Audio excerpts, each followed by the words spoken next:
I won't make it easy for you now. You got 2 minutes of my time, and I don't really break too easily, but I'm worth it, 'cause I'll slip into your dreams tonight. Oh, so give me your all. I'll take it to more. So I'll stick like glue inside your mind. Just watch me breaking your sphere. You're falling into me, touch me.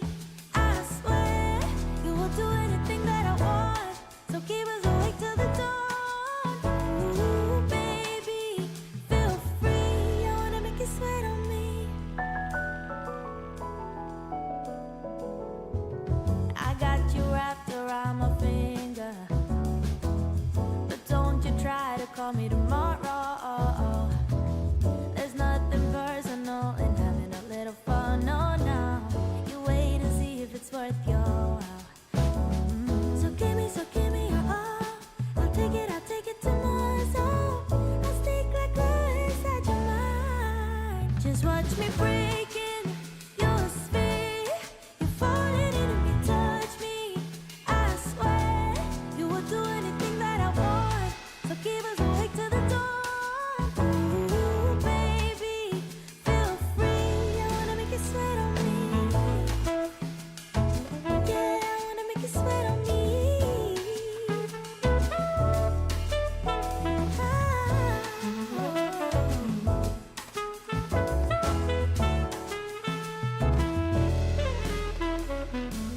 Just take a hit.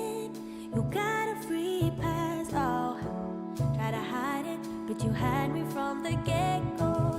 Let me be frank, I'm not that complicated. If you need me, there's no use in playing games now. There's no denying what we want. Just watch me breaking your sphere. You're falling and let me touch me. I swear you will do anything that I want. So keep us awake till the dawn. Ooh, baby, feel free. I wanna make you sweat on me. I wanna make you sweat on me, baby. Ooh, sweat on me, baby. Ooh, I wanna make you sweat on me, on me.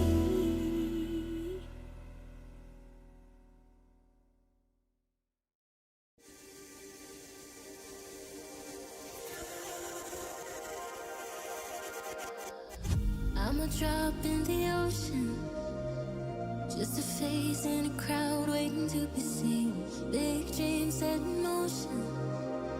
I wanna go where no one's ever been. I would climb the highest mountain.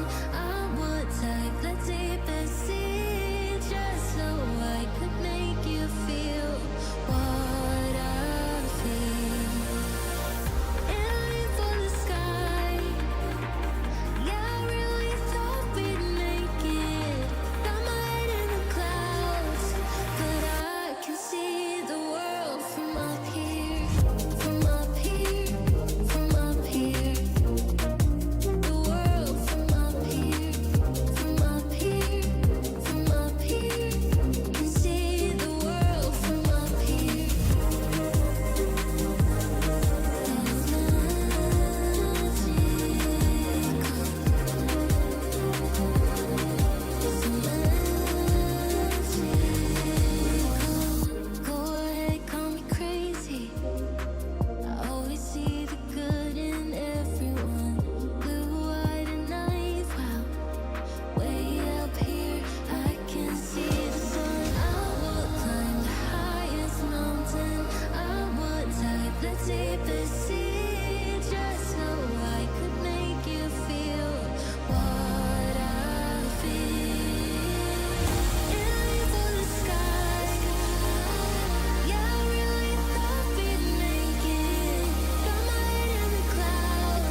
Hey there, welcome to 757's My Flight. Look at all those nice looking airplanes at Helsinki Airport.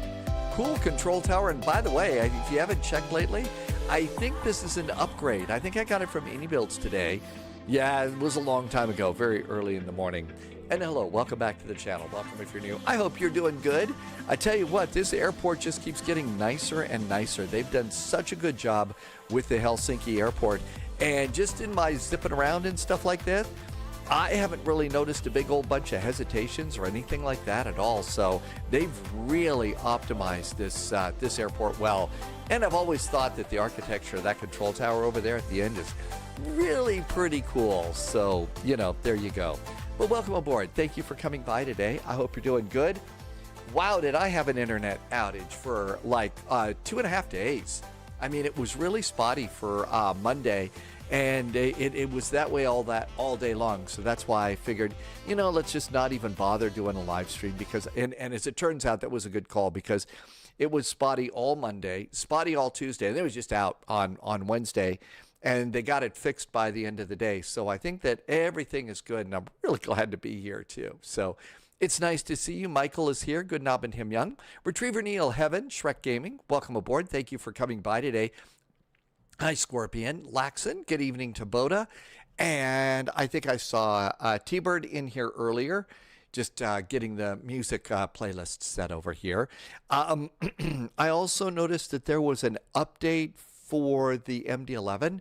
Now, as Polyat will tell you, when I discovered an update, it's usually been out for about 2 weeks. So, you know, cutting edge as far as updates is... certainly not cutting edge. So it could be that the that update has been out for a while, but I do think we ought to take that out and take that on a flight. Sadly, I did not have time to preload the airplane, so we may have one of those long WASM loads or something like that. But we could take that. There is a double VATSIM event today in Pittsburgh and also Toronto. I suggest that maybe we ought to leave from Toronto because if you saw the video from this morning, you saw the jet stream just going right over Toronto down to Pittsburgh, and we just don't want to go with that, right? So there you go. I've already got the airplane kind of sitting here and starting to power up just a little bit here. Just got my clearance through CPDLC, which is super duper cool. Let's see, Martel, welcome. Hi, Martel. Thanks for coming in. Keith, good to see you. Ivanoob. Welcome. Thank you for coming by today. It is nice to see you. And again, I really hope you had a good Monday and a Tuesday. Obviously, something really, really bad happened in LaGuardia. That happened, and I have to tell you, that has really kind of stuck with me for a while. Obviously, we don't have a cause or anything like that. NTSB has been doing... has had a hard time getting there because of difficulties here in the United States. So, but they're just starting to put out some really, really informative briefings. Of course, it doesn't have all the answers, and there isn't going to be all the answers we want for quite a while. If you want those, I did put those over in aviation news, and I think Loviz popped one up there too.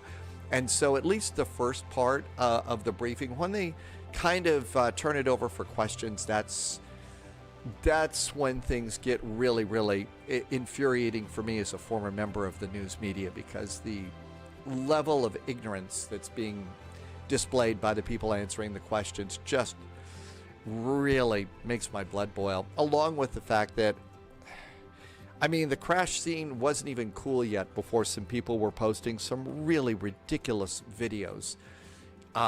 You know, from the quote-unquote real airline pilots' take on this, and it was, some of them were just, I had to stop watching those. So, but I do recommend the NTSB videos over there. Murdinator, thank you for coming in today. Diamond Mike, good to see you, Diamond Mike. Lima Crew, hi Lima Crew. Black Dog, Norse Viking Gaming, thanks for coming in. Enough of the serious stuff. I desperately need a little bit of fun time with my airplanes and stuff.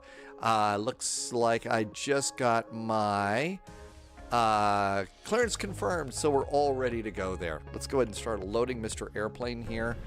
And that looks good. I've got the SID points done over there. There was no star coming into no star coming into Aalborg. I'm a noob. This is one of those airports that I think is absolutely amazing. It really is. The airport itself has some incredible architecture. I've always been kind of intrigued by the control tower, and I don't know, it's not too terribly crowded. Let's do just a little bit of geeking out about how nicely this airport is done.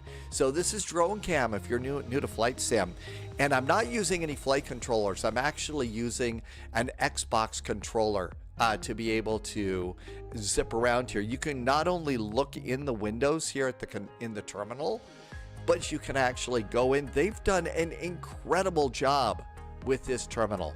AnyBuilds just absolutely has done some amazing work on this here. And then, you know, they've done some really interesting woodwork here. I'm a little bit fast here, so we could also slow our speed down just a little bit. But we can kind of come over here to some of these gates. Hey, look at that espresso house. I'm all about a little espresso right now. But then as you kind of come up over here, you can even look up here, and you can look up through the glass and see the unusual architecture of the control tower and stuff here. So like I said, I've always just been really kind of intrigued by this airport. It's on my list of airports if I ever get to do like real travel and stuff like that. I want to go and check it out because it's pretty impressive. Just, you know, this part here. So anyway, yeah, it is a cool airport. And like I said, I think it's AnyBuilds.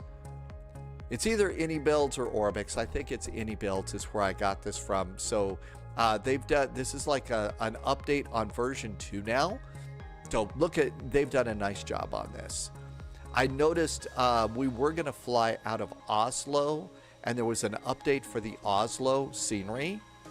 And I will tell you one cool thing that I saw in the updated Oslo scenery.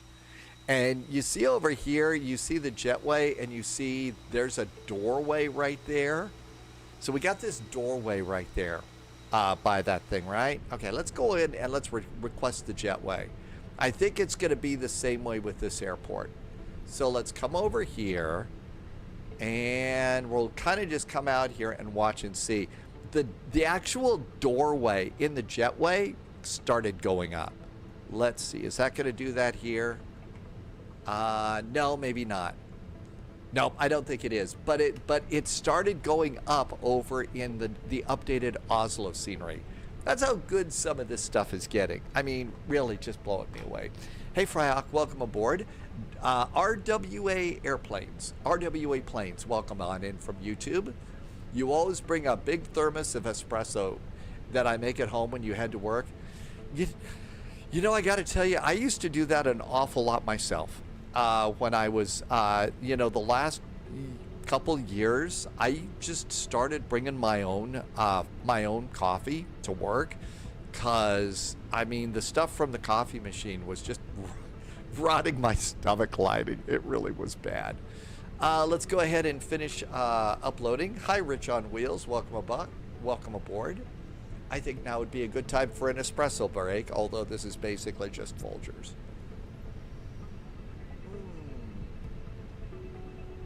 You wouldn't sleep for a week if you did that? Oh my gosh, look who's here early today. It's Flash Duck. Hi, Flash Duck. Good to see you. Thank you for coming in today.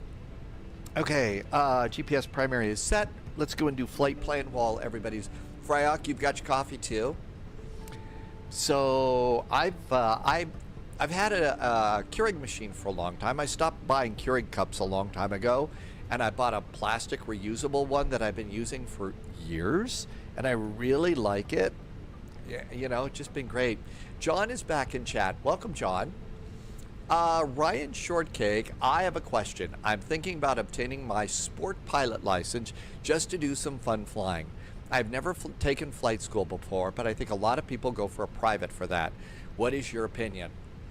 Well, I'm probably going to plead a little bit of ignorance here, because back when I got my private pilot's license, there was no such thing as a sport pilot license, okay?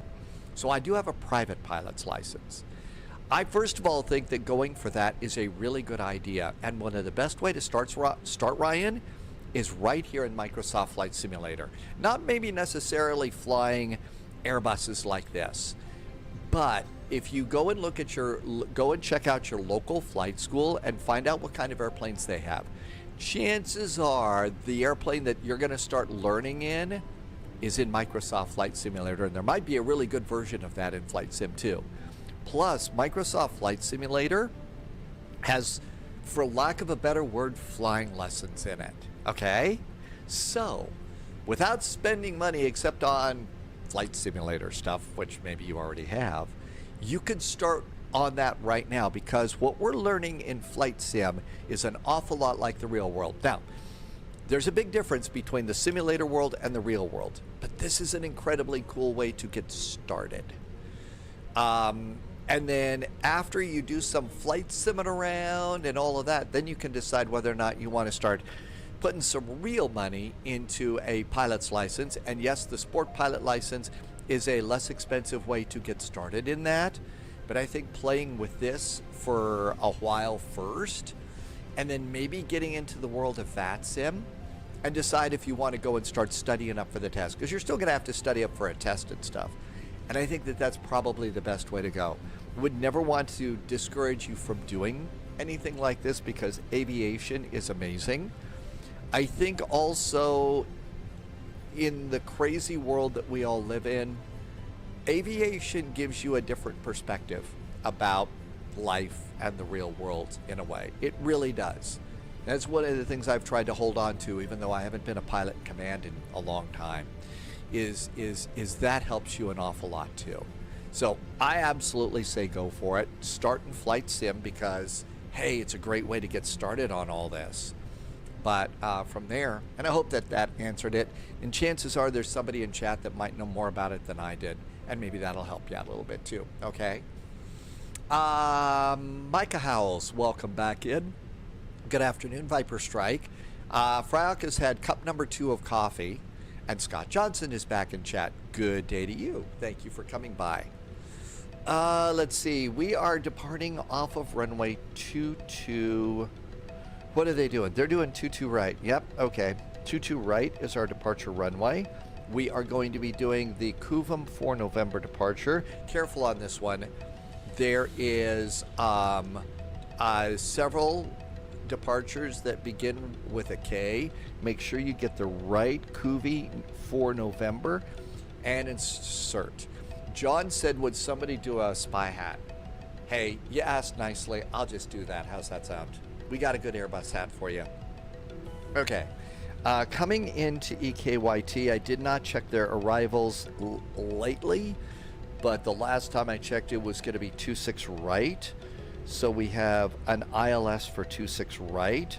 There are no stars, but I think the VIA is worth looking into, and I think you want UPZU. But I'm going to go and check it just because I did that video several hours ago and I might have forgotten. Because sometimes you do. So let's just look over here at the ILS. We want I was going to plug in the northern transition here because we're coming in from the north. So UPZU. Yep, we wanted UPZU. And return and insert. Let's come on up here and open up the little APU flap. Nice to be back. Thanks, Micah Howells. Probably won't talk much because you're working on Photoshop. Hey, Micah, good luck with your Photoshop project. I hope you're having a really good time with it, and it's cool. Do a lot of flight schools count Flight Sim? Sadly, no. There is a really big firewall between the world of Flight Sim and the real world. That being said, a lot of what we do in the world of Flight Sim is a lot of what we do in Flight Simulator applies to the real world. And I think that there is some value in Flight Sim in a lot of ways, you know. There is some things that you could, yeah, no kidding. If my hours on VATSIM counted towards anything, but, you know, And I understand to a certain extent, because as a real world pilot, I know that flying a real airplane and flying and sim flying, sitting at my desk in my living room looking at a computer monitor, are two very different worlds. Very different worlds. I mean, in the world of flight sim, I'm the guy that never goes around, only does a checklist because some airplanes require you to do the checklist or it yells at you. But out in a real airplane, I did every freaking checklist every freaking time. Because I wasn't going to be the guy that, you know, crashed a plane because he didn't do his checklist, and because I didn't want to crash a plane. I wanted to be a pro. So I really feel that, you know, there are some good reasons for the world to be different. That being said, if you are a recruiter for an airline or an aviation industry and you're having a hard time finding people to come work for you, you know, stop sticking your nose up and holding your nose when you walk by flight simmers. We're passionate about this stuff. We love this stuff. Let's see. Justice is back in chat. Keela is here. Hi, Keela. 70 months. Keela's one of the first people to discover the spy flight. Hi, Keela. Hey, how's the house? Is it going good? I hope so. I hope you don't have headaches and stuff. Airplanes that I flew in the real world were a Cessna 152, 172 Inferno. Hi, Danny BDW. Danny's here with a nice resub to you. Danny is been here for 58 months. Hi, Danny. I know, didn't want to crash Mr. High Standards here, right, Normal? Yeah.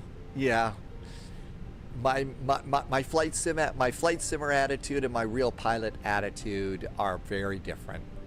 Very different. 1951 JDA is checking in from the Texas Gulf Coast. I lived there for almost 10 years. I hope it's nice along the Texas Gulf Coast right now, and that there is a place nearby that's doing beach boil with really great tasting food. I remember that so well. Danny VDW, thank you for the resub. Keela, you got the mortgage offer. Really? Oh my gosh. All right, 3 cheers for Keela. When's moving day? Or is there still a lot more to do? Landy does have a little bit of good information in there and said it a lot better than I did. Recreational sims like we are using, no, but some schools do have aviation training devices and flight training devices, which are simply simulators that run off of FSX or P3D. They have a letter of authorization. You can log those hours up to a limit. Only certain things. So Landy said it 10 times better than I could. And I think that there are probably some very good reasons for that. Really good reasons for that. So there you go. It's dry along the Texas Gulf Coast. Still a lot more to do. It's now up to the solicitors.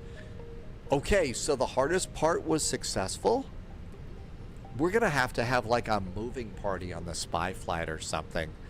We're going to have to like fly into Sheffield or something like that and, you know, put brew in the cockpit on moving day and just, you know, be wild and crazy to celebrate. This is so exciting for you. Justice, I can tell you flight sim where to real flight is different. Usually the airlines, oh, well, they use simulators at airlines for so many things. So many things. And it's a good thing to do. But they are also managed and tuned and set up to very high professional standards. So there's a good reason for that. And flight sim training is absolutely, you know, mission critical if you're running an airline right now. You've got to have that. And it's a great way it's great for learning. There's Sheffield Doncaster Airport. And did I see that one had closed for a while? Maybe it's coming back. They're going to start doing some passenger service out of Sheffield Doncaster again. Altimeter 1002.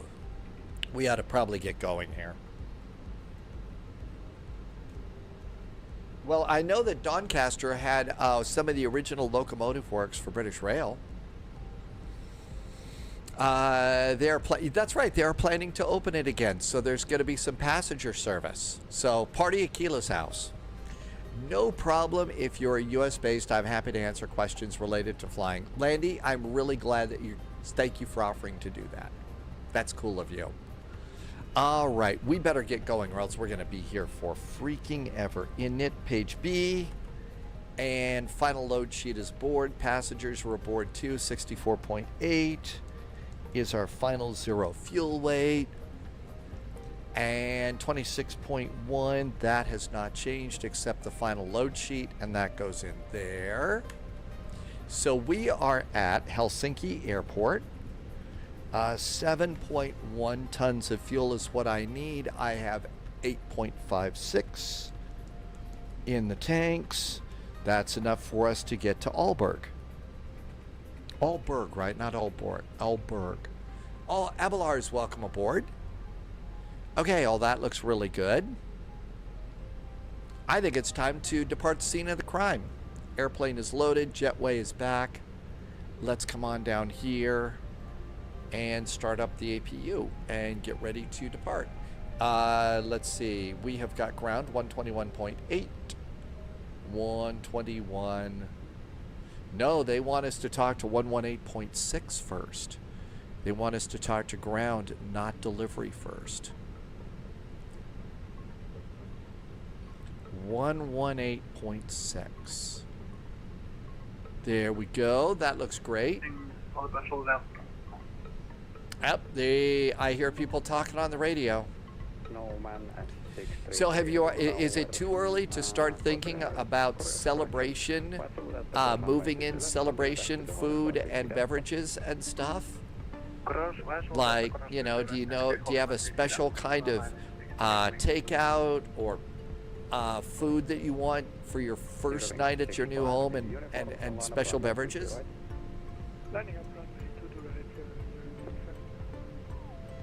Okay, what else have we got here? I think it's almost time to go.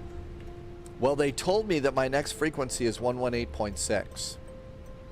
I see ground. I'm going to go to 121.8. I'm going to go to 121.8. I just think that you're right. That's better. In my clearance, that's where I was told my next frequency was 118.6. Yeah, maybe that's what we should do. Let's just go over there first. Delivery is 118.125. Should we go there first? Why don't we go to 118.125 first? 125. There we go. Oh, we did get a squawk code. I probably should put that one in there. Just because, they don't give us those codes for 2024. 2024. Squawk. Squawk. We are now squawking mode Charlie. I bet we could do GSX to go back. GSX.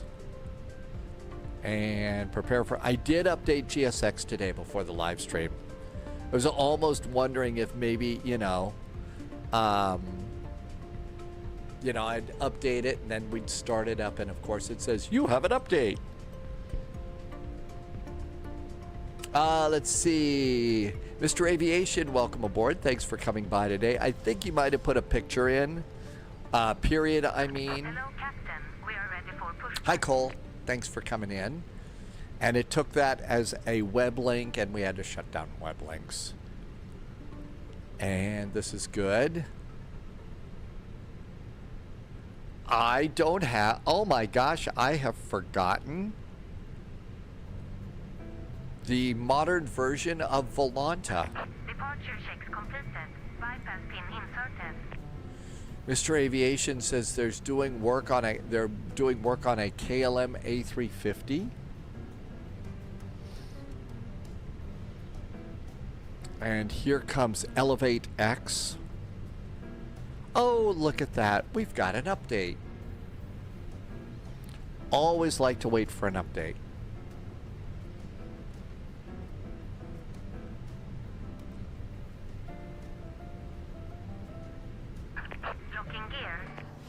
Almost time to go.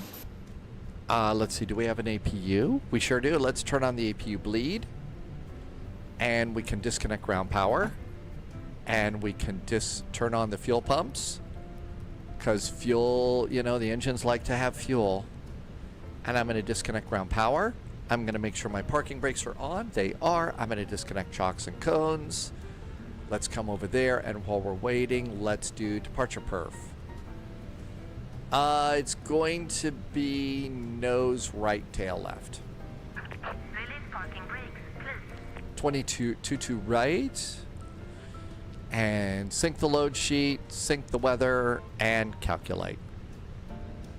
Dwayne is back in chat. Welcome back, Dwayne.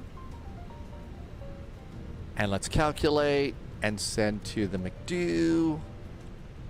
And there goes the McDo over there. Get a chart. And we're just waiting for Elevate X to restart itself.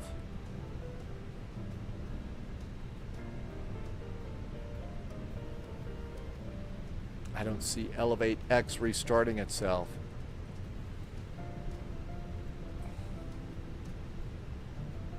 Up. Is it coming back? I think it's trying to. Elevate X, hello.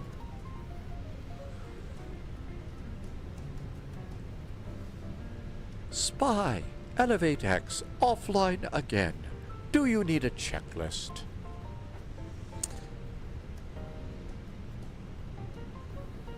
Hey, there it is. I was just doing the polyot voice to remind me that I needed to do. Helsinki to Aalborg. Connect via VATSIM. Elevate X is on. And then I probably need, where's Elevate X over here? There's Elevate X. And that should be working too. Ryan Shortcake is from the US, and you stepped away from aviation for a while, and you're now just coming back. You don't own Microsoft Flight Simulator. Your laptop would explode. Yeah, I kind of melted my Mac a little bit with it. You'd like to use the pilot training, and it acts as one. Not a lot of buttons except for keybinds for engine start. Pick 5 string. Yeah, we decided to go over and give that a little bit. I just started using Elevate X, and I've been using it because it's a little less heavy on your system. It's, I was hoping that maybe my landing rate would improve. Sadly, that was a hope that was more, I guess, desperation than anything else. Okay, let's do EFHK departure. Information Tango is now current. The altimeter is now 1003. So Tango is aboard.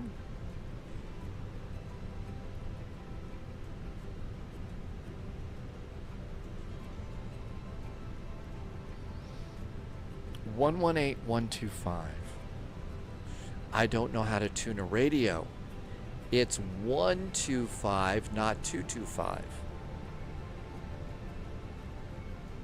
There we go. Do you have the standard or payware? I had the payware for Volanta Martel, and I thought it was good. It was starting to get a little heavy, and because of the ridiculousness in the economy and stuff like that, I've been trying to eliminate some of the annual payments for things and all that kind of. So I decided to give Elevate X a check because it, you know, I'd love to be supportive and stuff, but the economy's a little rough.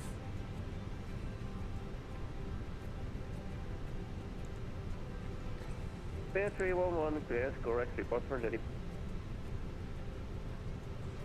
I haven't done anything with that. I'm waiting. I've developed a tad little bit of attitude about the E-Jets. And to make the E-Jets work, you've got to go, and you can't just download Navigraph data. You have to go and delete this, drag this over, put it in that. And I'm being a little bit of a brat about that. I should probably just grow up and do some, you know, use it. But plus the other thing is we've got a bunch of new airplanes to try. I mean, they're releasing trailers now on the L1011, That's coming out, I would guess, relatively quickly. So it's, we've just had new airplanes, so haven't had time to go back to it yet. The payware is better. Yeah, Martel. If the, yeah, it didn't work that way for me. You mean using the layout generator? I don't know, Landy. It's been a while since all of this started. About what it is that you're supposed to do to be able to use the E-Jets now. When they get that sorted, I'll jump in. But again, just haven't had time. Hi, Cracker. Welcome, welcome. All right, let's see if we can I depart. have Finnair 85. Finnair 85, sorry. Yes, Finnair 85. Finnair 85, stand 5, break, Russia 680, contact ground on 121.85. 121.8, thank you, goodbye. Russia 680.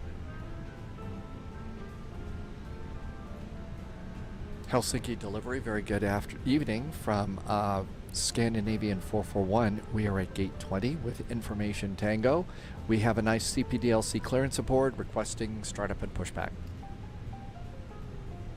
Scandinavian 441, Helsinki, hello. For startup and pushback, contact ground on 121.8. 121.8 for Scandi 441. Thanks. Have a good weekend. All right, here we go. Show on the road, really, AvGeek. Took forever to get off the ground today.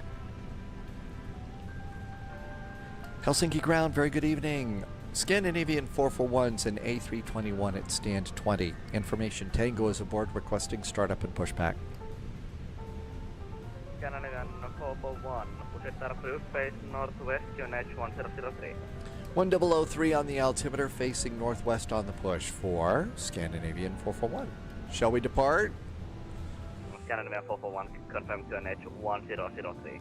1003 on the altimeter for Scandinavian 441. Out we go. All engines clear. Start at wheel. There's our wing walker going. Cabin crew, arm doors and cross-check. Lots of Finnair airplanes here. That means there was probably a pretty big blueberry juice delivery earlier today at the airport. If you don't get that, that's actually not really a joke. On Finnair, one of the things that you get is you get a very, very nice glass of blueberry juice, because blueberry juice is a big product in Finland. Captain Chris, AvGeek, I totally forgot my bacon. Totally forgot the bacon today. Yep. Elka Plays is EFHK ground. Hi. Happy welcome to Helsinki Thursday. Hello, Viz. Thank you for coming by today. Welcome aboard. Thanks for coming on in. I think we could go ahead and start an engine. Starter going off. Going on, I mean, and engine 1 starts.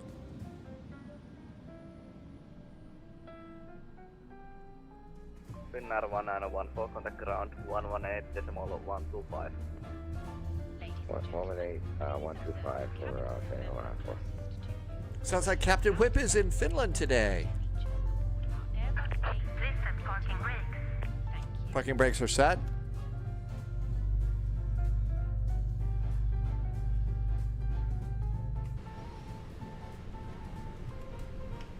And everything looks good to go there. And we're getting a good start on engine number 1.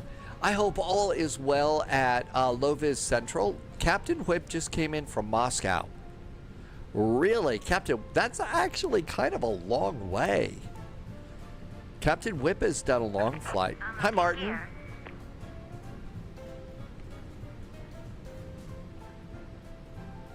Subscriber confirmed. Top clearance granted. Agent. Hey, Smokey Dave, Loyalty welcome noted. aboard. Thank you for coming in today. Smokey Dave just did a very nice resub. Road truck disconnected. Bypass pin removed. Good to see you. Thank you for coming by. Smokey Dave has been here for 33 months. Really nice jet fuel in the flight plan. Thank you, thank you. I forgot. I've got to go and recycle my engine over here. My reversers are unlocked, so you get an extra pump going on the right side, and that will close your reversers. Guten Abend, Ben. Thanks for coming in. Martin has got fermented milk with licorice taste. Is a big beverage in Finland. Starting engine number 2. Smokey Dave, thank you for the nice resub. Danny VDW did a resub. So did Keela. Thank you for helping me to keep this silly little thing going. Finner 194, take the frequency again for ground. Engine number 2 is coming up fairly nicely. Hi, Irvi. Irvi, we are departing out of Helsinki. I did look at the in the grocery store for blueberry juice, and I didn't find any blueberry juice. They don't have it here anymore, it seems. Yankee Delta Foxtrot, give it to company MD83 from left to right. We will be getting the hell out of Helsinki. 1012 via Zulu, Yankee, and Delta Foxtrot. Give way to company MD83, passing left to right. Oh, somebody's got an MD80 here today.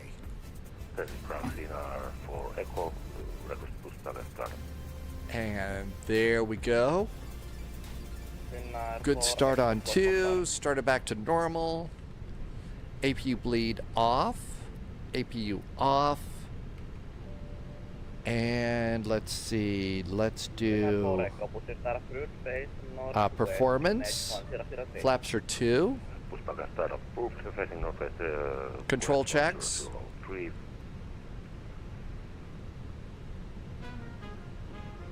And rudders. Trim is going to be up 0.8. And flaps are going to be 2. And let's arm these.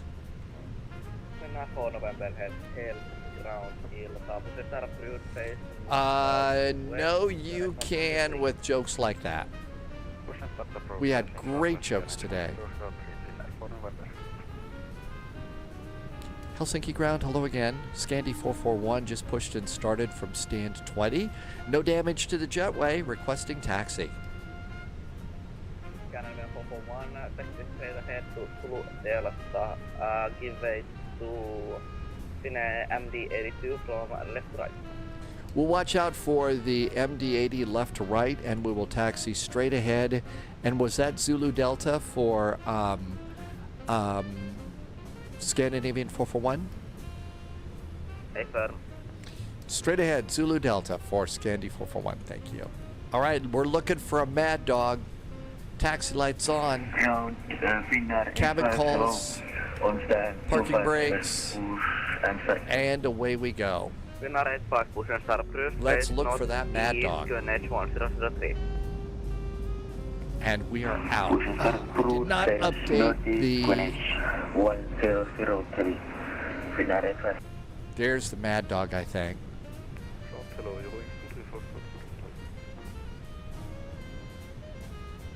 Okay, they told us to stay on Delta. We're stopping at Zulu Delta. Jose got a new puppy. Oh, we've got a special channel. Polyot made a special channel over on Discord just for puppies and kittens. And, you know, snakes and birds if you got them. So if you've got puppy pictures, that's the perfect place to put those.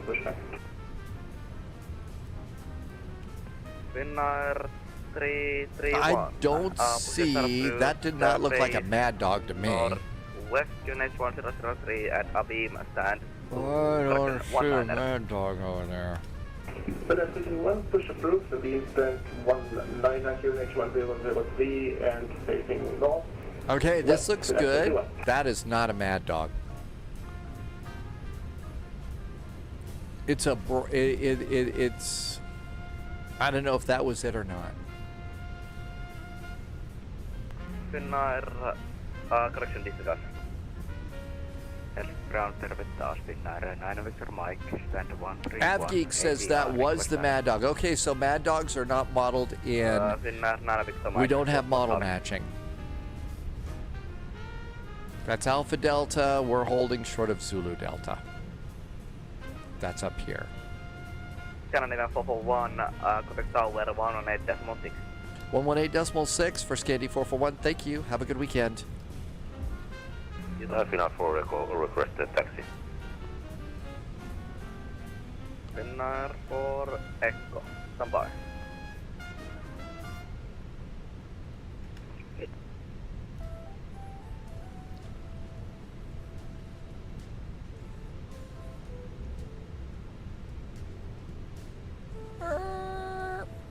Brakes.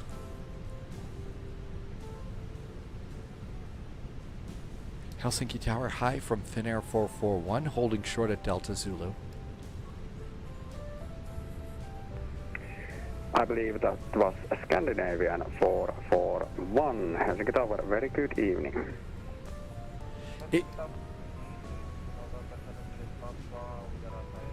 I don't know what airline I'm flying. November 7, Juliet, Papa Helsinki Tower, good evening, continue approach. North Global 5 Papa Delta, wind 200 degrees, 13 knots, runway 22 left, clear to land. Clear to land, runway 22 left, North Global 5 Papa Delta.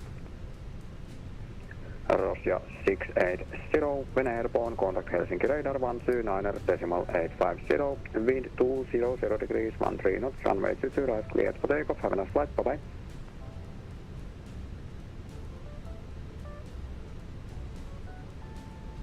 Okay, we got our departure frequency. Norse Viking says it's time to sit up straight. Subscriber confirmed. Polyot Top just did a clearance resub. agent. Oh my gosh, thanks for the resub, Polyot. And as always, everything else that you do for this channel. Russia 680, I would when be airborne, really, contact Helsinki really radar lost. 129.850, So thank you for everything you do for the channel. degrees, 13 knots, runway 22 right, cleared for takeoff. Clear for takeoff, runway 22 right, after airborne 129.850, thanks much, goodbye, Russia 680.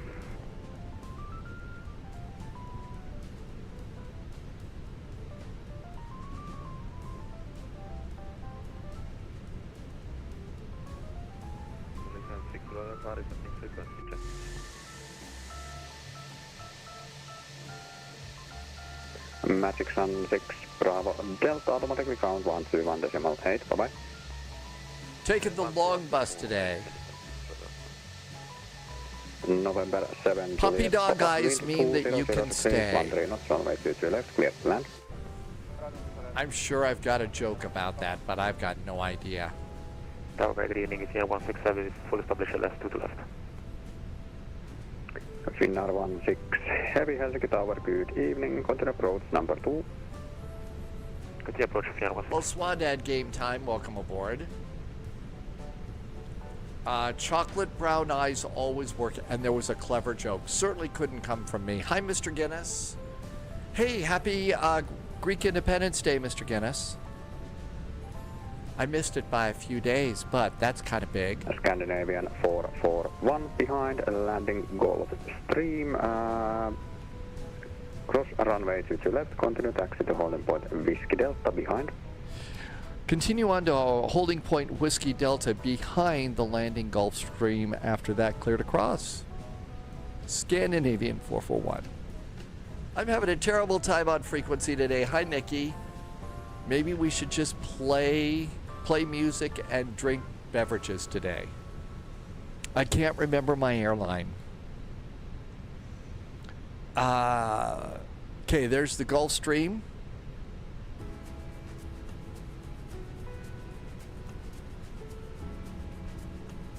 Mr. Guinness says it was a great national celebration yesterday. If we were in Athens, if we were celebrating, Mr. Guinness, what kind of food would we have? Is there anything special, or is it just any, whatever you like, kind of a deal?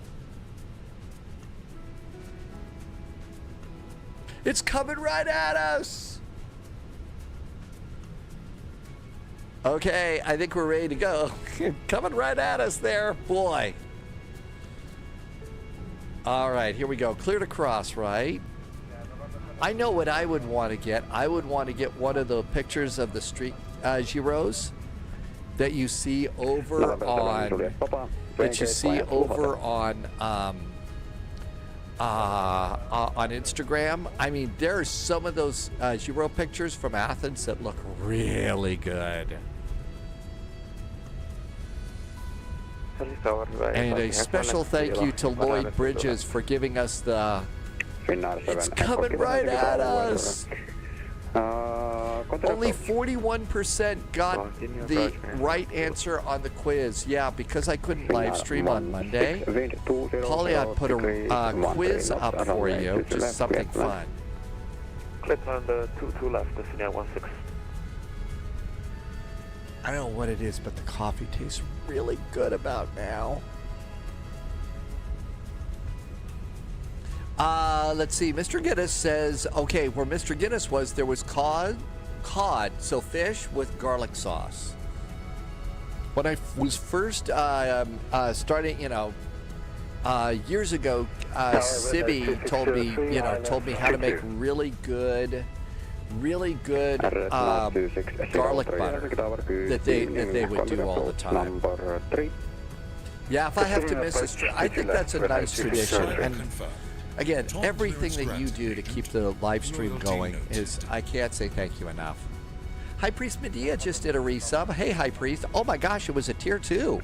Wow, I didn't know it was tier 2. Medea, thank you for the really great support for 14 months.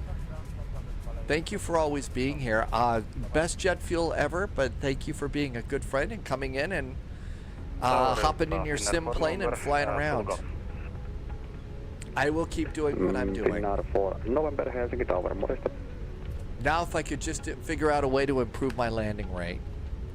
My guess is I'm going to probably have to turn to copious amounts of booze. Nah, I wouldn't do that. Scandinavian 441, line up runway 22 right. Runway 22 right, line up. Scandi 441. Strobes. Finnair 7 Echo Kilo. Mr. Guinness says it is now time to fast until Easter, right? See, I don't think I'd be good at that fasting part. I don't eat a... Finnair for November behind landing company A320. I don't eat a ton of food, but what little I do eat, if I miss it, I'm in big trouble. Behind landing company, cross runway 22 left and continue taxi to Whiskey Golf, Finnair for November. Scandinavian 441, Vene airborne, contact Helsinki radar 129.850, wind 210 degrees, 13 knots, runway 22 right, cleared for takeoff. Have a safe flight. Runway 22 right, clear for takeoff now. After takeoff, it's Helsinki radar 129.850. Thank you so much and have a great weekend from Scandinavian 441. I cannot remember my airplane to save my life today. Throttle's up about halfway. Engines are stable, even though your pilot is not. Stable. Manual flex. SRS and runway are set. Auto thrust is blue. It's up and away time. Hey, DJ Wills, welcome aboard. Now, you get to come in whenever you have time, DJ. Don't feel about that. You got COVID? How you doing? Are you getting over it okay?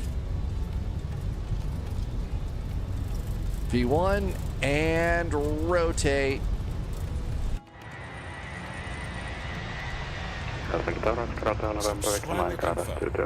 Top clearance granted, agent. Morris Hotel, November Victor Mike, Helsinki Tower, continue approach. Continue approach, Oscar Hotel, November Victor Mike. Thank you, goodbye, receiver. 08968. Somebody just did something nice on YouTube. Agent Action has become a subscriber. Hey, thank you for the sub over on YouTube. Helsinki radar, very good evening. Scandinavian 441 just passed 2,200 feet. Scandinavian 441, Helsinki radar, good evening. Radar contact, climb unrestricted to flight level 280. Climbing now, unrestricted, flight level 280 for Scandi 441.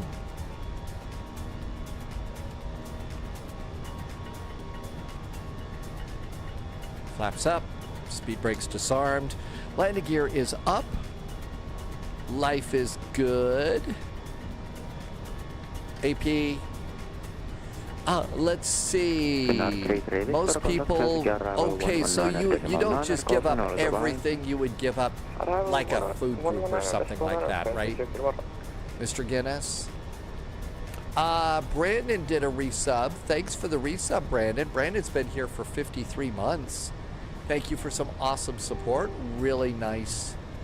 53 months is a long time. Thanks, Brandon, for always being here. We should have gone north to Oulu and flown Finnair. The flight number for that would be Finnair Flight 441. That would be fun. That would be really... Actually, it'd be good. Someday I had to go and look around and see what airline 441s are. That would be fun to do. Portal TV has rated the channel. Welcome in, Portal TV. Martel has subscribed. Martel, thank you so much for really nice support. Martel's been here for 55 months. And it's always appreciated when I see you come into chat. Thank you for always putting in the blue and yellow flag. Yeah, Ben, these are they're IAEs on this one. It's very hard. I only do for 15 days until Eastern. Really? I think it's pretty hard to do that too. Buckeye says hydrate. And Portal TV, yep, just leaving Helsinki. And let's go and reset the altimeters. Altimeters are standard.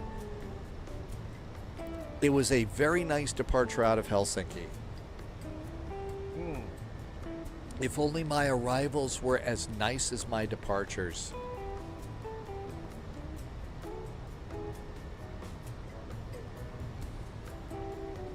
Okay, this is looking good. And that looks great. Isn't the display of the engines a bit weird compared to... I don't know. I guess I don't have enough experience looking at the real versions of these. You know.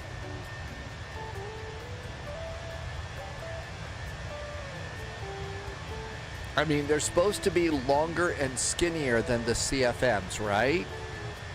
The CFMs are bigger, so more of a high bypass engine than these. These things tend to scream a little bit more and be a little bit noisier. We also, when you're flying one of the Airbuses with CFM engines, because they idle at a higher N2 and 1 N2 RPM, basically, you would, once you release the brakes, an Airbus with CFM engines will start a thrust idle taxi as opposed to the CFM engines. Landing lights off, cabin call, and looking good.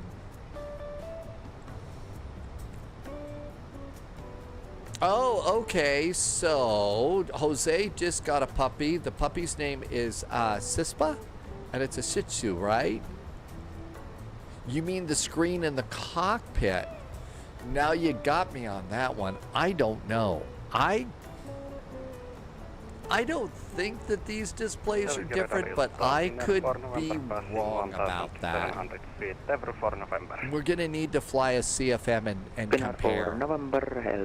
Paul, this is actually an A321. We're not an A320neo. This is an A321. Scandinavian 441, contact Helsinki control 121.3. Good day. 121.3 now for Scandi 441. Thank you for some nice ATC. Have a good weekend. 121.3. There we go. And okay, Landy has the information. So IAEs use EPR and CFMs use N1. Maybe that's the difference that you're talking about. Taxi to apron, stand 5. I'm trying to come up with a clever, set of words for EPR, but it stands for engine pressure ratio. And so over here, it does say EPR as opposed to, as you said, N1. So I just couldn't come up with anything silly to fill in the words for EPR. Offline, radar service terminated, frequency change crew, Frequency change support in Subscriber confirmed. Top clearance granted, Agent. Loyalty noted. Helsinki radar, very good evening from Scandinavian 441. We are passing 16,700 for flight level 280. Hello, Scandinavian 441, Helsinki control, radar contact, climb to flight level 360. Climbing flight level 360 for Scandinavian 441. Excited pilot something. Hey, in the middle of all that, Martel gifted some subs to the community. Thank you for gifting some subs to the community. That was awful nice of you. Martel's been super supportive of this channel for quite a while now. And if you did just get some subs, be sure and say thank you to Martel on that. I think we've got one of these days between now and the end of the week. We can do one of those September things. So we had to decide whether we want to do that on Friday or Saturday, because I think we get one a month. So Eric Pena is Helsinki Tower. Hi, Helsinki Tower. Great ATC going out today. Thanks for the welcome to Helsinki event. This is always a fun one. And I always like to talk about how much I like the terminal at Helsinki. It's pretty cool. So thank you for some nice clearance going out. And everything looks good here. Everything looks good there. Speed brakes are disarmed. Flaps are up. Life is good. Pauliette says we should do that on Saturday. Okay. So Saturday, it will be September on Saturday. Oh my gosh, Martel, that's so clever. Einstein, Podolsky, Rosen paradox. I think you almost kind of went nuclear there, didn't you, Martel? Should I do the drums, Martel?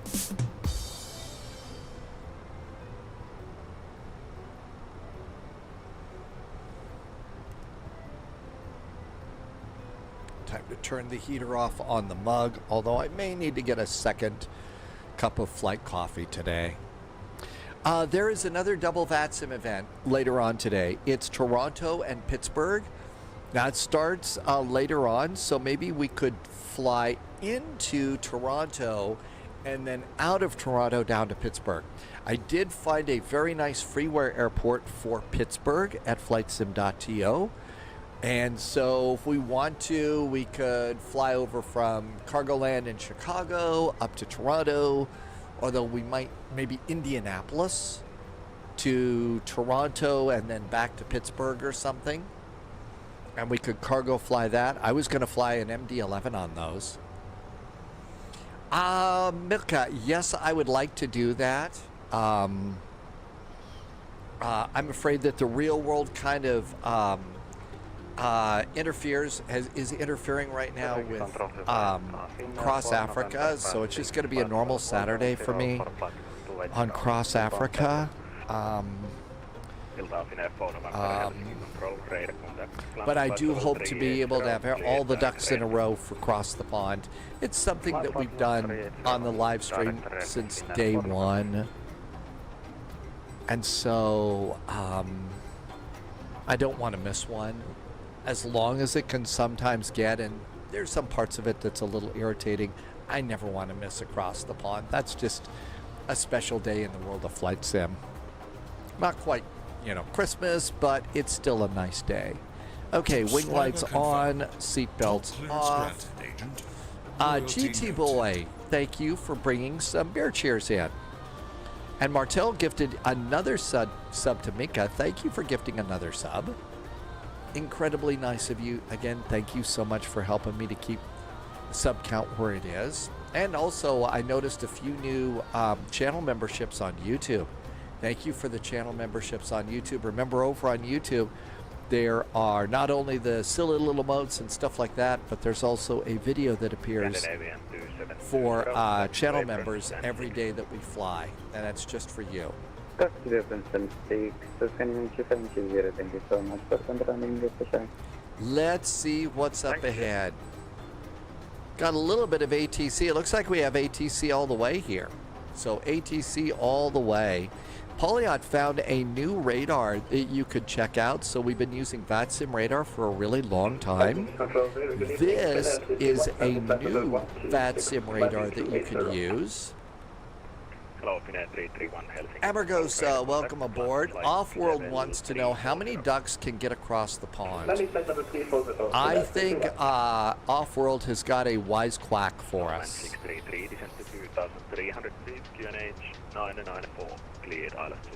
Seriously, you gotta love the world of wisecracks, right? Be careful with the... That's right. I loaded it up. I did load it up and I didn't see anything, but it could be that there's something else going on with it. So it could be that I made a mistake with that. It flipped over a PMDG 737. I'm shocked to hear that. Anyhow, this is a new radar if you'd like to use that. I think low-vis is right. It's like the only Pittsburgh that we've got, which, you know, leads me to the inevitable joke about that being the pits, but there you go. That's right. We're going to find out for science. And then over here, let's see what our arrivals are like going into EKYT Aalborg. There is Aalborg. Looks like everybody's coming into Aalborg, but nobody is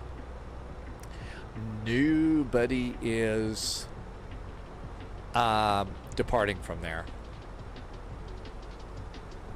If you haven't seen the departure boards yet, this is also a cool new toy for us flight simmers. That's right. Oh, land long, you will avoid the flip.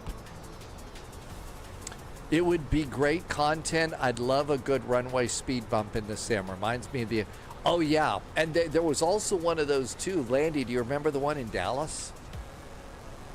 We had one in Dallas, too. And that was really, really nice.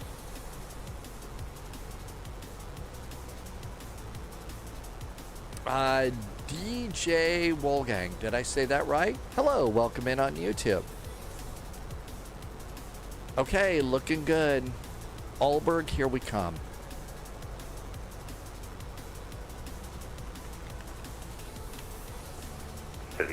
Charles de Gaulle, oh yeah, Charles de Gaulle. Plus, you would taxi across a road, one of the bridges on de Gaulle, and you would fall into the crevasse because it was ridiculous. Flight level 380 FINAR for Echo. Best pizza in Aalborg. Okay, there's one named Best Pizza in Aalborg. Amici Ristorante Fellini, Azzurro Ristorante Italio, San Giovanni. I don't see they had one named over here on the main page. That's just TripAdvisor. Here's Pompeii Pizzeria. All right, this is called Pompeii Pizzeria. We got to go there, right? Here is the Pompeii Pizzeria website.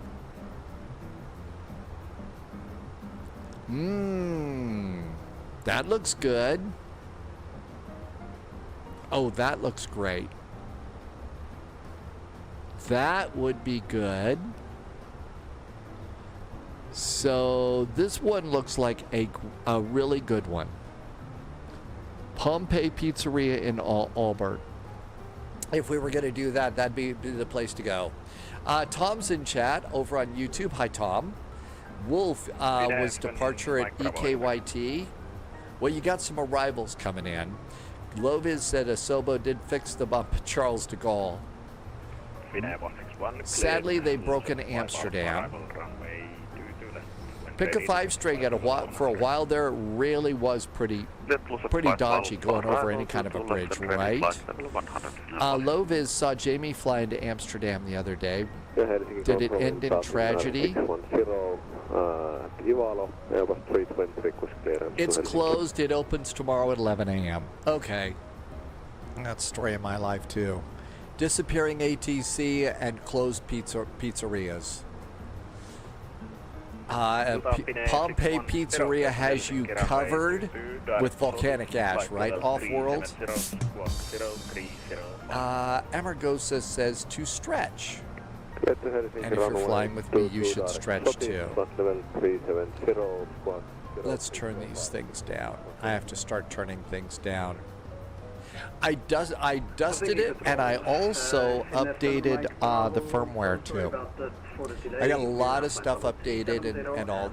I mean, they got it fixed by yesterday afternoon. So that was kind of nice. Cleared Lucet 5 Alpha and expect 22 left is in flight level 100. Finish 7 Mike Bravo. Thank you.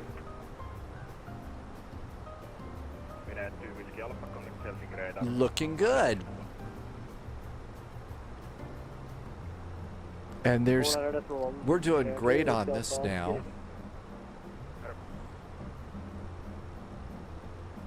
And we're going all the way down here. Finish 7 Mike Bravo. Maybe get 2 minutes, sorry. Wasn't that bad. It was actually just a few specs. But one of the absolute best things to keep on your computer desk, if you think about it, is one of these little dust rag things. I mean, this is really, really helpful. You can run it over your keyboard. You can run it on your flight controllers. So I always keep a new one of these just over here on the spy desk. And I gotta tell you, it's really nice since we spend so much time at our desks in our sim cockpits. Really is kind of a nice thing to happen. Yeah, to have on your desk.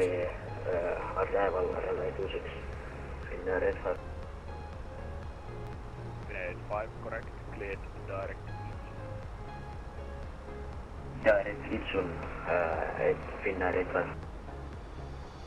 There are some terrain issues that they are aware of at Kennedy. There's bumps on taxiways.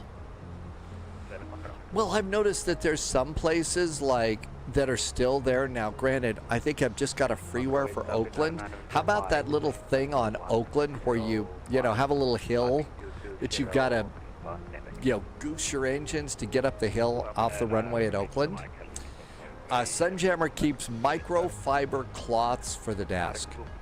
Well, it's also good to have them for your monitors too, especially if you have a sneezing problem or something.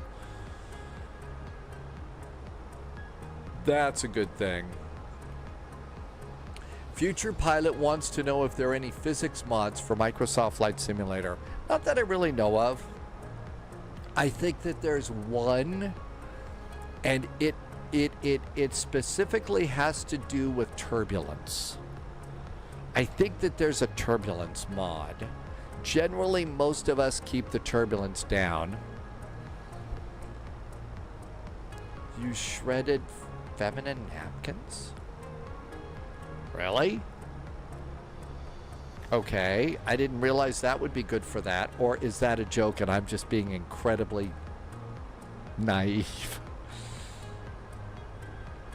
Alright, everything's good to go. Up here, down there, down there. I think we're in good shape. Scroll up. Okay, I'm missing something. Oh, is that what this looks like?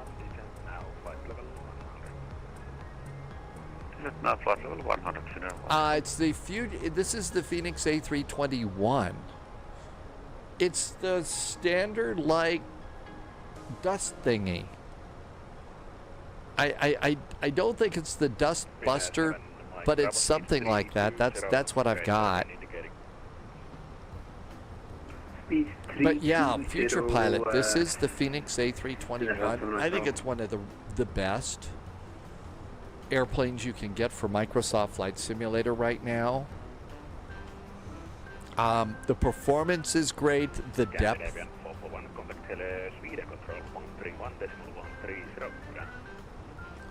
131.130 now for Scandinavian 441. Thanks for the welcome to Helsinki, Yvette. Have a good weekend. Thanks, you too. Great stream. 131.130. Ready to go? There we go. 131.130. I'm almost out of coffee. And I kind of think I need one more cup today. Mostly because it's warm. It doesn't feel like it, but it got really chilly last night. So what's left of my badly shredded voice is feeling it. 8 degrees isn't bad. And check out those big fluffy clouds today. Those are looking nice. 121.3 Singapore in the office. Taxi control. Sweden Control, very good evening from Scandinavian 441, 20 miles east of Lupet and just arriving at flight level 360. 441, very good evening. You are identified. We're identified.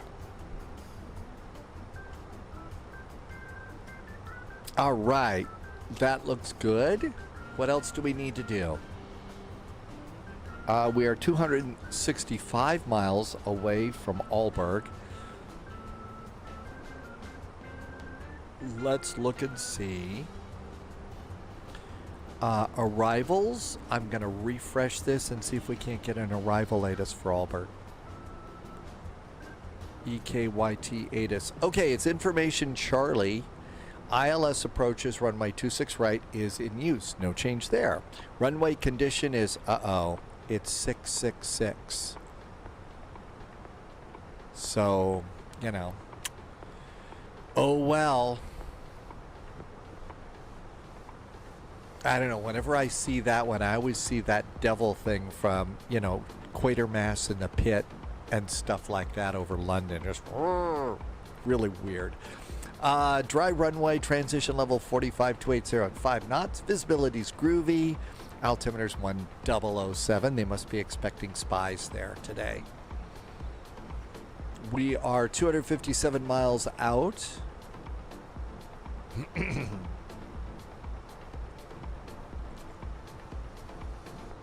Okay.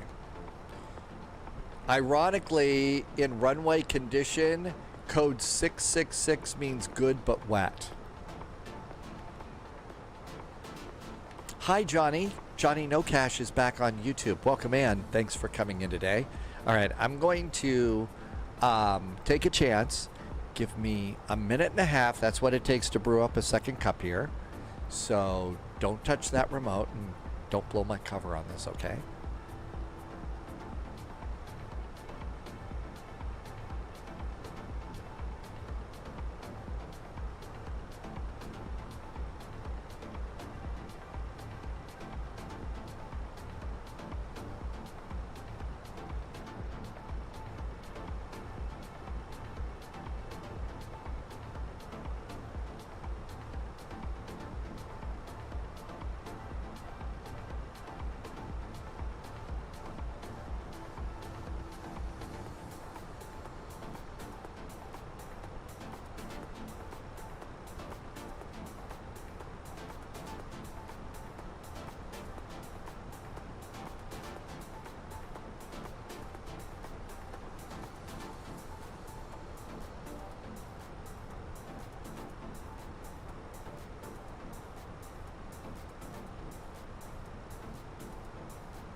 Good evening, Sweden Control. This is Lufthansa 548 Super, descending to flight level 200, passing 310.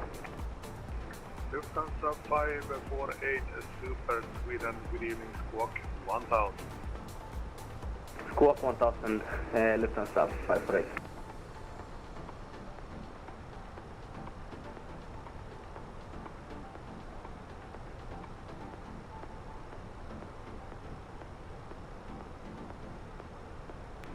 Lufthansa 548, good evening, identified clearance for Stockholm Arlanda, Nilo 3 Tango, arrival runway 26, descend flight level 110. Descend flight level 110, clear the Nilo 3 Tango, arrival to Stockholm 26.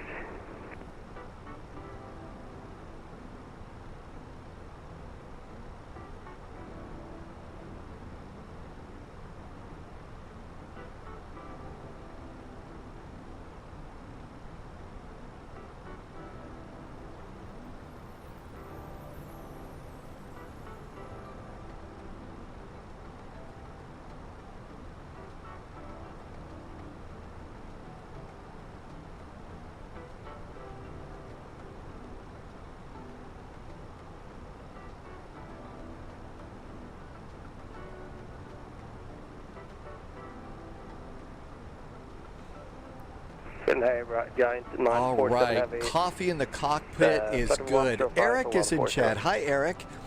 Eric's going from Trondheim to Aalborg right now.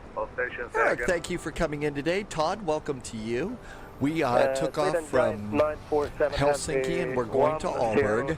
666 is good, at least the place associated with the number is warm. 6s are supposed to be dry, and Misty 7 is back in chat too, over on YouTube. Welcome aboard. I had to take off. I needed another cup of water here. Another cup of coffee, sorry. Sadly, the badly abused voice is just, I don't know. Oh, but that tastes so good. And let's see, what do we got here? We're still at 36,000 feet. Coming up on the equal time point here. So halfway to Aalborg. We have not crossed the point of no return though. 220 miles to top of descent, and that should happen at about 1950 Zulu. It is currently 1920, so I guess we've actually got a little bit of time here. We got a company message. It's probably a very sassy message from SAS. No ADC required. Nothing sassy about that. Wonder if there's guys like me walking around working for Scandinavian Airlines doing sassy jokes. Geez, anyone would think you had to talk a lot for being able, There was an awful lot of that. Not nearly as much as what I do today, though. I mean, back in my previous lives,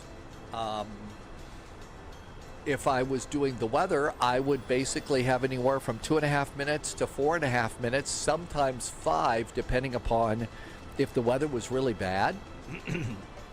And that would be about it, for a newscast. If I was anchoring, obviously I would be reading the news, but that was about it. And in radio, I mean, all the radio stations I worked for was music radio. So, you talk for 20 seconds over the ramp up to a song, do the call letters, and then sit and listen to the music. Low Viz has got a few minutes before you have to work again. I'm going to check the runways at Pittsburgh and taxiways at Eham. Low Viz, hey, Low Viz, we got to know too, so we cannot wait to hear your report. Thanks for taking the time to do that before you got to go back to your job. So 666 is dry. 5 is the run. The runway is good, but it's wet. Well, yeah, I mean, any more these days. Back when I was producing newscasts, a half-an-hour newscast, I had 22 minutes for the show. out of a 30-minute show. I had 22 minutes. Now, I think it's like 14 minutes of actual content, news, weather, and sports in a half hour. I would not want to produce today. The only 7s that Landy wants to see is a slot machine. Tim Dog got it mixed up with Linux permission, where 777 is the highest permission level.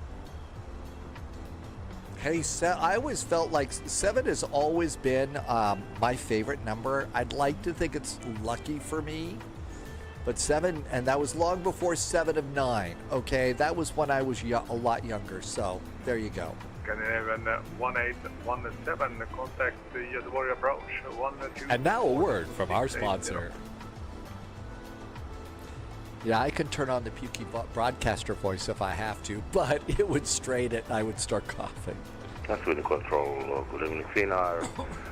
For Echo flight level 380 inbound. Hey, Avgeek, thanks for coming by. Happy Thursday. Appreciate you stopping in. We are just geeking our way across. I guess it's probably we're still in Sweden right now. So yeah, it's Sweden controlled. There's Stockholm right there. We're just south of Stockholm.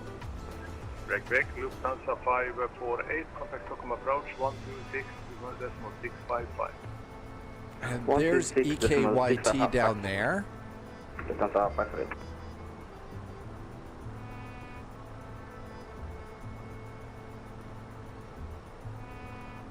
See, I think we're going to be way too far north to see the big bridge, which is down here by Copenhagen. Yeah, I think that's the next big airplane that everybody's excited about is for the L-1011 to come out. You got a BA Retro Lander Ops. You've already got a livery for it. The news is sponsored by Polyot Heart Attack medication, as you're going to need it after the headlines. Oh, I don't know. The headlines these days, it's one ridiculous crisis after another. I think you'd probably have more problems from, you know, laughing yourself to death. Seriously. Okay, this looks really good. So, thinking about a double hop here. Maybe MD-11 double hop, Indianapolis to Toronto to Pittsburgh. Unless we think we want to do something else.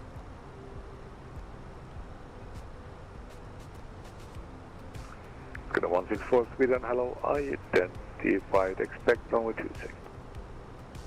Expect 26, Kevin 164. Got 164, climb level 310. 310, Kevin 164. Avgeek says that Lockheed TriStar was their only wide body.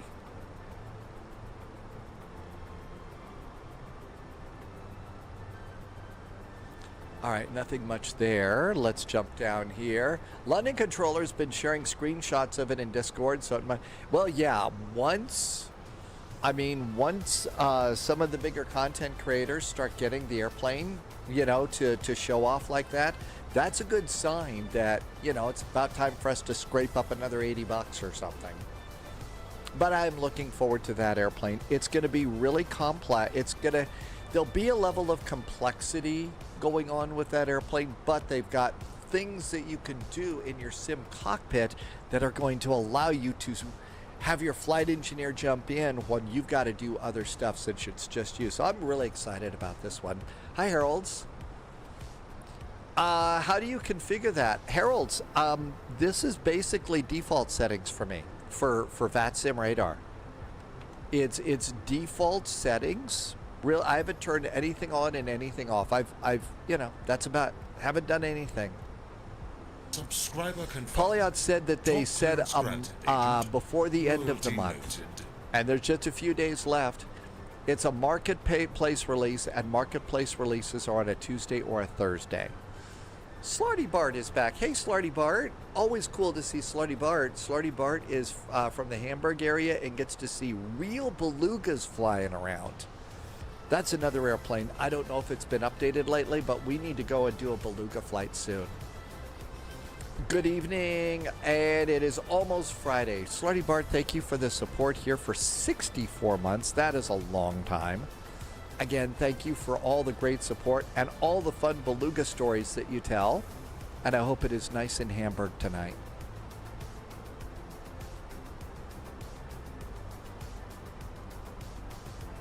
I know. Where's the time? Slarty Bart, it's just been absolutely insane. The amount of time that's gone by. It blows me away. Okay, fuel check. Let's do F plan. 4.7 is the amount of fuel that we will have in the tanks when we land. Over here on the pilot brief, we panic at 2.9 with half an hour 1.1. So my guess is we've got a good 45 minutes or so. We got 45 minutes of hold, loop, whatever time. So that's good. Harold wants to send a Delta A350 with the team livery from Atlanta down to Johannesburg. Well, that's it. You should be able to make it in the A350. Fraction 153 Alpha Sierra. Slarty Bart, doing pretty good. Thank you very much for asking. I really appreciate you coming in as often as you do. It means a lot. I mean, all this time. Thank you for being here, helping me to keep it all going. Polyot says that they are a sponsor for Cross Africa, which is Saturday. So they could think about releasing it before the weekend. That's an interesting idea. And again, I'm sorry I wasn't able to make the logistics work to be able to do Cross Africa. And a big thank you to Lovis, who helped me with trying to figure out routes. Yes, Papa Alpha 571 to join the ILS via the Papa Alpha 57. That's just a little loud. Join the ILS. Yeah, if they're a sponsor for Cross Africa, you gotta wonder if they're planning to release late today or tomorrow. Abgeek, if they release, I would imagine so. In 840 Sweden, good evening, identified climb level 297. Climb to climb level 297 in 840. I was just gonna go and fire off my any builds. When ready, start your descent, level 227. When ready, down 220, down 947. Oh, wait a minute. It's not going to be in here. It's a marketplace release. It's not going to be in here. TriStar coming soon. TriStar Airliner. Watch the welcome. Well, I tried to click it.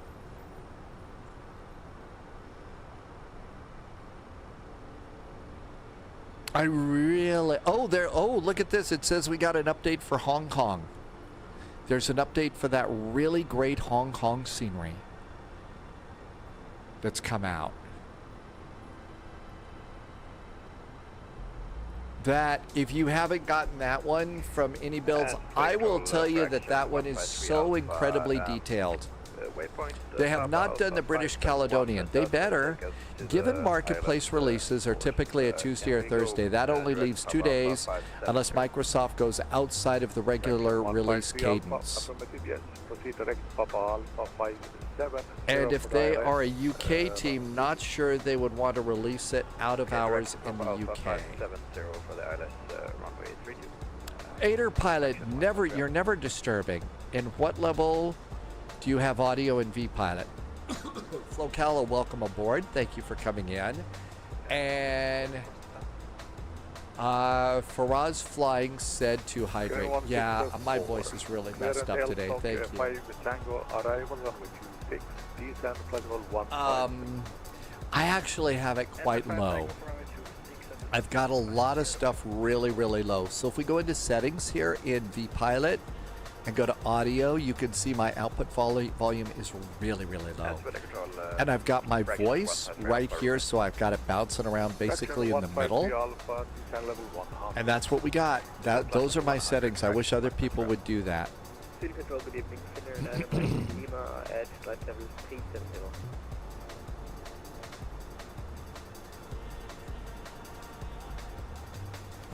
Flocala is going to have hip replacement surgery. You know, sometimes people just have to have things like that at a younger and younger age, Flocala.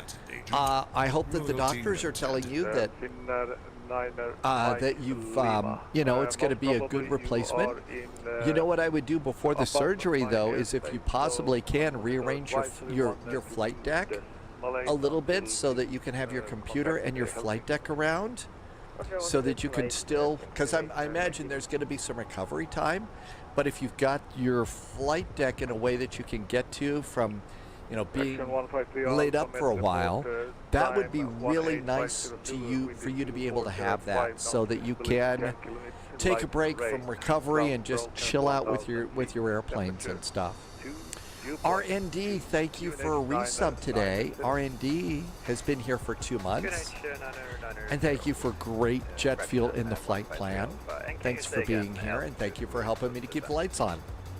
Yeah, I mean, now while you're mobile, if you start looking for ways to be able to redo your cockpit so that you can get to it from, you know, whatever bed or couch and stuff you're going to be at, just so that, okay, this is the way I'm going to be, and this is how it is that I can get to my controls to be able, not, you know, Frankfurt Friday, just a little flight so that you can chill with your airplane.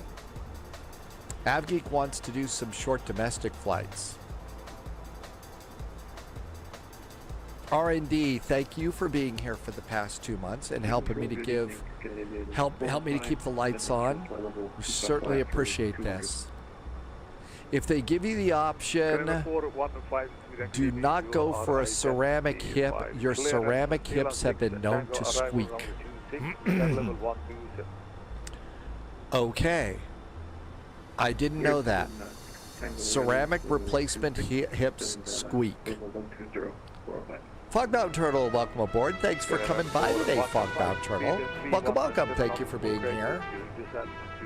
And Agent Fogbound Turtle did a resub over on YouTube. Good to see you. Thanks for coming by.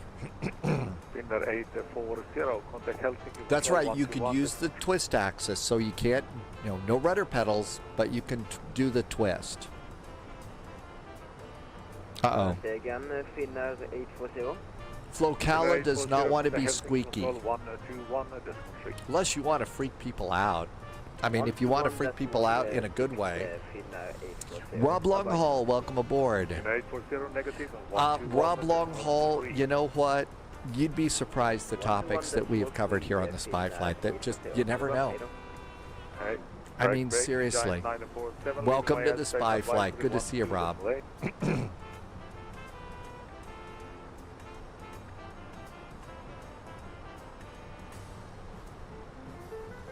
106 miles from top of descent.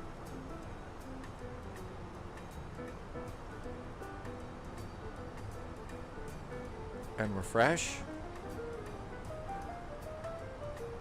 2024 is the better financial decision at this stage. Given future development is going to be incredibly good point. All right, let's go ahead and put our numbers in for the arrival. Altimeter is 1007. Temperature is 3 degrees Celsius in Aalborg. Wind is 2805. Delta Alpha Charlie. Speed 27, you don't know. Speed is essential. Transition level is 45. And the barrow for our landing. We know what runway they're using, which is 26 right.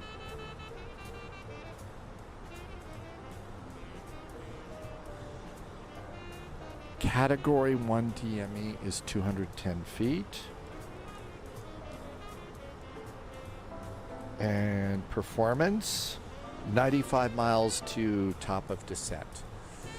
Have I made the meatball? You mean the meatball, the Swedish meatball recipe and stuff? It's still actually here on my desktop. So let's see here. It is, there's one item. It's a spice that we just don't have here in the U.S. Swedish meatballs. So here it is. And I can find everything here, allspice. I got to figure out a replacement for allspice. But yeah, this is it, Rob. It's right here. I have not taken that off my desktop because I've tried to do a couple of things without it, and it just doesn't taste any good. Oh, and getting like the Swedish meatballs prepackaged and stuff like that in the freezer section was terrible. Giant 947, ready to check. No, it just no. It didn't make me feel bad, but it didn't make me feel good either. Justice is going to be doing Africa. 210, Captain Chris. Did I put in the wrong number? Do I not know how to put this in? 164. 210. 210. Echo Charlie.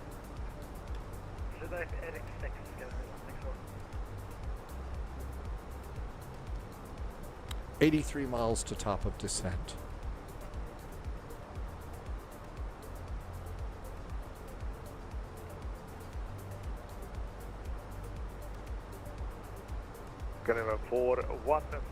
I'm probably just going to have to move, Rob. I'm just going to have to move. 22 extra Scandinavian.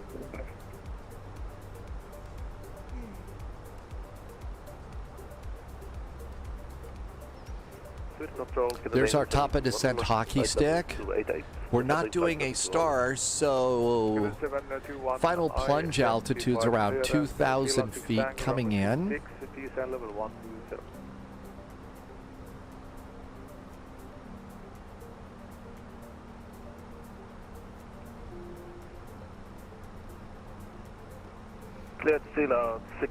Polyot is going to arrange a rescue mission. Might come to that. Are we good with Indianapolis to Toronto to Pittsburgh? And descend flight level 120, We have a nice Indianapolis. 415, no ATC, speed restriction.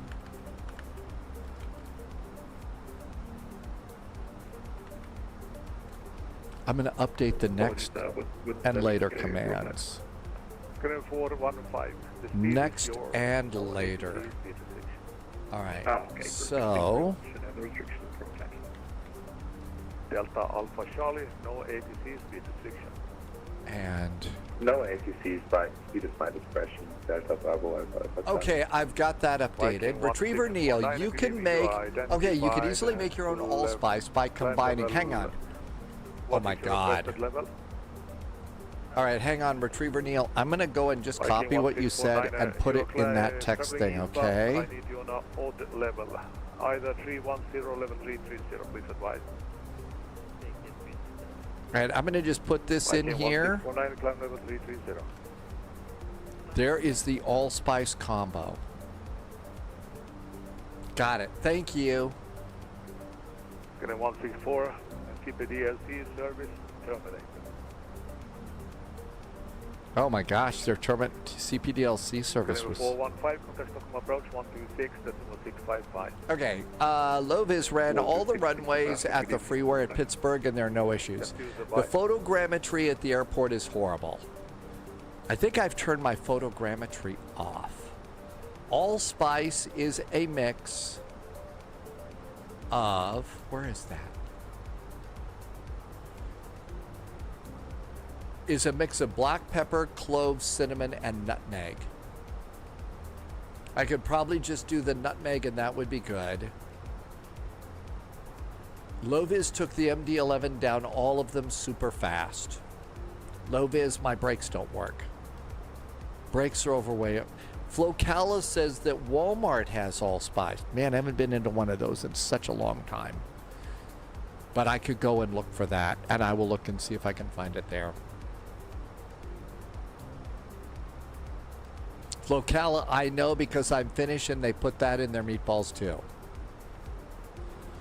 Or Rob Hall, if the handbrake doesn't work, you could just be like Fred Flintstone and drag your feet under the airplane. That might work too. I mean, they are simulated airplanes.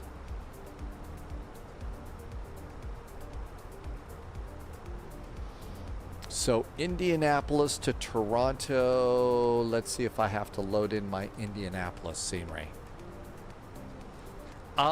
Tim Dog, there is a freeware. It's an older freeware only for Flight Sim 2020. Loviz checked it out to make sure the runways work.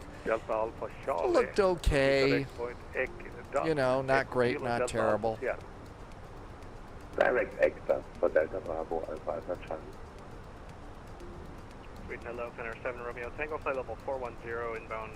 I don't know if they were going to do the glare shield or not. Fogbound Turtle. Indianapolis. It's not over there. I know we got a nice one. KIND. Yes, it's a Dominic design, Indianapolis. And I have it loaded, so we're all good to go there. Steve Rogers says that allspice is native to Jamaica. It's known as Jamaican pepper.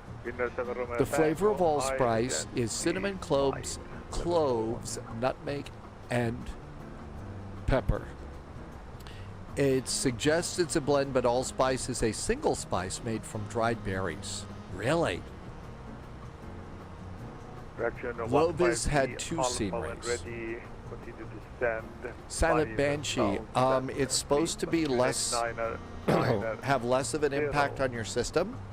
So not as heavy. Doesn't interfere with frame rates or anything. All the things that I needed to do, it's doing very, very well. So that's really nice too. Top clearance granted, Agent. Senor Tomas has done a very nice resub.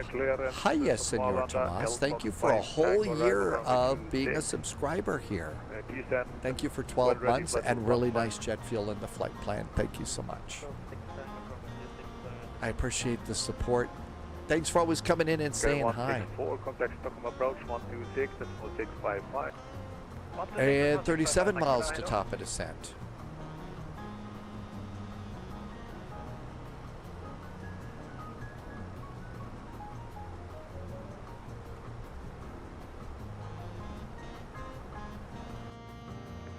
Dinner for Echo. When ready, descend level 220. When ready, descent. We should be getting a descent any second now.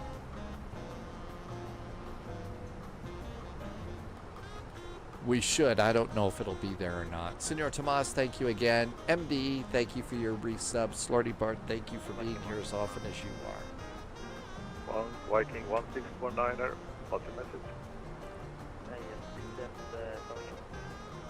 Viking 1649er, clearance Helsinki by Tango, arrival, from 26.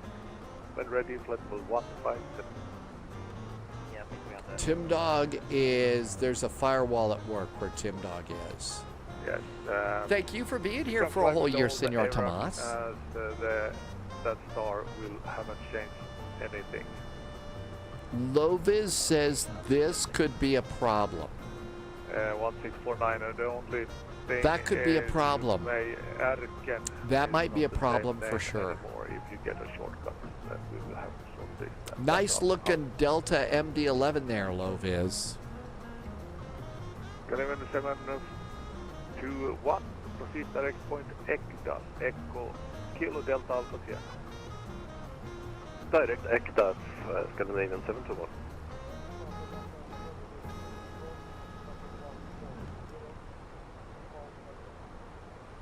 Turkey 17904, good evening, identity. Yeah, Loviz. Senor Tomas says it's just a little speed bump, right? Loviz is loving the widgets right now.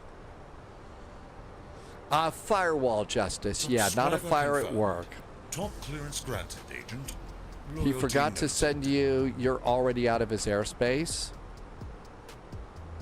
Canadian 441, contact Copenhagen control, frequency 136.555. 136.555 now for Scandi 441. Thank you for some nice ATC. Have a good weekend. 136555. We're good to go there. Drama is back with a resub. Hi, Drama. Captain Chris, I think you're right. He was probably holding on to me just a little bit longer to get me transferred in or something. Or maybe to fill a gap. They do that sometimes. But no, Captain Chris, you were right. Copenhagen Control, good evening. Scandinavian 441 is at flight level 360. Scandinavian 441, Copenhagen Control, good evening. Identify and expect ILS runway 26 height in Aalborg. When ready, start your descent, flight level 280. When ready, start our descent to flight level 260. Expecting ILS runway 26 right into Aalborg for Scandinavian 441. Scandinavian 441, almost fit, flight level 280. Flight level 280, descent when ready for Scandi 441. Thank you. Almost got it. It's one of the things I love about VATSIM ATC. It helps keep your short-term memory thing going, and when you have gray hair and stuff, you start getting worried about short-term memory.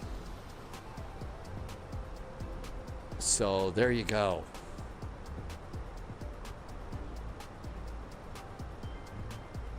When you get gray hair, you also get worried about other things, but I forgot what those were. Baseball boss. Actually, there is a reason. It's a number that I can kind of listen for, plus there's some other information too. You also get white hair, although this is a combination of like white and gray and stuff like that. It's not all gray, so. Plus, now that I'm a content creator and, all right, starting our descent, we've pressed the button. But no, that's the reason why. It started way back in the days of Satco. But it's just, mostly it's easy for me to hear the number. I listen for that while I'm chattering away like an idiot here. And down we go. Aalborg, here we come. Graveyard blonde, iceberg. That's a good way to put it. I'm going to call it that from here on out. Graveyard blonde. And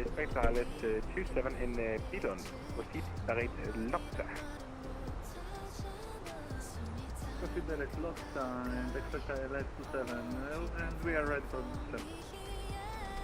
Victor 1777, roger, descent flight level 290. Descending to 90 with 1. Good evening, Copenhagen. Scandinavian 031, Copenhagen Control, good evening, identify. Your barber is forbidden from pointing out gray hair. Back when I was having to get haircuts like every 3 weeks for work and stuff like that, they never did that. I was clearly going a little bit gray around the edges and stuff, but they never taunted me about that. Some of them I'm sure would have, but now they don't have a chance because, you know, I am a hip and edgy content creator, so haven't gotten a haircut in quite a while. Yeah, it's feeling very hip and edgy for sure, too. Sir Garwin Granite Beard Morgan. Did I get your name right? Good afternoon. Oh, yeah, if there was an HEB, I used to live where there was HEBs in Corpus Christi. We had one on SPID, Sir Garwin. I mean, everything. It was huge. It was a really good store. I seriously doubt it. I never, yeah, I don't know if they've had that, and that's great. Something about a ceramic hip again. But yeah, they had some really good stuff, didn't they, Sir Garwin? I got some of the best brats and steaks for grilling. Oh my gosh. They also had a whole, you know, in the summer, you could go and just get turkey legs and stuff like that, put those on the grill. Oh, boy, were those nice for lunch. I did a lot of grilling there. 10-70 November, Bravo. Oh, okay, Sir Garwin, you know all about SPID, South Padre Island Drive in Corpus Christi. Polyot says that Disney makes really good turkey legs. I don't think that I ever had turkey legs at Disney. You know, the first place I got it was this really cool little Cajun restaurant in Port Aransas, which is near Corpus Christi. Sir Garwin, that's where you are? Yeah, I lived there for almost 10 years. I hope it is still wonderful in Corpus Christi. My barber is forbidden from pointing out that he doesn't know what to cut. I can imagine.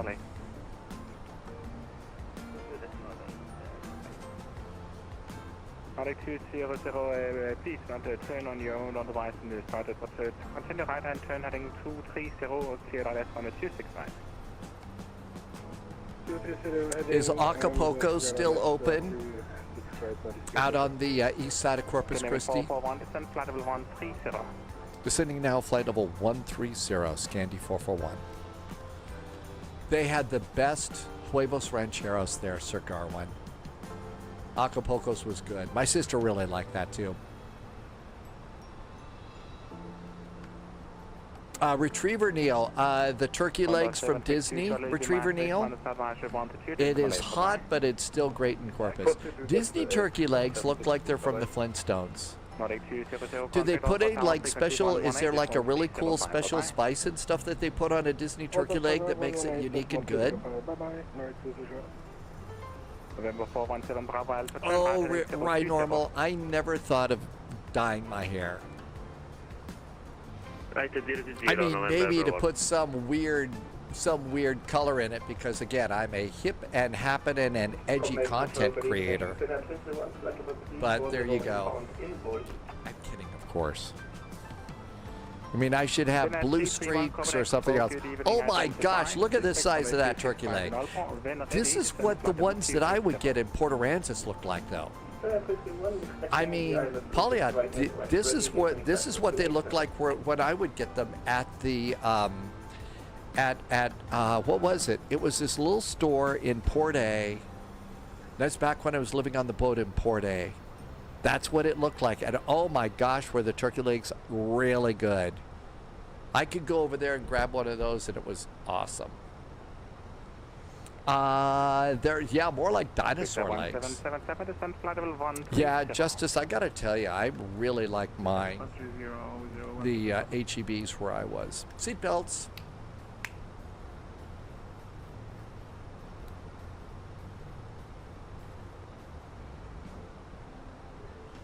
And so far, so good on the descent.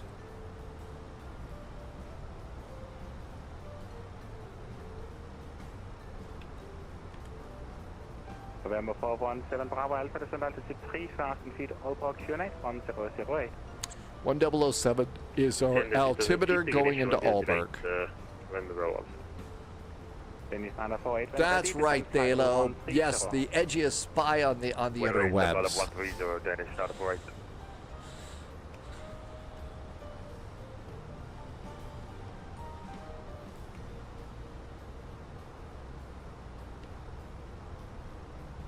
I think everything's perfect. The only thing we could do is come down here and switch this to below.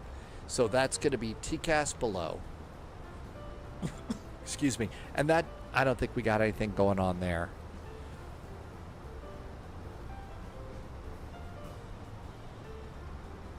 Next flight is Indianapolis to Toronto to Pittsburgh. Indy to Toronto to Pittsburgh. Let's see what kind of times we have on the on this. So we're going over to, it's the Steel City Surge. The Steel City Surge is 2300 Zulu. And then Toronto Thursday. Thursday's in Toronto. Is 2300 Zulu. So we've got to take our time so that we arrive into Toronto around 2300 Zulu. How much time do we have to kill? It's 1957. Boy. It's going to take a while, right?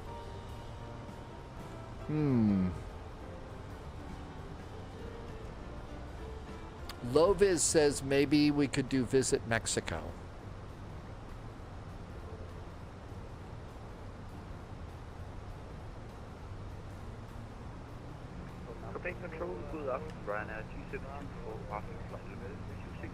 Oh, I thought you were serious. I was just thinking, we could have, yeah, I was thinking, oh, we haven't been in the 737 MAX lately for Aero Mexico. CDI Fix. Good evening. Welcome on in. Thanks for coming by today. It is a bit of a late event. I don't think that I saw Frankfurt Friday listed, but I've got Frankfurt Friday on the schedule. There wasn't an awful lot. We did have Riga Friday, and the Texas Triangle FNO is Friday night ops. Pittsburgh to Mexico for the 4th flight. Oh my gosh, that's a long one. We definitely need, we would definitely need some in-flight entertainment. Retriever Neil had a great landing rate, -149. Boy, I could only dream of those. Retriever Neil, good landing rate. Congratulations. Sir Garwin, I was never at Snoopy's. The food place, I know where it was out on the way out to South Padre Island Drive. I don't remember. I was never there, I don't think. Flight Sim Aviation, welcome aboard. Loviz is now taunting. Now says we need to take the BAE 146 or the F-28. Two of my worst airplanes.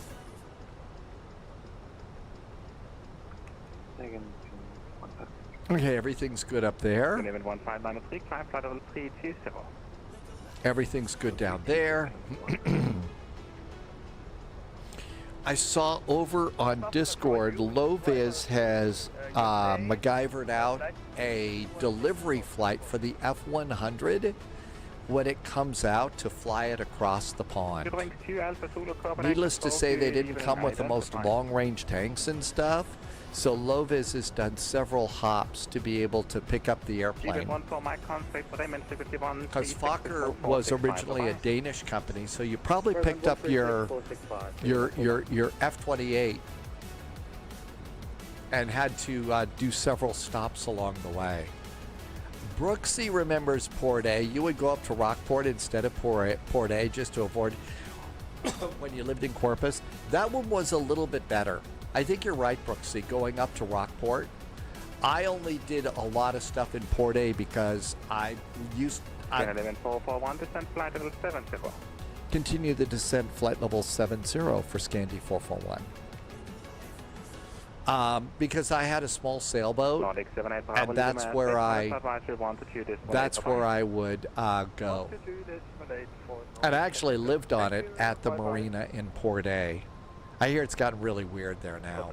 Mr. Jazz, good evening. Thank you for coming by today. And yep, always cool when you can MacGyver things together, right? 136.465, people welcome Mike, good day.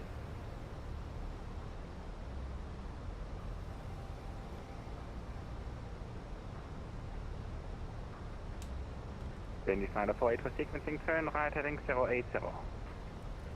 Right, 080, that is not we're a little bit high, so we'll put out the... Did you know Ease On Down the Road by Diana Ross and Michael Jackson was featured in the musical The Whiz? I knew about The Whiz, and in fact, whenever I hear about the airliner that must not be named, the airline that must not be named, that's kind of what passes through my twisted brain. That and the other word for whiz, but there you go. Hi, Throx, welcome aboard. I thought it was is it Fokker Danish Dicky? Did I mess that up? So you would go most towards Mustang Island and Flower Bluff. It was Dutch, not Danish. Hey, at least I got the first letter right, okay? Dutch, not Danish. Got it. Thank you. So you would pick that up at Schiphol Airport. November 417 Bravo Alpha 12, left heading 290, descend altitude 2,000 feet, cleared ILS runway 26 right. Left 290, descend 2,000 feet, cleared ILS runway 26 right, November Bravo Alpha.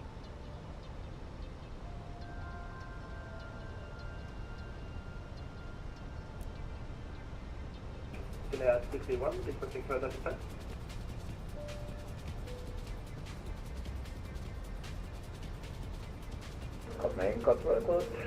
Pauliot says, okay, Dutch smoke magic herbs, the Danish eat pastry.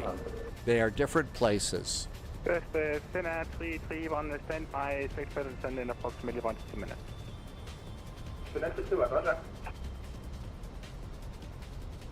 Hi, Ministry, welcome back in. Magic herbs. Gentlemen 62 Bravo, Copenhagen Control, good evening, identified, time flight level 380. Pauliot said, though, that some Dutch do eat said herbs too, magic herbs too. November 417 Bravo, Alpha turn left heading 240 to establish. Left 340 to establish, November Bravo Alpha. Skyline 441, turn left heading 180, descend altitude 3,000 feet, Aalborg, QNH 1008. 1008 on the altimeter, descending to 3,000 feet, left turn 180 for Scandinavian 441.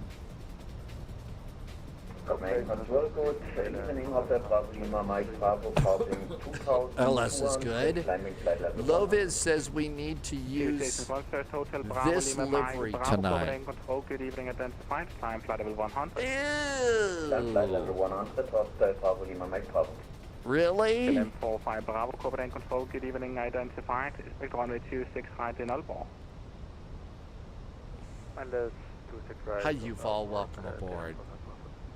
That's right. It looks like a big old school bus, doesn't it?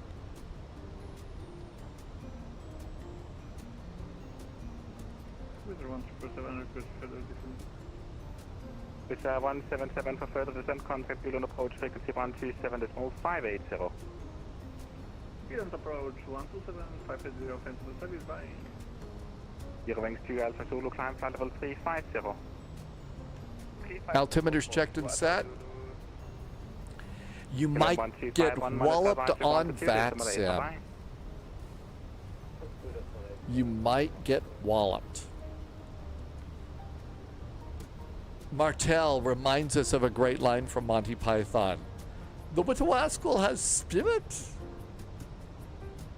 Seriously.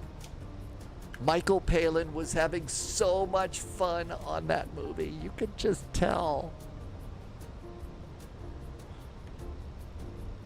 Okay, let's posture check. Got a little posture check going on here.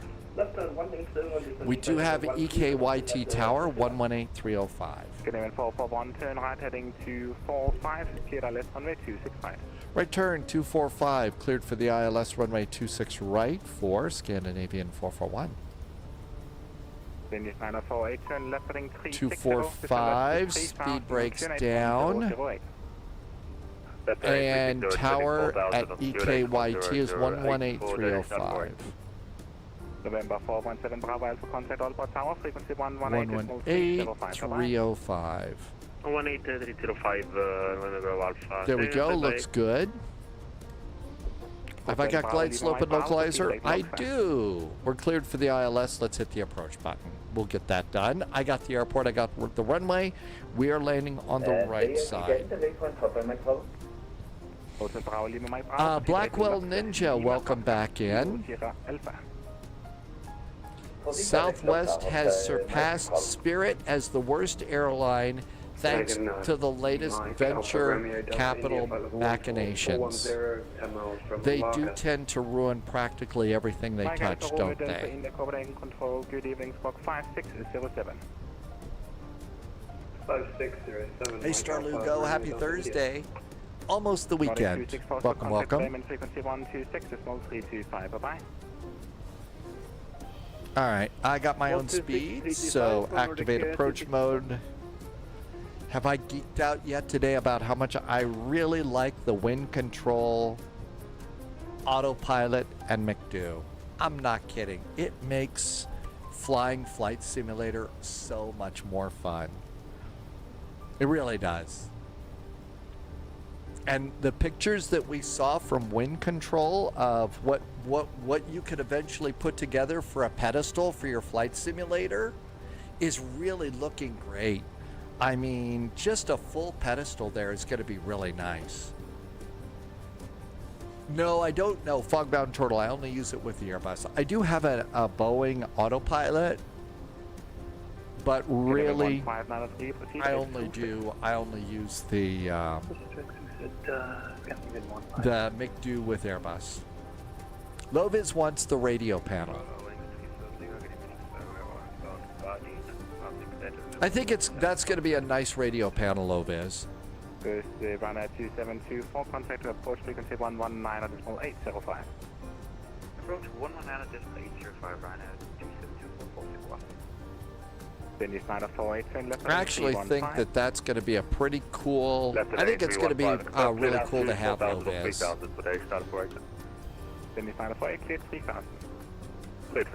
Although I did try to revive my. Contact Aalborg Tower, frequency 118.805. Question 118.305. Bye bye. 118.305 for Scandi 441. Thank you. Have a good weekend. Eurowings 37 Lima Copenhagen. Aalborg Tower, very good evening. Scandinavian 441 is on the ILS, runway 26 right. Scandinavian 441, Aalborg Tower, good evening. Wind 290 degrees, 5 knots, continue approach, number 1, runway 26 right. Continue the approach number 1 for the runway, and the runway is 26 right for Scandi 441.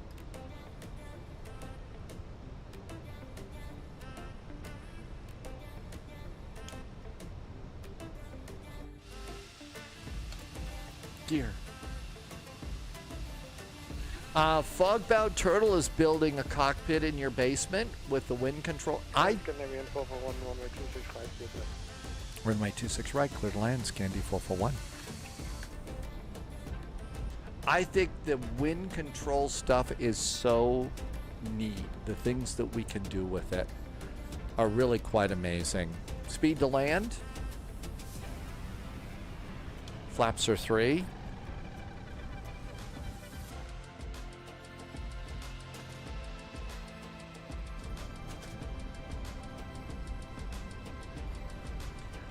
Let's see. Pick a 5-string set after playing for Southwest Business. Select before changing. Getting 1A and 1-2 boarding because of the pre-board scammers. Pre-board scammers.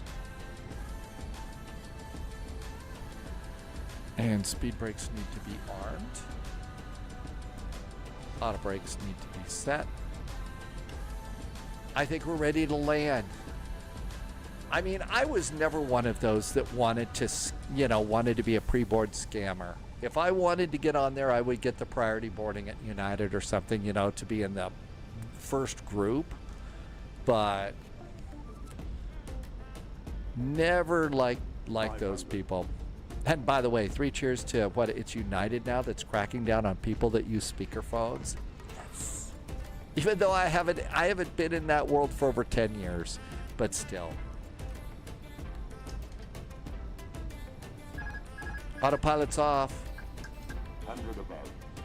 Well, generally, I would go for an economy plus seat at United, and I would upgrade the boarding group because I always wanted to get on, because I was getting a window seat. I didn't want people to have to climb over me or climb over other people. 30. 20. Retard. Drive.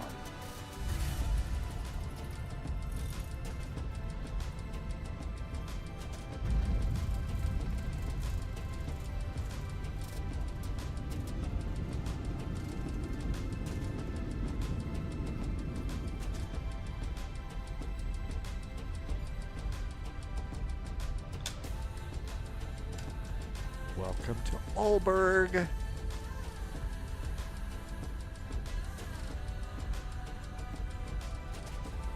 And we should have a taxiway coming up here. And Scandinavian 441, roll control ball, check to stand number 7 via Pittsburgh, the southern parallel runway, and Charlie.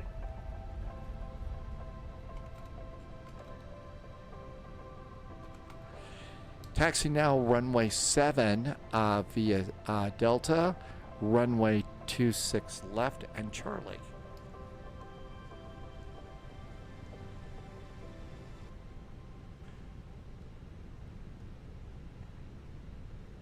Manaphy is doing Lagos today. I missed some chat. Minus 341. Really? Man. That's 341. I had such high hopes for ElevateX. I was really, really hoping that maybe, just maybe, the landing rates were going to get better. Guess not. Oh yeah, we did have a problem on Monday. My internet was out. But thank you for asking, Blackwell Ninja. Captain Sibby!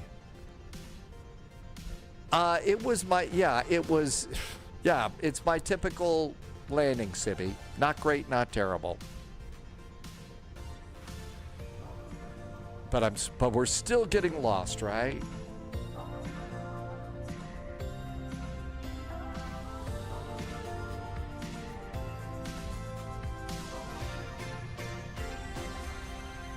Yes, the landings may be a little on the hard side, but the music sure sounded good.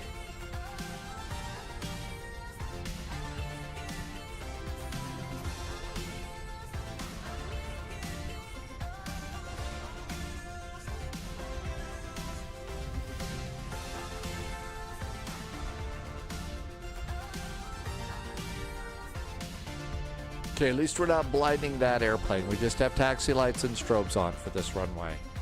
Hey, I don't do many 1,000 landings now. That's a little too much.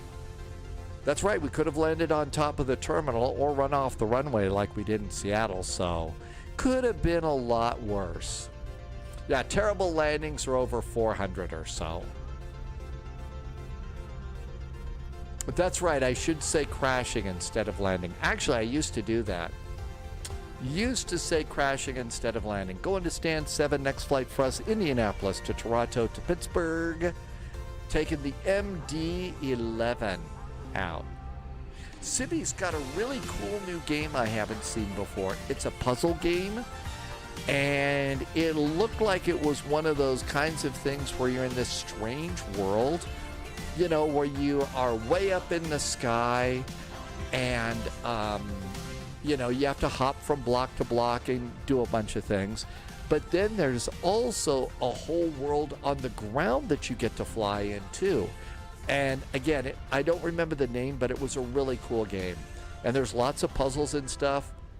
It's sort of like a, you know, puzzle version of an Assassin's Creed world. But it was all really, really neat. I thought it was great. So Sibby's playing that one right now, and it looks like it's going to be a while too. Crimson Desert is the name of the game. Sunjammer? What do you mean? Yellow Cards, Cats, Charles Yerkes, Louis Renault, and Sherlock Holmes? It was not that bad. Hey, that was last week. We're starting fresh this week, right? Yeah. No, we've been back to, I think we departed from Seattle. We haven't landed there since. Lundy is back in chat. Lundy is coming in. Is still 3 kilometers away from landing here at Aalborg.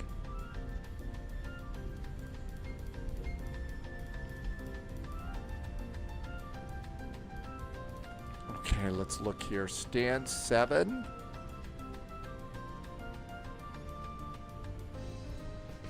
Eric Berg is up at the stand next to us here. Oh, you live in Aalborg, Lundy. Okay, so you live here. This is the little airport that we've got for Aalborg. I don't know if you've seen it in the sim before. It looks like it's kind of nice, I think. You know, we've got it's pretty well modeled in the sim. Hey, gosh darn it! I got a great idea. Let's just go off VATSIM here. That was annoying. That was annoying. Did we lose our Seattle certifications? No. It was just a bad day.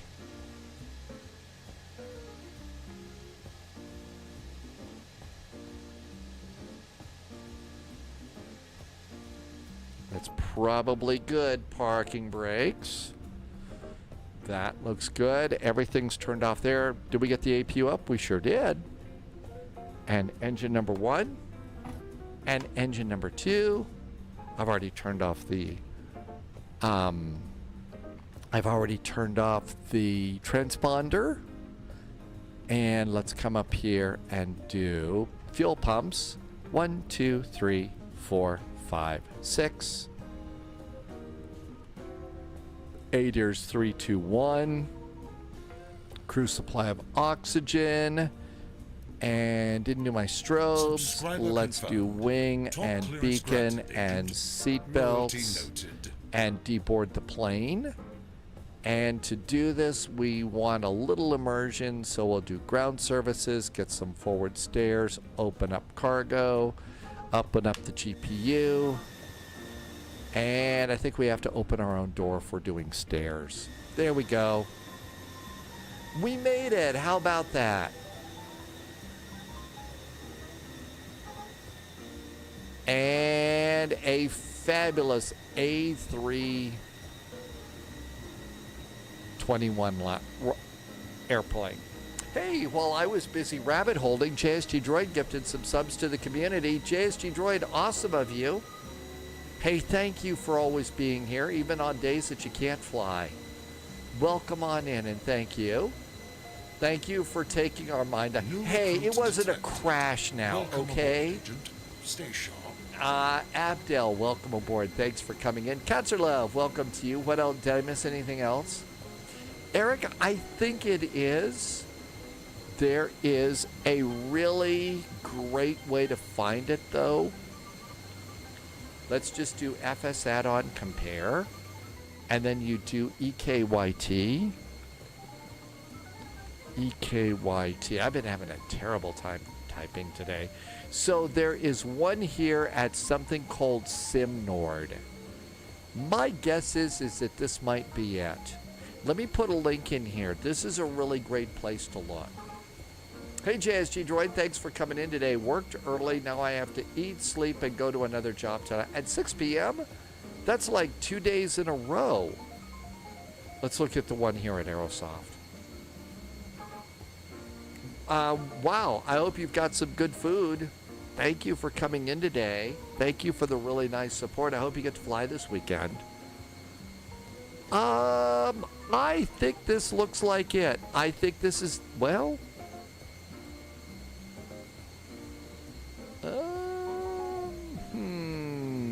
I don't know. I mean, the terminal is modeled like this. There's a deli over there. This might be it. Let's just look in the terminal real fast. So we'll just go ahead and zip on down to the... I think this is it. I think this is actually it. So this is a payware from I Have It. You can get it from Aerosoft. You could get it also in the marketplace. Yep, that's it. This is the airport. Kind of tell just by looking at these things over here. JSG Droid, thank you again for coming by today. I haven't seen an update for the A340 yet. DK Funfly says they make a lot of Danish airports. Oh, yeah, you can tell. Look at that. There's the deli. There's the deli right there. Yep, we figured it out. Loviz says make it daytime. Anything good at the deli? There's a nice Aalborg sign there. I don't see any really good sandwiches at the deli or anything like that. I think it's nicely done. Eric, you live here. Is this kind of what it looks like to you?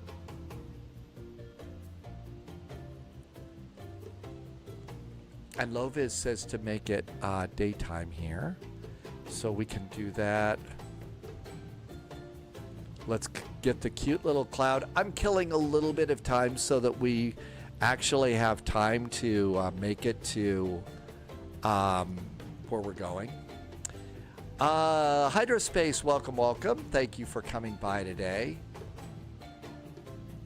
JSG Droid, thanks again. And again, can't say thank you enough for your really good support. You're one of those that's keeping me going.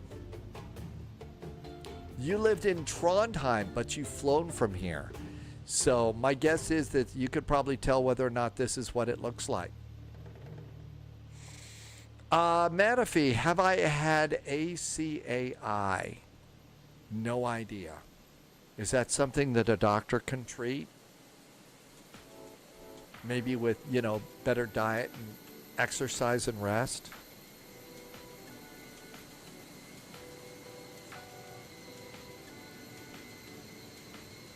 I'd say this is looking pretty good there.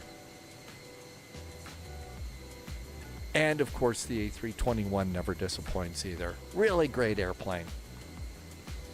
All right, so let's see. We got to go and do Elevate X. And we'll go and hit complete flight. Complete flight. There we go. And then we can blow out of this. And we'll go and get the latest update for the MD-11.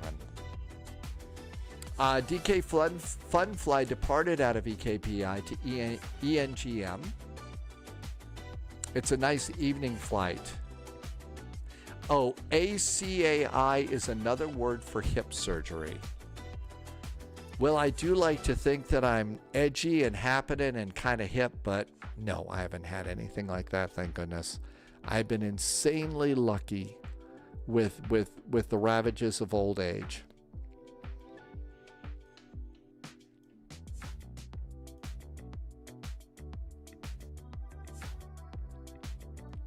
Okay, that all looks good. Let's see if there's anything going on at our next flights.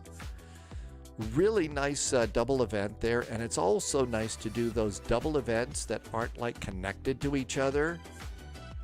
Okay, don't see anything at Indianapolis or anything at Toronto or Pittsburgh. So the places that we're going right now, nothing big yet. Vanilla, welcome aboard. Vanilla got one of the subs from JSG Droid. Glad you got one, Vanilla. Am I going to get the TriStar? Yeah, I kind of think I had to get the TriStar. Captain Chris had a great landing, a -168. Manafee got ads. It's like a sorbet made of ACAI fruit in Brazil, and it's good. No, I haven't had that. Somebody said it was a hip replacement surgery.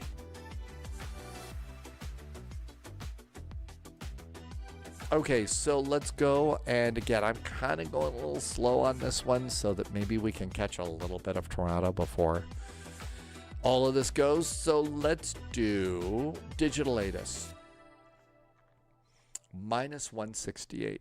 Numbers I can only dream of. Okay, KIN Day. Indianapolis. Loviz, yeah, I'd say there's butter all over the place. Well, there isn't a whole heck of a lot of March left to go there, Brooksy. So, and since they're a sponsor of a very big VATSIM event that is coming up on Saturday, there is a little bit of totally unfounded speculation that maybe it's going to come out tomorrow. Maybe. I don't know. We could see. Let's see. What are we doing? Approaches. Runway 32, glide slope. Pappies. Okay, so 23 right and 23 left for departures. 23 right and left out of there.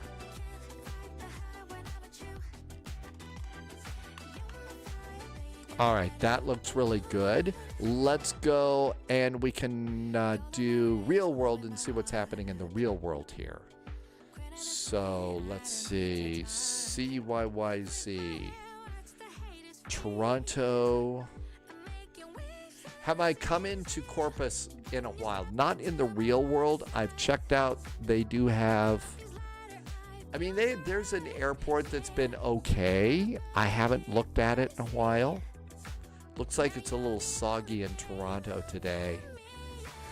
Okay, my guess is if we're flying cargo, it's going to be 4 right or 4 left or 5 or 05. Because we're cargo, my guess is they would bring us in on runway 5 because that's FedEx land over there. Daddy VDW had a minus 159. Man, butter all over the runway for you too.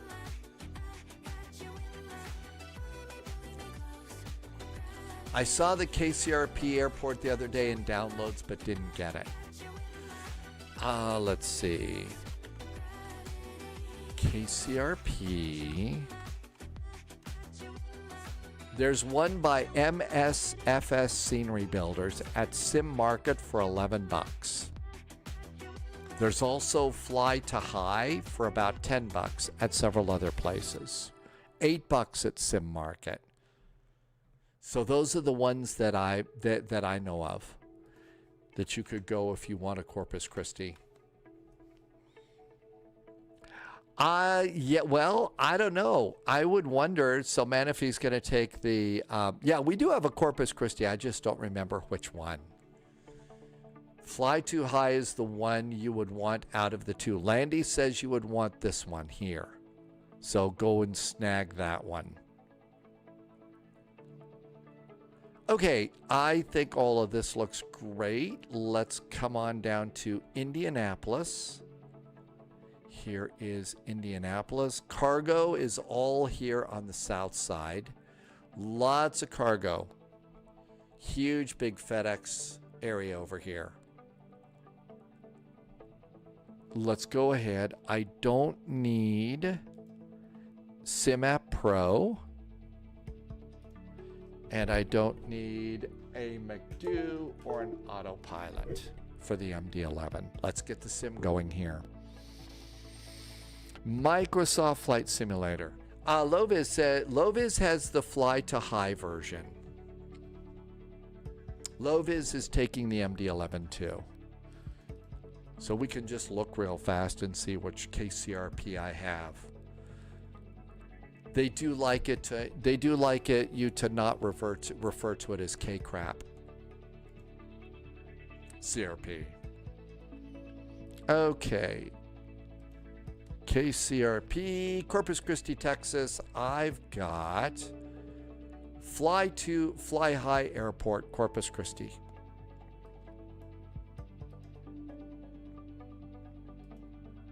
Okay, all this looks good. Let's go clean up our notes and start doing flight planning.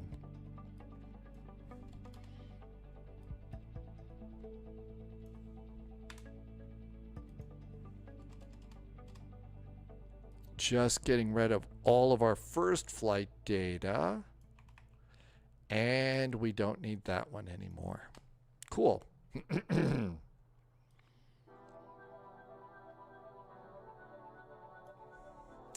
Briggsy just arrived. Welcome aboard. No, somebody came in and was asking about it. We're going Indianapolis, Toronto, and Pittsburgh. Got a little 3-hop. Does anyone know why Briggsy's Phoenix app suddenly was blocked by my PC? That sounds just like it. It sounds like maybe the antivirus is causing a problem. As I recall, I may have had to put that on the exception. You know how in your antivirus you have exceptions, programs that are allowed to go through a firewall or something like that? Exclusions. I think that's it. I had to put it in my exclusions list the Phoenix app. So it could be something's changed with that, Briggsy. Lovis had to do an exception too. Okay, flight plan. New flight. And we're going to do FDX. We are we're KIND, Indianapolis. CYYZ. They need some fresh holes for Timbits. So we have to bring them up a bunch of donut holes. It's going to be an MD-11 freighter.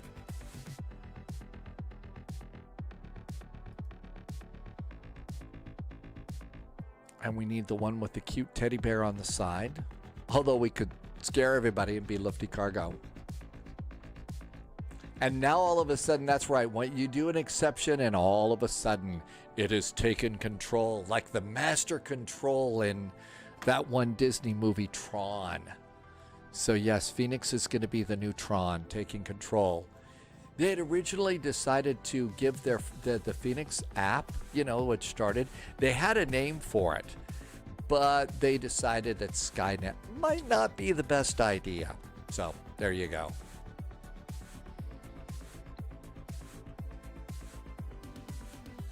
All right, that looks really good. Let's get a PDF of this and put that on the desktop. I'm going to make a copy of my flight plan for you and put that there. All right, so this is going to be KIND, CYYZ, KPIT. And let's go ahead and update a few things. Can you say Carmel? Oh, caramel. Oh, caramel? I think the American way is caramel. I thought you meant the Clint Eastwood town, Carmel by the Sea. Okay, all the titles should be updated. We need to pre-file on VATSIM. Pre-file.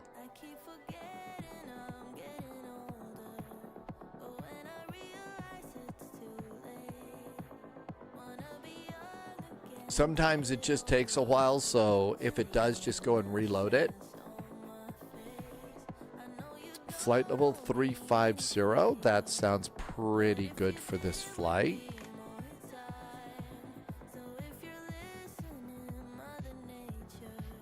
And file. No chickening out possible now. All ready to go. Manifee says that Phoenix has encrypted your files and will decrypt them if you do a smooth landing in Paro. Keen Amateur got one of JSG Droid's really, really nice gift subs. Welcome in, Keen Amateur. Pretty quick with the chicken there, Polyot and Manifee. Diamond Mike, you're feeling a little bit bad today, so sit back a little bit, just kind of chill. You know, you don't have to jump into VATSIM, but maybe do a small little flight, just you, go into your own favorite airports that you know and sit back, have maybe a beverage that has, you know, carbonation in it or something, start flushing your system and fly your airplane just off VATSIM by yourself to maybe feel better. Fastest fingers on the internet, especially when it comes to the chicken sounds.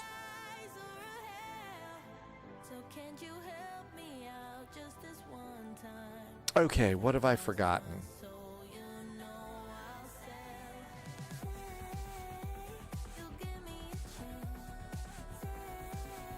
Let's put our flight plan in here.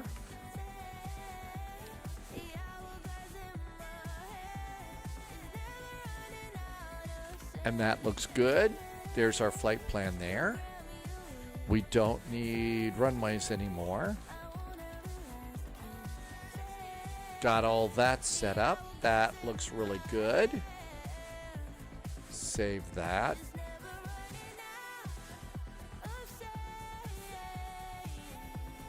And there's an application for charts in the MD-11 that's okay. It's not great.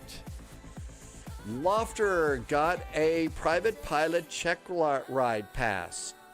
All sorts of excitement and happiness in the live stream. Celebration. Congratulations, Lofter.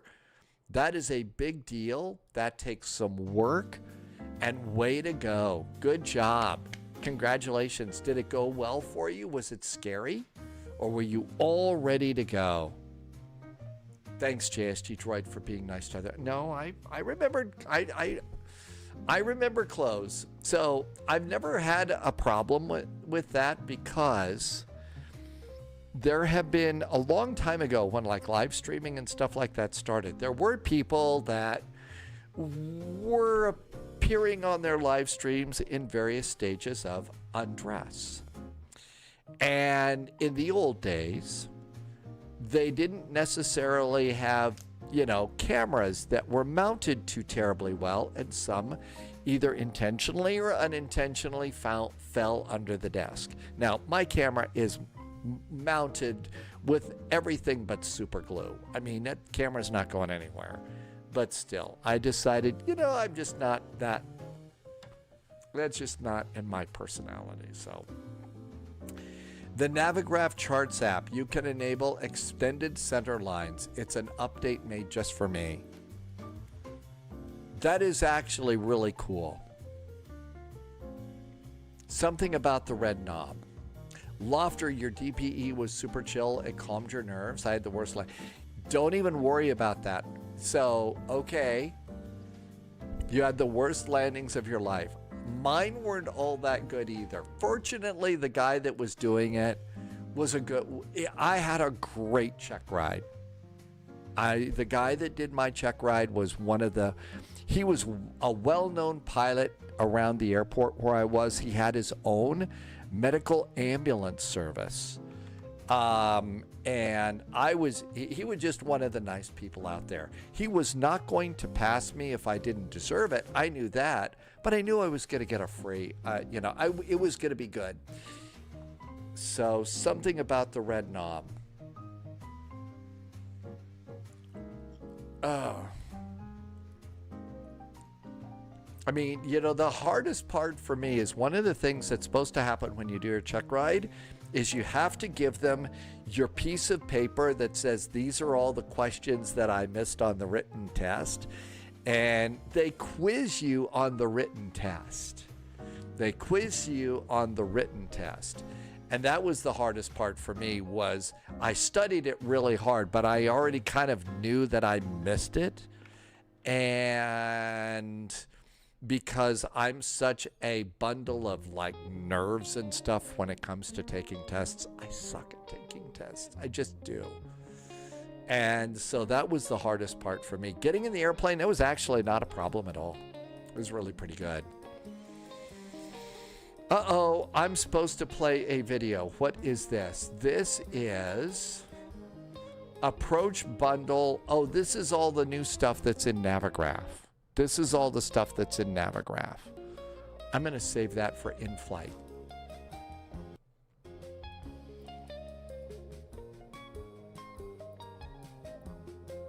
And FedEx is down here.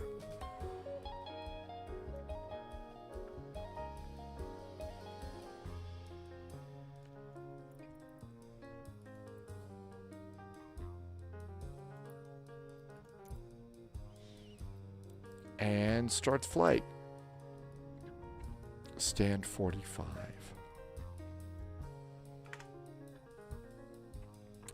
Let's see. Something about the mixture. There's Jamie having too much coffee emote. Got an 82% on and walked in and said I overstudied by 12%. Really? That is great. That is great. These guys did not, my flight instructor at the final airport that I was at and the check ride, they were not necessarily known for their sense of humor, but they were really good people. Designated Pilot Examiner is what DPE stands for. In my world, it would just be the dip thing. Oh yeah, Justice, we are doing a 2-hop now. So we're going to load the airplane up here in Indianapolis and take a load of cargo up to Toronto. And then when we get to Toronto, we'll unload the plane and reload the plane with more cargo and go down to Pittsburgh. And we're flying into a VATSIM event, and then we're flying into another VATSIM event. Manafee, do we want to say that again for the whole class? I didn't say the whole word. But one of my new favorite captain in Star Trek refers to himself that way, as a DS from Chicago.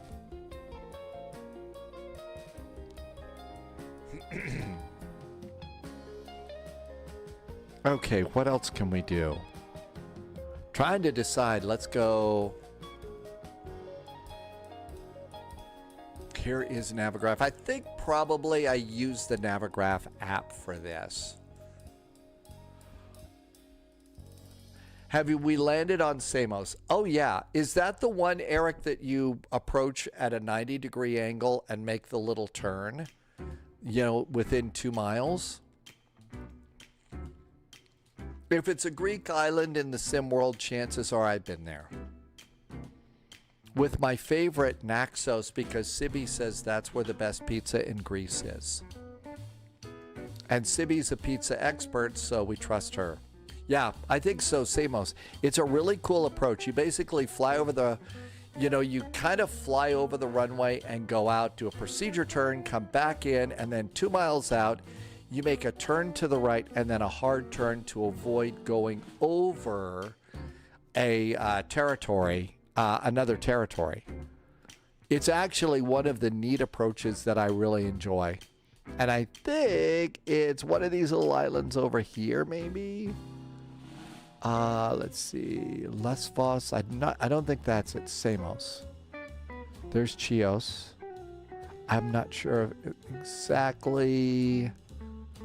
Nope, it's not that one. It's this groovy little island here. Nope, that's not it.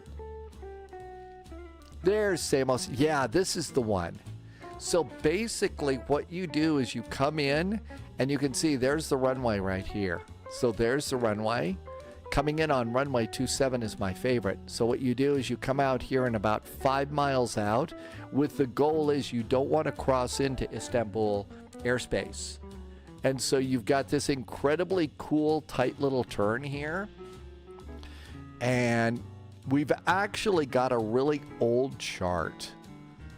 I've got a really, really old chart for this. And we've got time to spend on rabbit holes today. So this is kind of what you do to come in for either one of the runways here. And so basically fly over the Samos VOR on an outbound course of 161 until you're 9 miles out.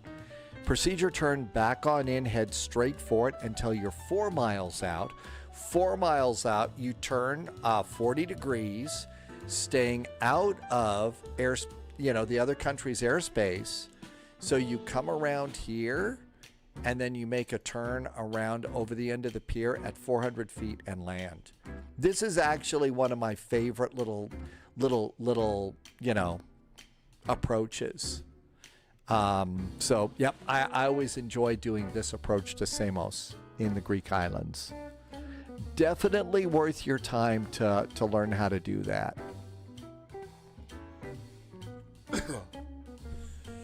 Let's see. Spy, you have an unwanted 0 in the title. Oh, okay. An unwanted 0 in the title. MD11, I do have an unwanted 0. It's supposed to be a dash. And if I don't change it, you won't think that I'm very dashing now, will you? Sorry, couldn't resist. Behind on the question, talking about SW, did they lose a lot of rep? You flew Southwest with lots of problems. They've been changing the way they do the way things work. I don't fly that very much, but other people do. What's the confusing approach? It's a cool approach into the Greek island of Samos. Sadly, I don't. Sibi hasn't told me if there's really great pizza there, so Naxos is the best pizza. Matt, if he wants the Flight Sim Studio E170, those will be fun airplanes for you. We're right now waiting. I'd updated the MD-11, but I didn't preload it, so that's why it's being kind of bratty right now.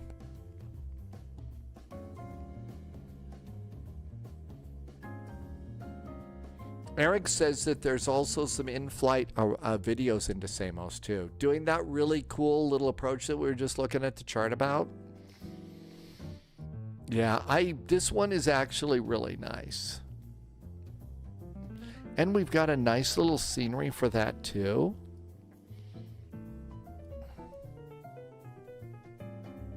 Well, I don't see Frankfurt Friday tomorrow, but I don't know if there was Acropolis Nights or not from the Greek islands. We could depart tomorrow out of Athens and go to Samos, because I didn't see Frankfurt listed. If we want to go and try that as our first flight tomorrow, you got to be really frosty for that though. Parking gates. I don't think we need parking gates for cargo. Yeah, that's only for passengers. Loviz says they have stopped kind of listing it for several weeks right now. Departure is the Mir 7 with an initial climb clearance of 5,000 feet. Are there any flights for Easter coming up? Not sure what would be considered an appropriate Easter flight. Doing the number 6 arrival, make sure you get it the correct transition for your runway. We want the 5s and 6s. We're going to go ahead and snag runway 5. And then I think we want 6 right is the other runway.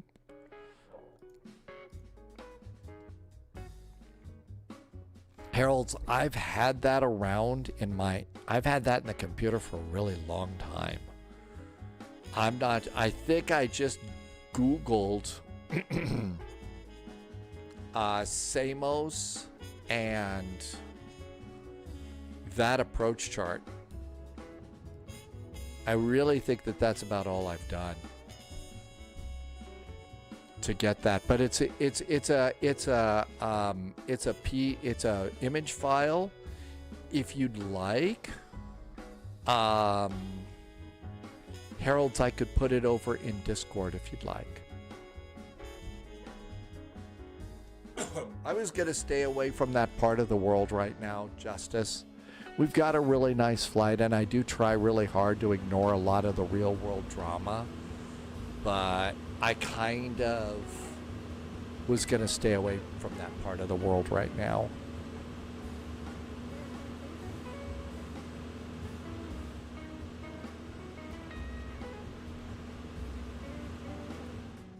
Let's hop into the cockpit here.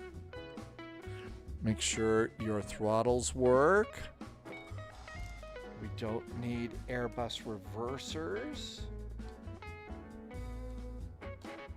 Okay, that works.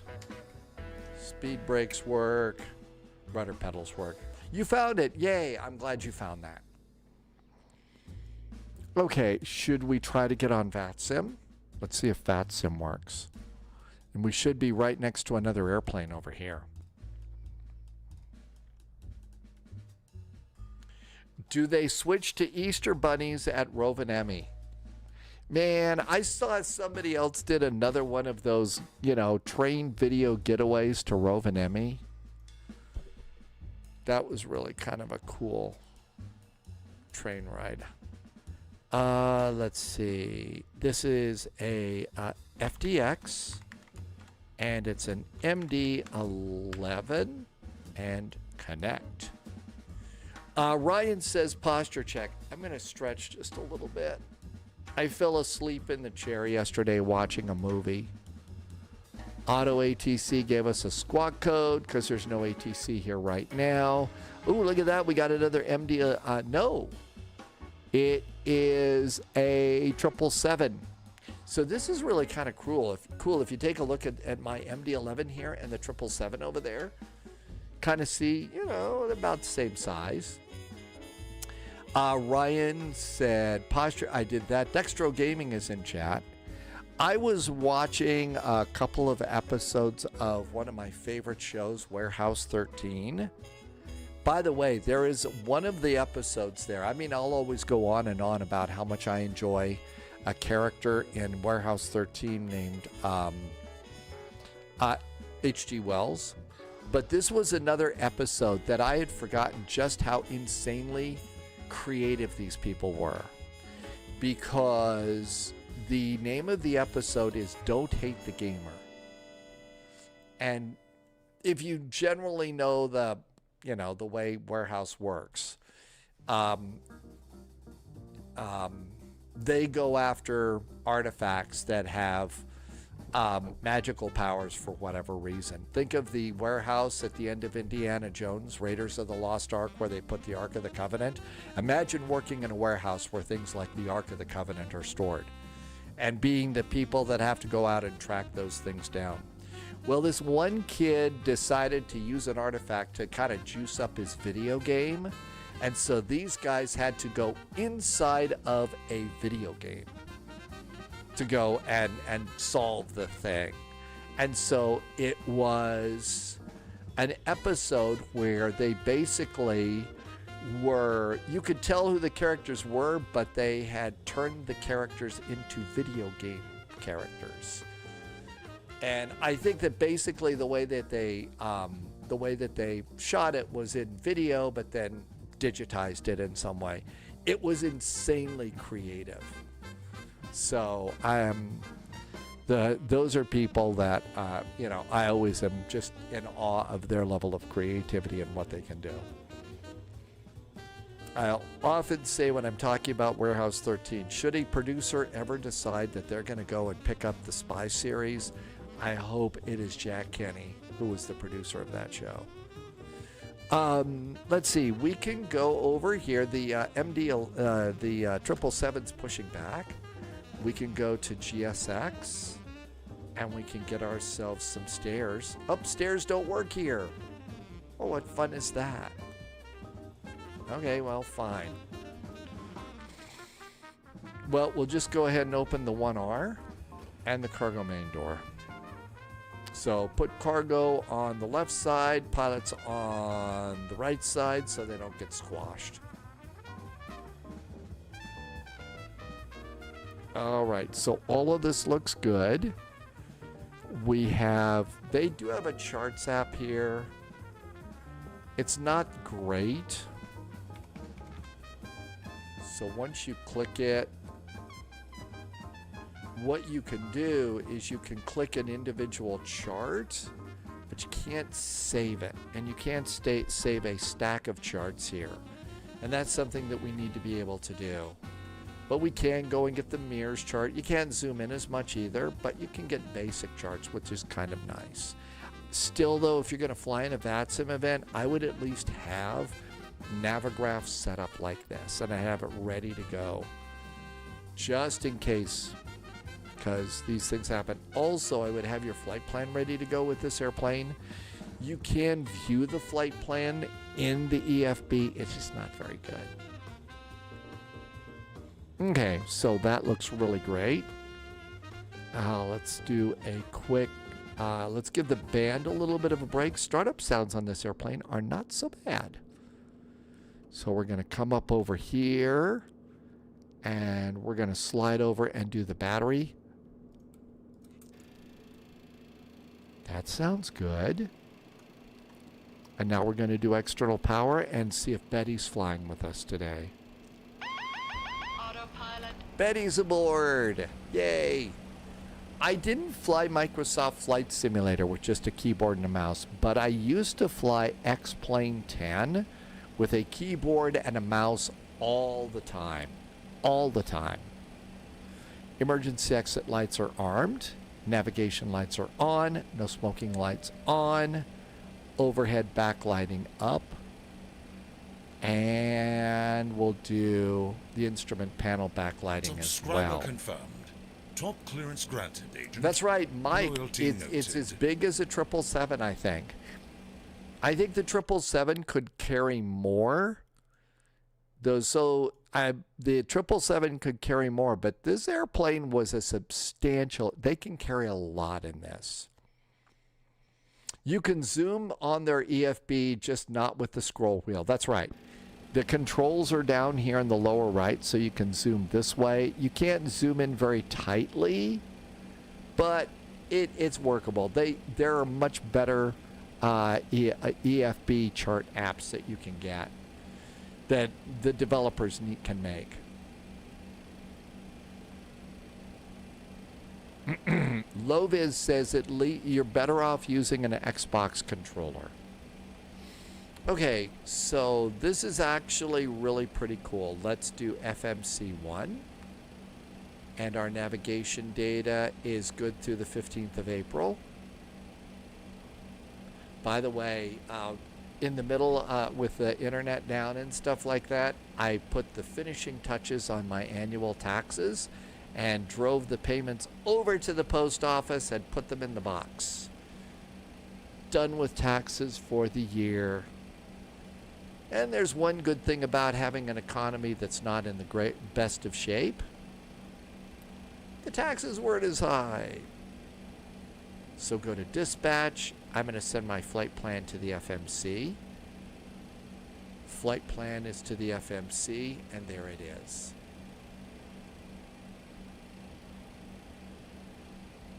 Indianapolis to YYZ. Our alternate, and this is when you're going to want to have your flight plan off to the side on another monitor. Our alternate is CYTR. So, CYTR. CYTR is our alternate. Let's see. Better off with a controller. Captain Chris, did you ever see that there is an arrow between the E and the X on the FedEx logo? Yep, there is. And once you see it, you can't, you don't unsee it. But yeah, it's been there forever. Loviz has been flight simming for 30 years, and no way could I fly with a keyboard and mouse. Well, you got to understand the kind of flying that I was doing. It was in X-plane. It was the Flight Factor 757. I was not on VATSIM. I wasn't on VATSIM or anything else. So, and it was sitting on my desk at work, which people thought was a screensaver, which I will forever be excited about. FDX, Flight 441.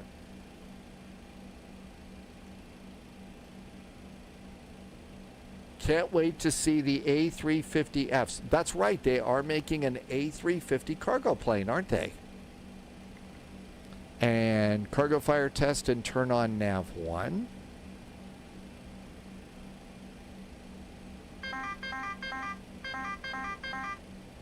And there's the cargo fire lights on. Let's do number 2.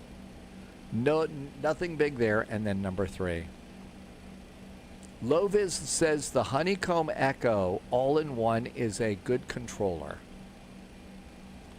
They have not made it for the flight simulator yet. I don't think they have made it for... There goes that 777. Happy landings, Captain. Watch out for sheep on the runway. Irvi has nightmares about that noise. Actually, there's several people that want that noise as their ringtone on their phone.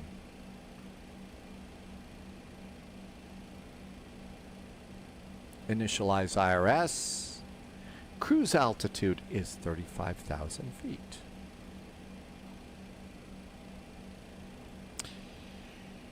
Cost index is 45.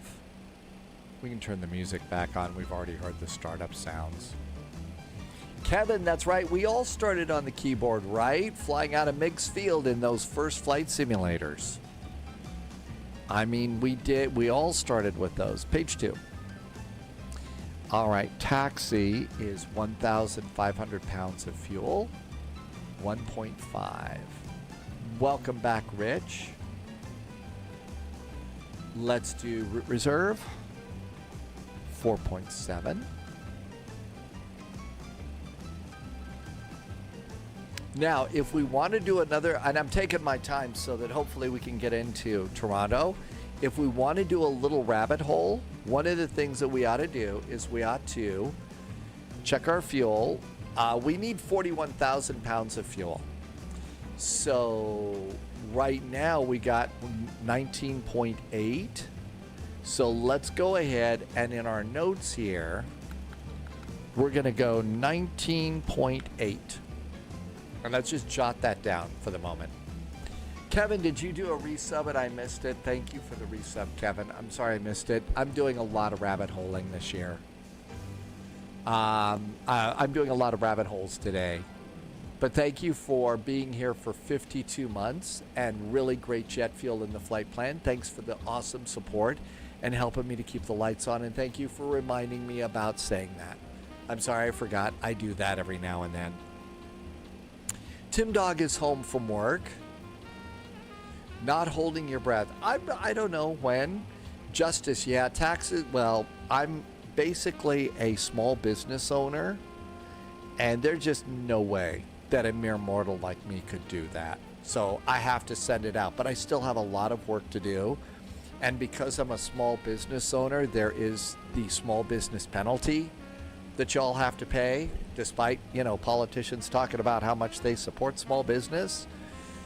They only support big business. Hi, NASA Marcy is back. Hi, NASA Marcy. Welcome back.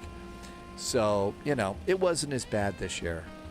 It could have been worse. How? It could have been raining. All right, so let's go ahead. And now that we've got our fuel that is aboard the airplane, now we're going to hit set payload and fuel. There we go. And now we're going to do performance. No, payload.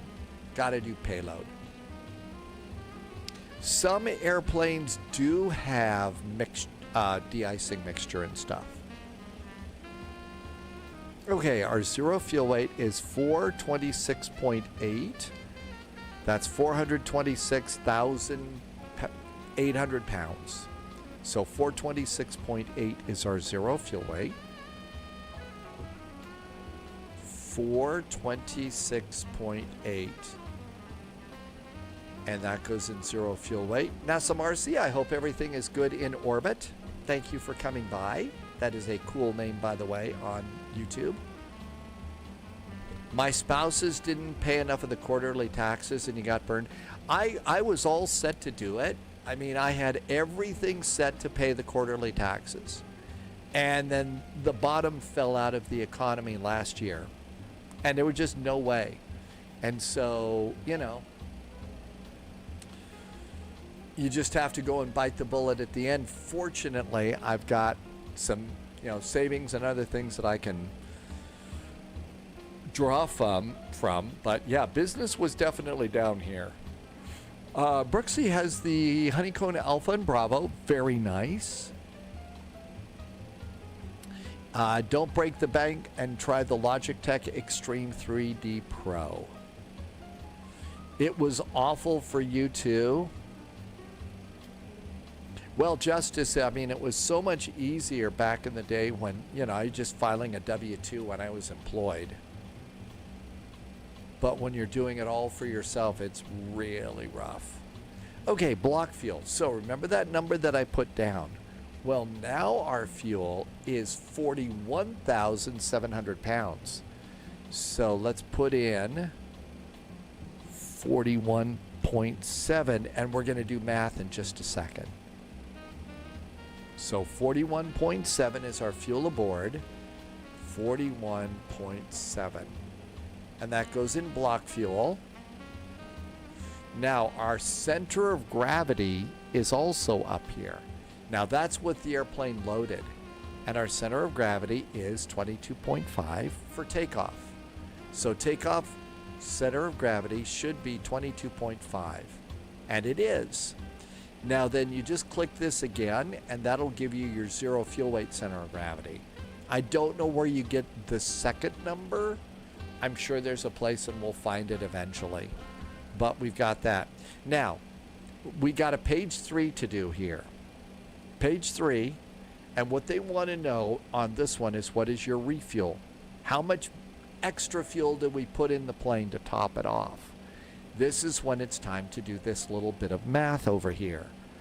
And if you're a flight simmer, you know that that's too much math. So 41.7 minus 19.8, oops, 0.8 equals our refuel is 21.9. That's how much we had to refuel to get our fuel up to what it needs to be. So that's where the refuel quantity goes in. So 21.9 here. And that goes into refuel, and it's perfect. Ashbad, welcome aboard. NASA Marcy has a question. What graphics card am I using in my PC? It is an Nvidia 3060 GTX RT. I forget that part of it. I'm amazed that I remember 3060 right now. But that's the one I'm using. And you're watching on YouTube, NASA Marcy, so most of my big system specs are in the description for the video you're watching. I put it into every video description.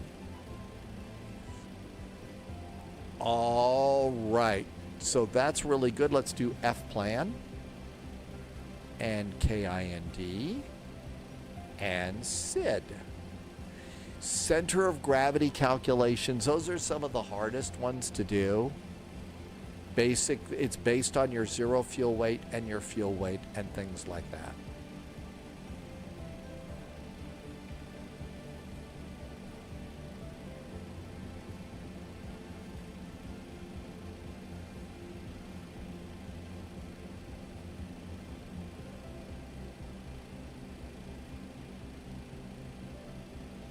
We're departing off of runway 23 left. 23 left.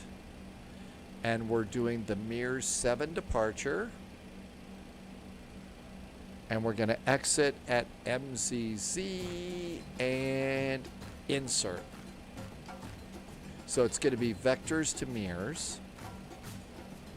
And then come on down here. And CYYZ, our arrival, we think it's going to be the ILS to runway number 5. This is going to be, it's the number 6 arrival. Number 6. We're going to pick it up at Query. And the transition is Zygam, and I don't remember if that's the case. So rather than look it up in here, this is why it's so much easier to go over here. RTX 3060. Thank you, NASA Marcy.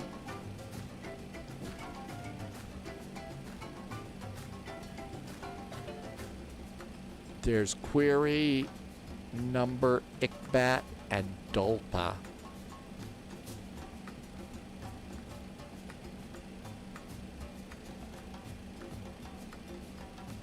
I never got my runway 5.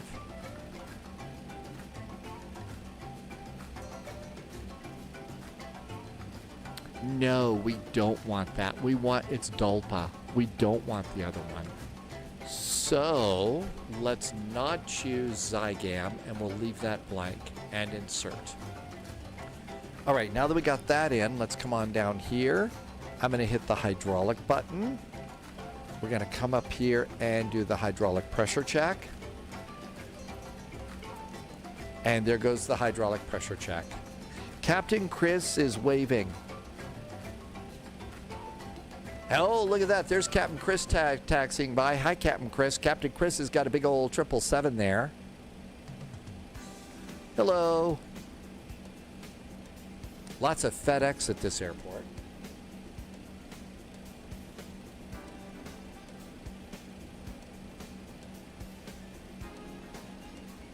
And if you look down here, you'll see all of the pressure hydraulic systems are going to pressurize now. This thing apparently leaked quite a bit, so you go and you do a pressure check. Tim Dog got a lot of work done today. Congratulations. I think that that's just the way of it in the world, Tim Dog. I think that the way the world is right now, you get all sorts of cool and groovy things done when you don't have a bunch of meetings and stuff. All right. All of our hydraulic systems are pressurizing. It's going to pressurize the center hydraulic. Congratulations on getting a lot done. Okay, so here comes this one.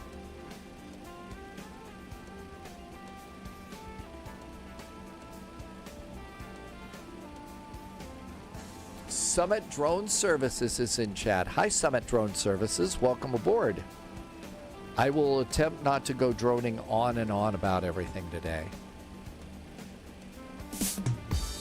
You knew that there was a drone joke coming, right? Okay, let's do fire test.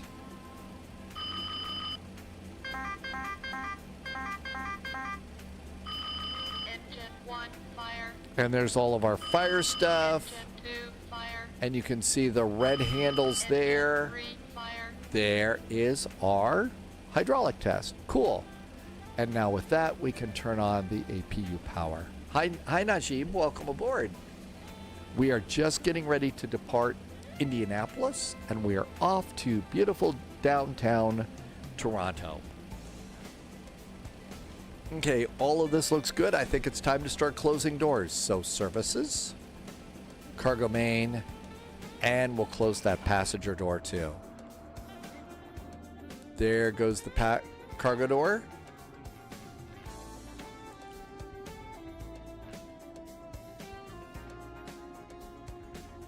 These are absolutely iconic looking airplanes. All right, so that looks really good. We do have an initial climb clearance at this airport of, it was 5,000 feet or maybe 4.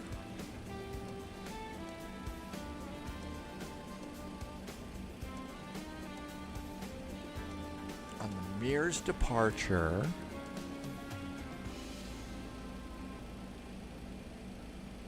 $5,000 feet. Let's set 5,000 feet.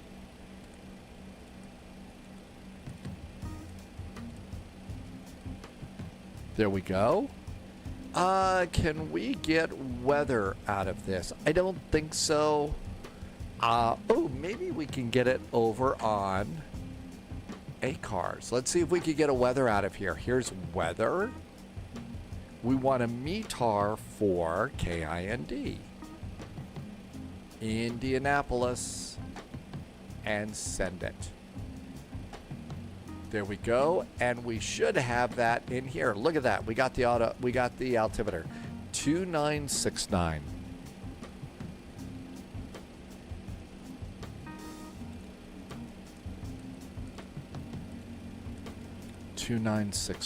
Looks good. Let's see. We could also get our runway heading off of our chart here.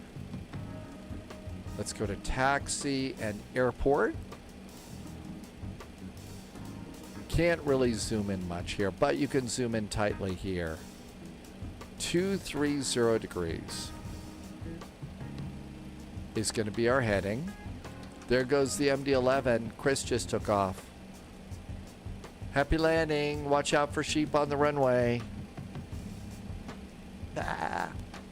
See you in YYZ. Good evening, Duncan Storman. Welcome aboard. And we were going to get this. 230.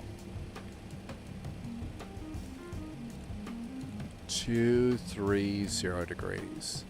All right, all that looks good. Or you should watch out for snakes. Let's get the APU bleed on. And we're done with ground power. APU is up. Let's turn on emergency power. Or arm it in case there is a problem. Parking brakes are not on. Parking brakes are on. Go to services. We are done with the ground power unit, and we are done with wheel chocks. And all of that looks great.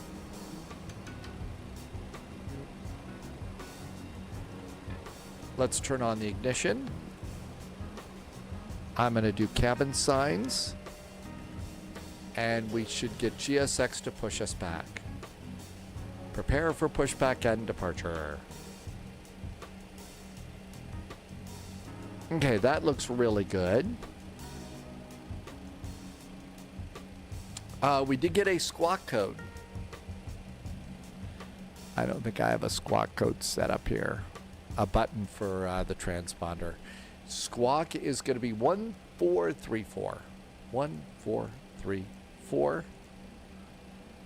And let's turn that on. Hello, Captain. We're ready for pushback. We're in the U.S., so we need CTAF. CTAF, K-I-N-D. Indianapolis. Nifty game and welcome aboard. Justice not too long, I don't think. 120.9.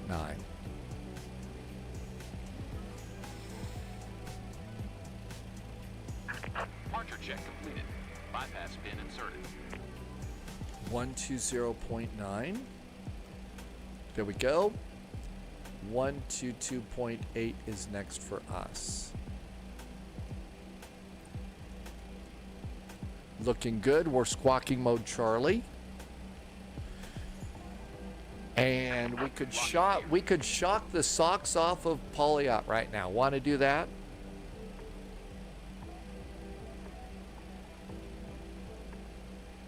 We could use a checklist. Oh my gosh. So check in with Polyot. There's probably no more socks, right? Gear pins are aboard. Pitot static is now checked. Let's just turn the blowers down a little bit here. Cabin signs are on. Flight control panel is set. Speed bands are set. Let's do nose right, tail left. Speed bands are set. Taxi is showing up. They're underneath the camera here. So speed band is set and then taxi is up. So that's good. Altimeters are checked and set. Fuel, we've already checked, 41.7. SO status is checked. System modes are auto. Takeoff data has been inserted. And that takeoff data has not been inserted. I've totally forgotten to do my takeoff data. Boy, good thing somebody decided to do a checklist, huh? We're departing off of runway 23 right at Indianapolis. 23 right. Okay, let's get weather. 2969, that's correct. Get the takeoff weight. That looks good. And calculate. Something about icicle toes. Well, if I'd stop shocking the socks off of people and stuff, which is actually, it's not shock the socks, it's scare the socks. Remember from Ghostbusters? Somebody scared the socks off of a librarian. That one always stuck with me. Scare the socks off of the librarian. Okay, so flexing to 59, flaps 10. So takeoff and approach. Flaps 10. And flexing to 59 degrees. And let's come over here and do flaps 10 on dial a flap. There we go. Flaps are 10. Let's see. The runway slope is minus. It goes downhill. Minus 0.4. Welcome aboard, Agent. So Stay sharp. minus 0.4 is our runway slope. Let's do a slash. And then the wind component is plus 20. Wow. So plus 20. Somebody did something nice. Hang on a sec. There we go. 999-666, 999-6661. Thank you for the follow. Welcome aboard. The outside air temperature here is 28 degrees. Do not forget the C for Celsius. And then speeds for takeoff, 142, 157, 171.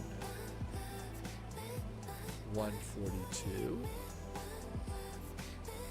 157. And 171.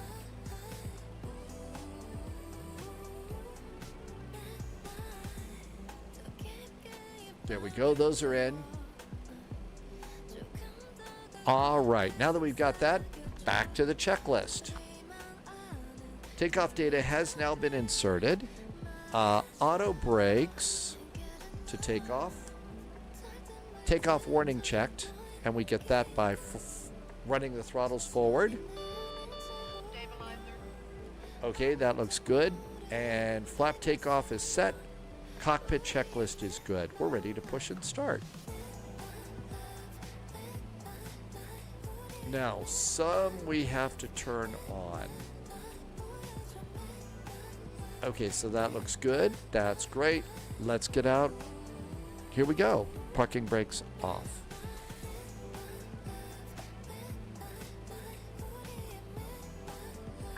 Commencing push. All engines clear. Start at will. Tyler's on a third WASM crash. The Aerosoft Tolos A340. I haven't had a WASM problem with that yet. Haven't had a WASM problem with that yet.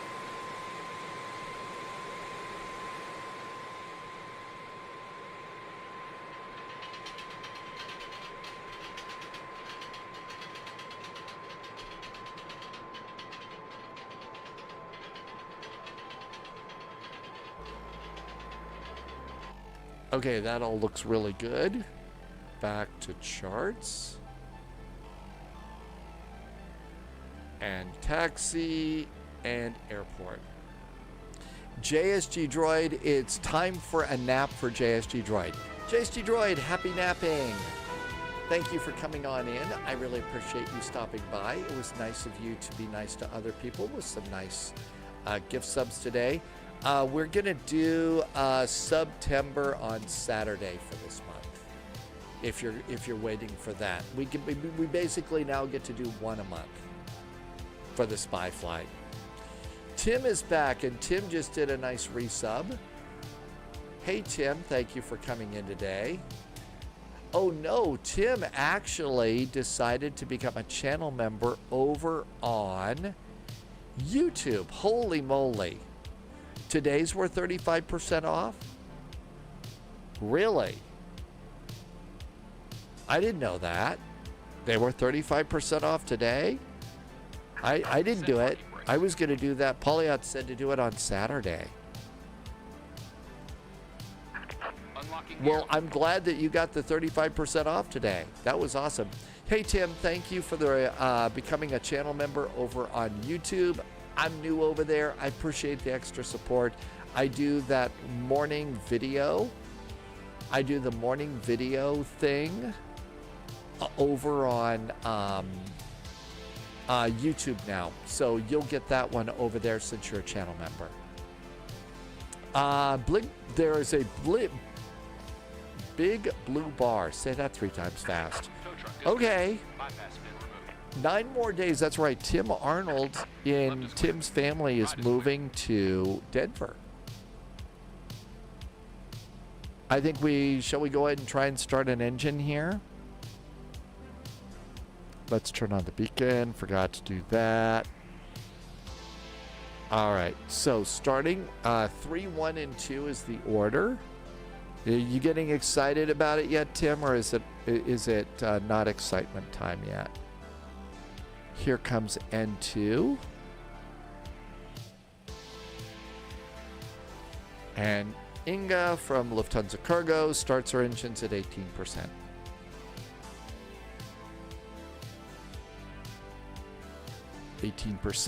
And fuel.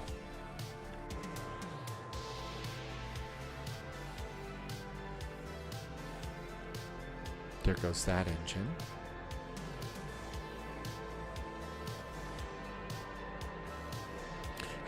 Tim, have you already figured out the fastest way to get from your house to Casa Bonita on Colfax Avenue? You know, the place that Cartman likes to go in South Park? You're not going to have to deal with the dreaded heat, and I don't think you're going to have a lot of those really scary snakes and Gila monsters and stuff. There are other things there, but there you go.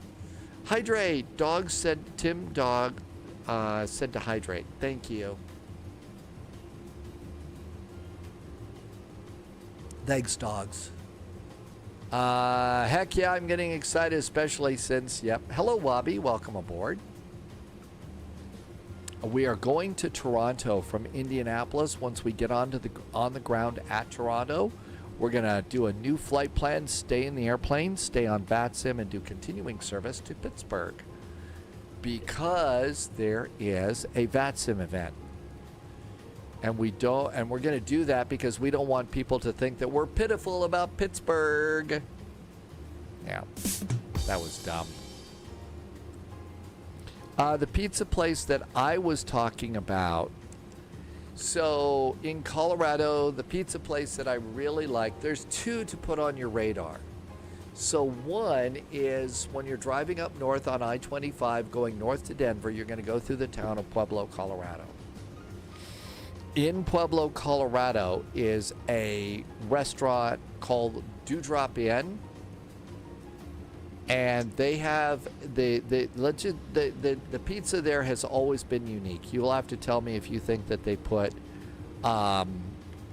honey or sugar or something in the crust. It's a unique taste for pizza, which is really good. The other one that our family liked for years and years is called Fargo's. Fargo's is in Colorado Springs. It is on Circle Drive near the Citadel Mall. So basically, if you're coming north on I-25, you're going to get off on Academy Boulevard and continue up north until you get to Circle Drive, and then west towards the mountains, and you'll see Fargo's off to the right.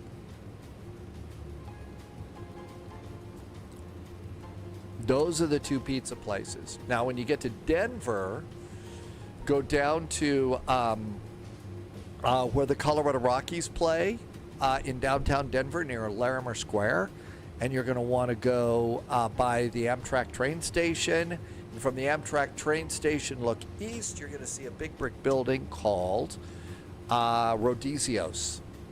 And Rodizio is a really cool Brazilian grill. And they've got like 20 rotisseries going at once, maybe 30 in the whole building, just cooking all sorts of stuff. And I went there once with my younger sister, and we had an absolute blast. One of the things is, we're both the kind of people that will try anything at least once. No problem. And, it was all sorts of different this and different that and everything else. And then they came around with these little things, little round balls and stuff like that. And they said, you want to try these? Oh, sure. What are they? Munch, munch, munch. What are they? Chicken hearts. And she kind of started turning a little shade of green on the chicken hearts thing. It was a little bit funny to watch. I mean, they weren't bad. They tasted okay. I would just assume, but there you go. To get this thing rolling, this is a big old metal airplane, so all three throttles go up. And once you get all three throttles up, you get the plane rolling. And then after it's rolling, you do the engine, the engine's on the wings to idle, and taxi with the middle engine in the tail. And that's kind of how you do that right now. Okay, so out we go. So it's an hour and 12 minutes from your new house down to Casa Bonita. So there you go, dogs. Now you know. This is why you ask before you start eating things. Well, the whole idea about this place was to try new stuff. It was to try new stuff, and we were being really, really adventurous and having fun, stuff like that. But, yeah. Well, yeah, 5,000 years ago, you would, anything that you could get to eat, you would have been grateful for. My sister used to fight over chicken hearts growing up. Mom would cut up the chicken back then, and they came with gizzards. No kidding. Yeah, Casa Bonita is a big Mexican restaurant. So, Tim, you've got to go ahead and, at some point, go on to whatever you watch South Park on, and the episode is called Casa Bonita. That's what it's called. It's called Casa Bonita, and Cartman wanted to go there. Intergalactic Gentleman, yeah, Tim's moving to north of Denver right now. So we're talking about places to eat in Denver. So you'll go ahead and do that.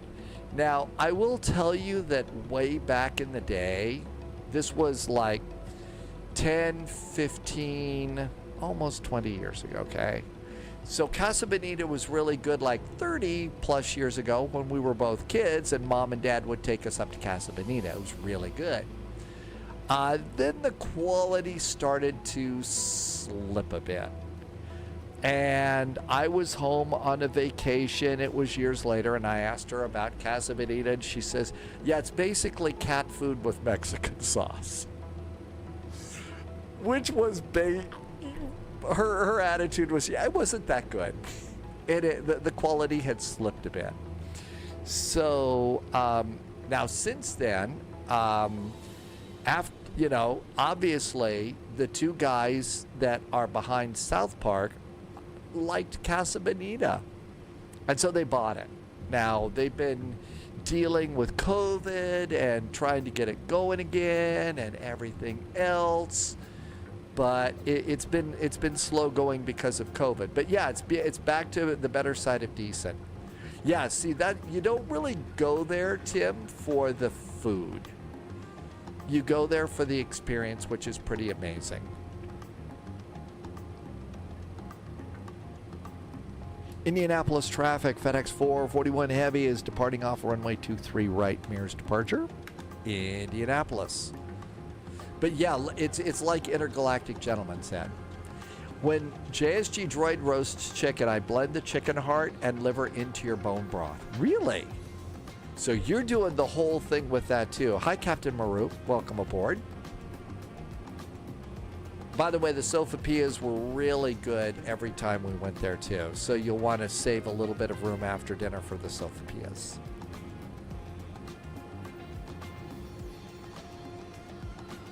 Okay.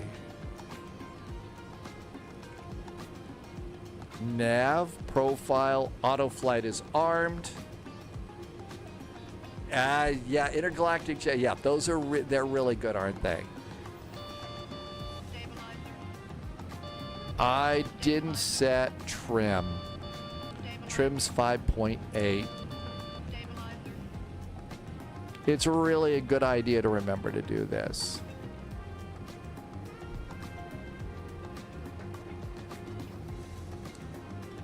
Now let's give it a try.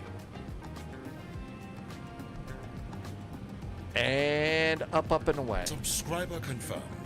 Top clearance granted, Agent. Loyalty noted. Speed's coming up.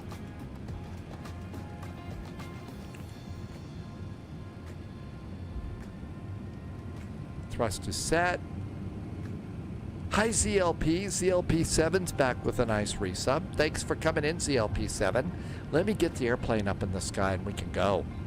But ZLP7's been here for 41 months. And V1.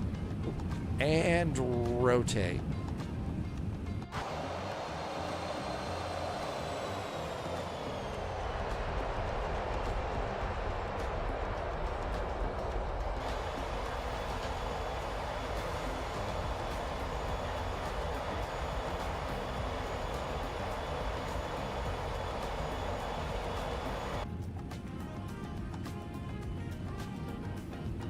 Subscriber confirmed. Top Doing a clearance couple of granted, resubs Agent. here. Hang on a Loyalty sec. noted. Okay, flaps retract. Flaps going up. That looks pretty good. I forgot to take the TCAS out of standby. Traffic data airports. Let's increase this. And that looks really good. Let's go ahead and just fly on over. So right turn. Franz did a nice resub while we were taking off. CLP7, thank you for being here for 41 months. And France has been here for 21 months. Welcome, welcome.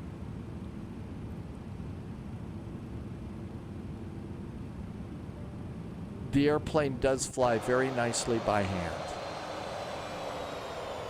There was a time when it didn't.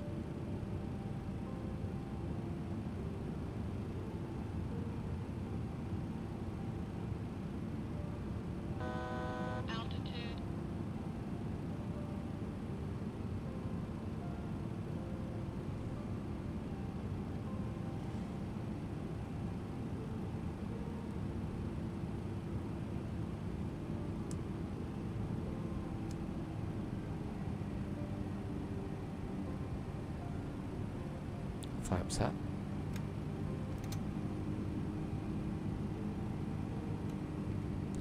I'm not doing a very good job of holding the altitude here, am I?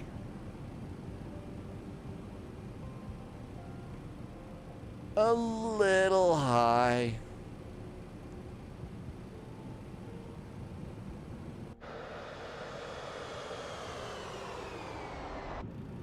Amazing airplane. A touch high. Sorry.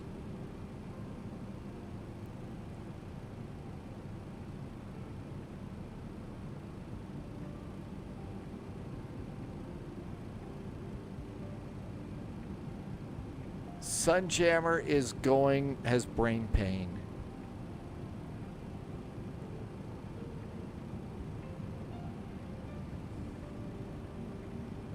All right, let's do heading hold. AP. And now what we need is a direct to. So let's go direct to. And mirrors. And after that, that looks good. Direct to mirrors. And nav. And there's 5,000 feet. I know there's no ATC, so we're not going to sweat it too much. CLP friends, thanks again for coming in. Being super nice. Thank you. All right, let's come on over here. No ATC. We're going to go to flight level 350. So 350. And then the airplane's going to just take us up there. After takeoff items, I did not also arm speed brakes. But we're going to disarm auto brakes. We're going to put dial a flap back to 15 for landing. Don't want to forget that. And let's go 122.8. I think I'm the only person here. No reason to yap on that. And not bad. Wilson Volleyball's on the way for the Toronto Beach Volleyball Tournament. Passing 7,000 feet.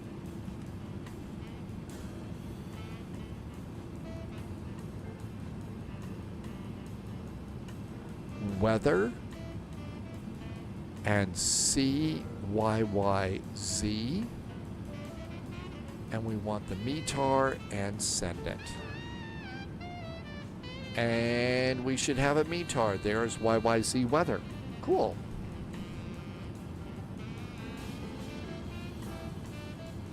And here comes 10,000 feet. And taxi lights off. Landing lights were never on. Seatbelts to auto. Yeah, so much for me doing that checklist thing. We got distracted. We were talking about Casa Bonita and Tim's big move up to Denver. And then, you know, pizza and stuff like that. Somebody also, Tim, put in a couple of other places. I've heard of that place. Somebody put in called Cosmos. Curly Hair said Bojo's and Cosmos. I've heard of Cosmos Pizza.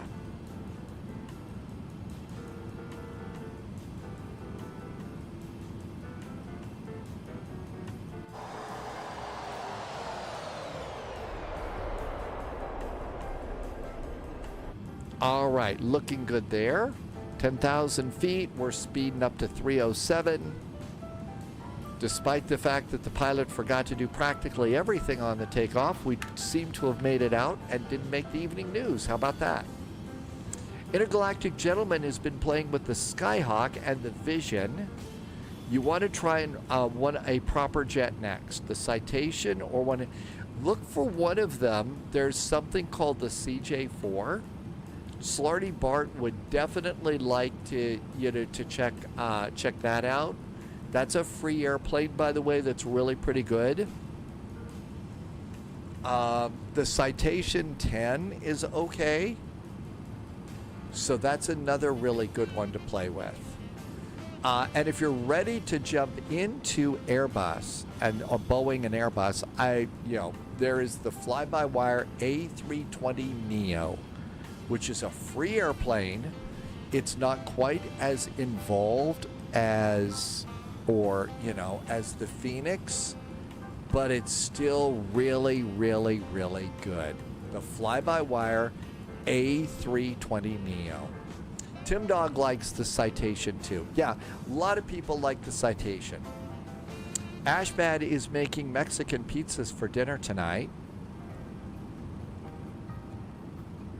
That's right, since, we're talking about Mexican food and pizzas, so that works great together. And yep, Mexican pizza is the thing, and it's pretty good. It is pretty good. Passing 16,000 feet.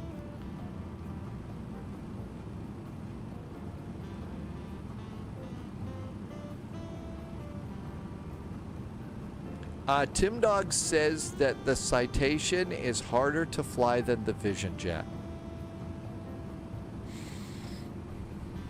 Well, we're just kind of skirting Chicago airspace. My guess is maybe we're not going to be talking to Chicago. We'll see. Earthy Cup is enjoying. Yeah, pretty much everybody that's got the Vision Jet is happy with it for sure. This airplane will not remind you to do standard altimeter. You have to remember to do that yourself. Intergalactic Gentleman says the Vision Jet is newbie friendly. Well, that's a good way to start out because a lot of the airplanes are not newbie friendly, and you really do need to be ready for that. Oh, Captain Chris, you got to talk to Chicago Center? Nikki says one of the good things about the Vision Jet is it's a great way to learn how to do SIDS and stars.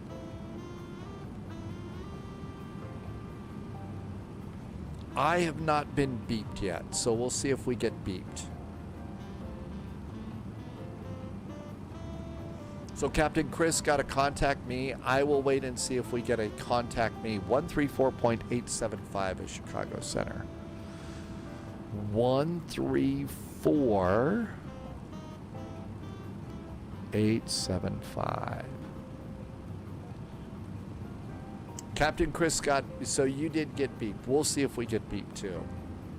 So do we want to fly tomorrow in Frankfurt Friday or do Athens to Samos and do that really cool approach to Samos Island in the Greek islands?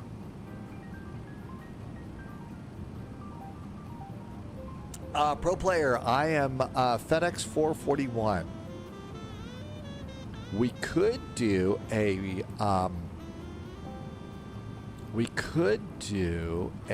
straw poll.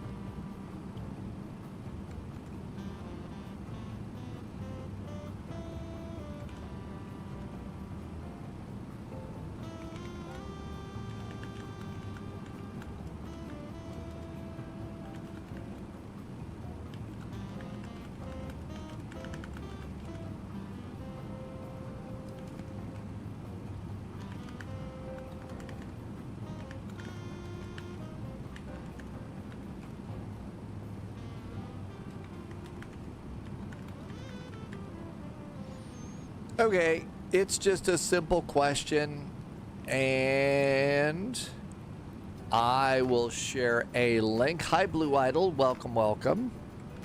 And there is a link to the straw poll. And I'm just going to look at the results. So there's the straw poll. It's over there. You can vote on Twitch. You can vote on YouTube. Do we want to go Frankfurt Friday to someplace or Athens to Samos? It's a really interesting approach. Tuesday night, there was an event in Scranton, and Tim Dog did the citation from Boston. Frankfurt Friday. So that's for tomorrow. Do we want to do Frankfurt Friday, or do we want to do something unusual? Seatbelts to auto. Looks like Frankfurt's kind of winning here. Well, it's kind of tied here. We could do Athens to Samos the second flight if we don't want to miss Frankfurt Friday. Don't need a ton of ATC for that to work.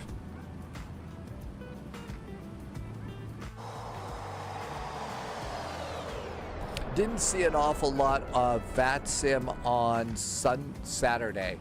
So we could do the Samos arrival on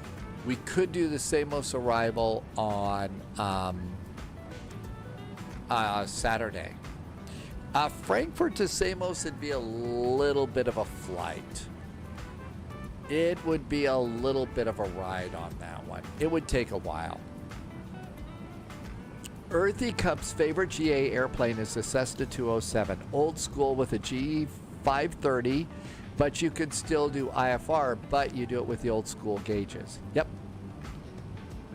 It looks like Frankfurt is winning for our first flight. I'll go ahead and we'll do our usual little 30-second countdown to wrap it up. Almost done, and 30 seconds. Like I said, we could do that on Saturday. There's not a lot going on. So it looks like Frankfurt's going to win. Frankfurt to someplace. Don't know. We'll figure out that tomorrow. But Samos is a little far. It's like 3 hours maybe. It is a complex approach. It absolutely is. 10 seconds. And 4, 3, 2, 1. We're going to start with Frankfurt Friday to someplace, and then maybe we'll try Samos on Saturday or something. Frankfurt Friday wins. Okay, good. 29,000 feet. Remember when you get on the ground at Toronto? Uh-oh. I can't have an Airbus hat in a McDonnell Douglas. The hat police will come.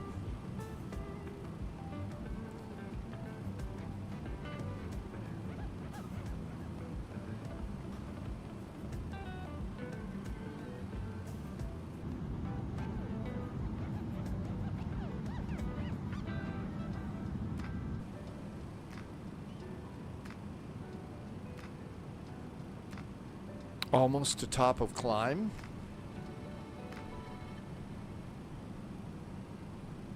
I have not yet been beeped by Chicago.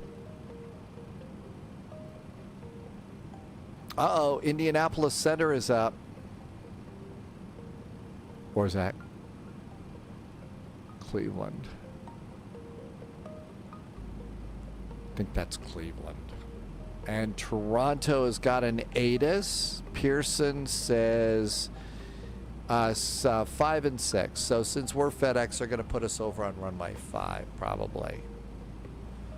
So we're going to get beeped soon by somebody. And 35,000 feet over FWA, that's Fort Wayne, which is the entrance to one of the arrivals into Chicago, is Fort Wayne.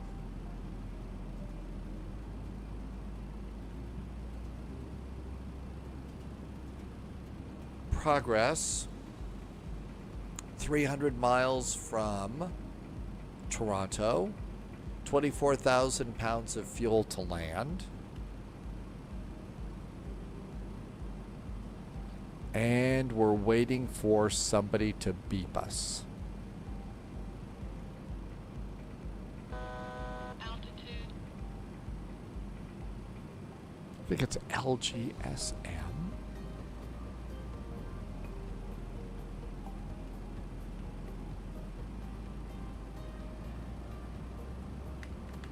So if we would have done...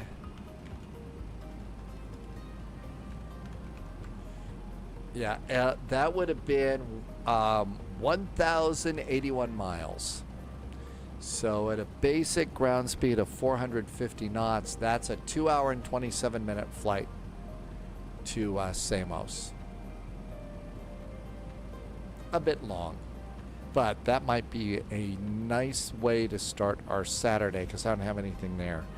So A320, Athens.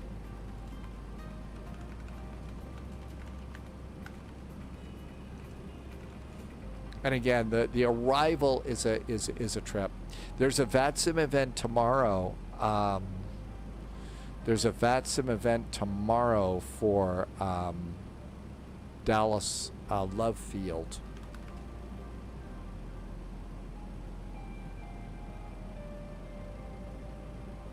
And we have been beeped. I turned the beep off. I've got something that will flash something on my screen for VATSIM, so that's good enough. And we've since recovered from the beep beep sound about being beeped. But man, there was a day when, you know, you get beeped and you would just like jump out of your chair. It really was a scary moment. 119.875. 119.875. And this is going to be Cleveland Center. Cleveland Center. Okay.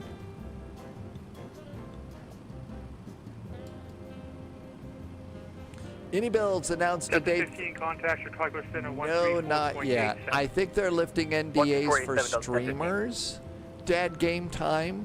Because I think Jamie's posting pictures. So usually that means almost any time. Cleveland Center, hi there. FedEx 441 with important pizza deliveries at flight level 350. FedEx 441, Cleveland Center. Radar contact, and when you get a chance, drops off for me. We'll send it down. FedEx 441. Yay! Dad game time. Hat. How about the original spy hat? The original one works.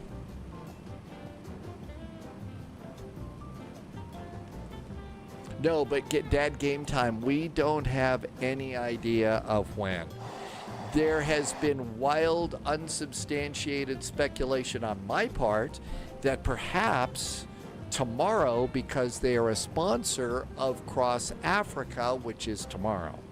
So if they are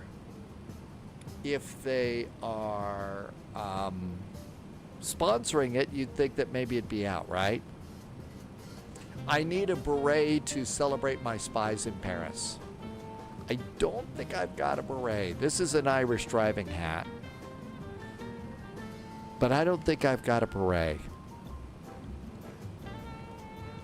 I'm sure somebody might have a raspberry beret somewhere, but I don't have one of those. And that's a really old song. Sort of a joke, but probably not a very good one.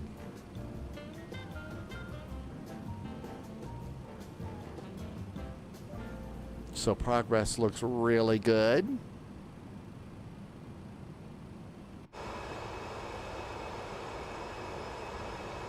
Thalo got the joke. There was an old song a long time ago called Raspberry Beret. The beret has to have Rusty stitched into it. That would be a Prince of Comedy. That was actually Dad Game Time just did a joke too.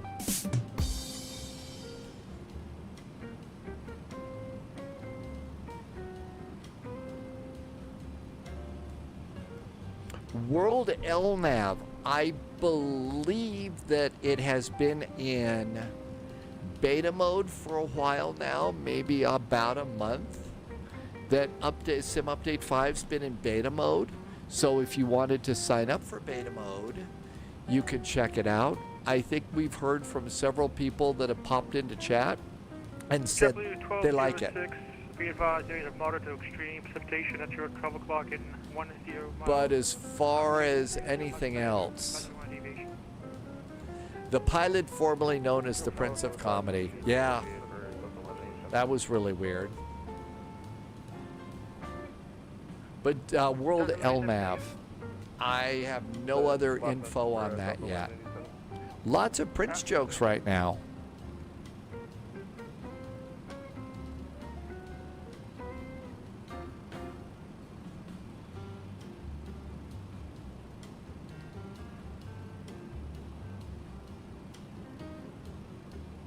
I usually do flaps 35 landings in this thing. Otherwise, I feel like we float.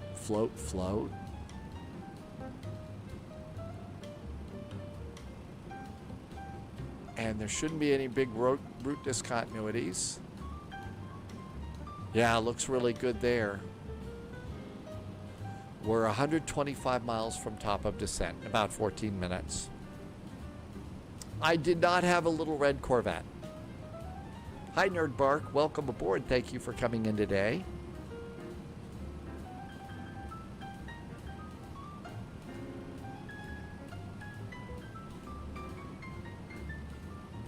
Velo has had an ad stuck on your screen for 5 minutes right now. Tell me what happens when you refresh, because I can't imagine that you'd have an ad stuck on your screen. That doesn't sound like much fun. Good day, Nerd Bark. Thanks for coming by. 35,000 feet. Good to go there.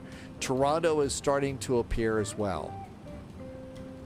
So, next thing for us to do is start getting ready for Pittsburgh. So, let's see. KPIT.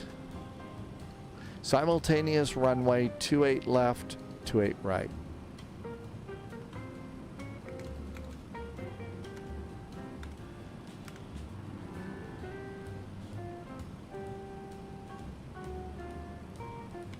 Okay, and we know we're going to probably depart off of runway 05. So starting to get ready for our next flight just a little bit here. So you can see we're all coming on up into the Toronto area there, then we'll go down to Pittsburgh. When the jokes will probably become more pitiful. Now Thalo got another on-screen ad.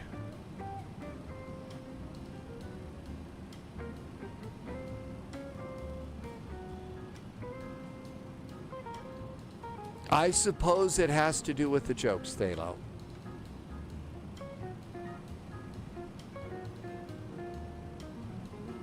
Normal spy flight viewing has returned. Congratulations, I'm glad that happened. Very annoying that it didn't work out so well. I mean, that you had to put up with it before. It's so nice flying along in the daylight. I enjoyed departing out of Helsinki, but the daylight is so much nicer. That's right, we can see things, although now we get to whine about the fact that there's all of a sudden a bunch of clouds and we can't really see anything but the clouds. But those are pretty impressive looking clouds. Nerdbar gifted a sub to Thalo, so Thalo does not have to deal with ads for a month. Nerdbark, awful nice of you. Thank you for being nice to me. Thank you for being nice to Thalo. Again, super duper nice. Thank you.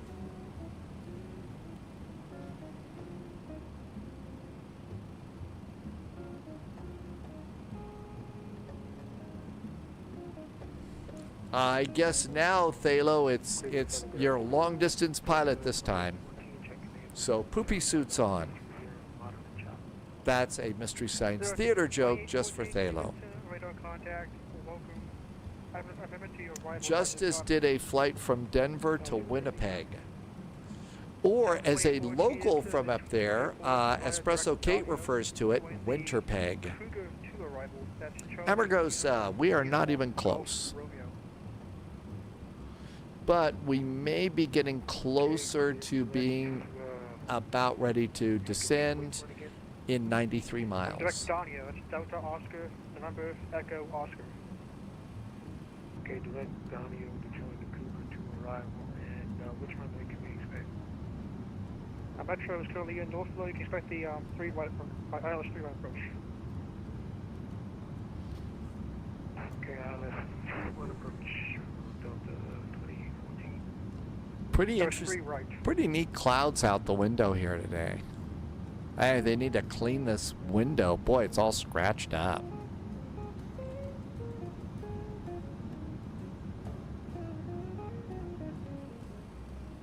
Okay, ILS 3 right. 87 miles, so let's switch over now to CYYZ and search.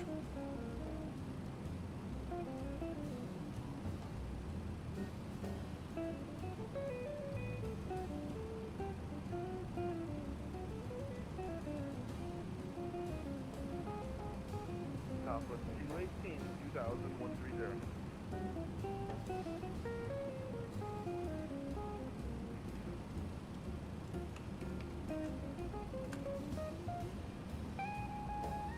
There we go. Now be sure you get the right arrival too. It's the number 6 arrival, but you've got to make sure you get the right runway because this is a little like Boston. 426 here at Curry, ready for taxi. Okay, 426 Cleveland Center. I apologize. TCF is closed. Justice, we did some UPS flights. We've been doing a lot more. Well, first of all, I feel weird about flying the MD-11 in UPS colors. Just, you know, that's a little bit too soon after the crash. But I think when a really good cargo 747 comes out from PMDG, we'll be doing, because UPS uses 747s for their cargo flights. Also, we'll do that occasionally with the A300. 71 miles to top of descent. Minimums for ILS runway 5.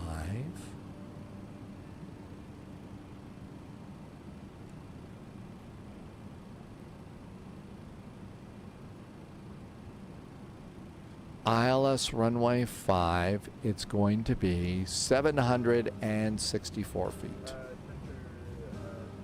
So Barrow and 764. That's the problem with this airplane. All you can do is just kind of crank it, but it moves fairly quickly. It's 4 right and 3 right. All right, 764 feet on the Barrow. Great, we're good to go there. That's right, Cargolux and an Atlas Air in the 747 freighter. And that is one of the airplanes that PMDG is going to be making. Will be the 747 freighter. Fact is, I think they're going to do just every 747 made, because that is one of Robert Rendazzo's favorite airplanes. Toronto setters 125775. We've also got a couple of approaches up, so Toronto's gearing up. We can look and see if Toronto's made a change to the arrival. CYYZ ATIS. Toronto ATIS information Zulu, 8 miles visibility. Approaches 6 right, and also runway 5. It is a little bit wet in Toronto, so a bit of a soggy landing. Tim Dog wants a 747-400, and Landy saw an interview at Flight Sim Weekend, and FedEx 441 Heavy, cross Nook, At maintain flight level 310. Flight level 310 at Nook for FedEx 441 Heavy.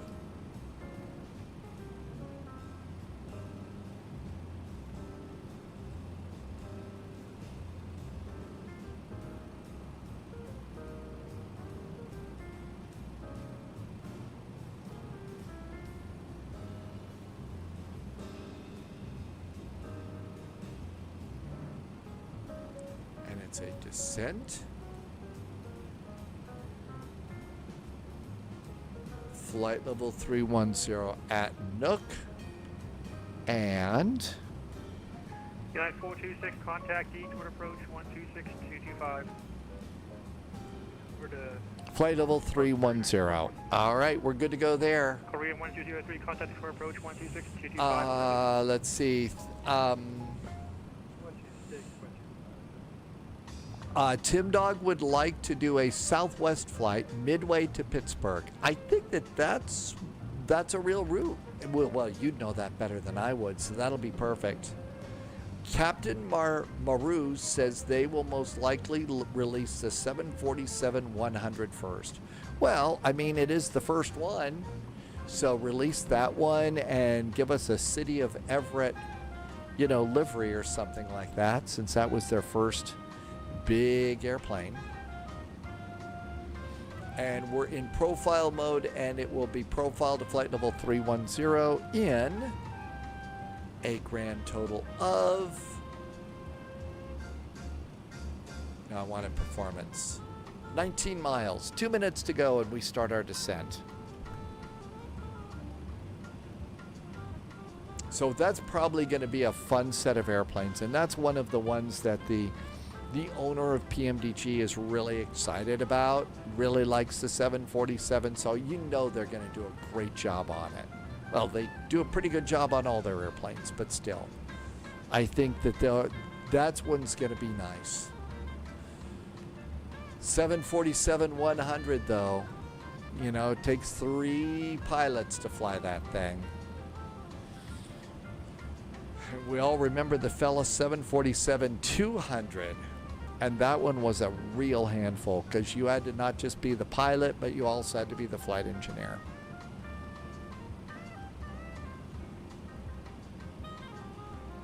Which was a great way to engineer. 80, contact Toronto Center 125.77. That might be next for us.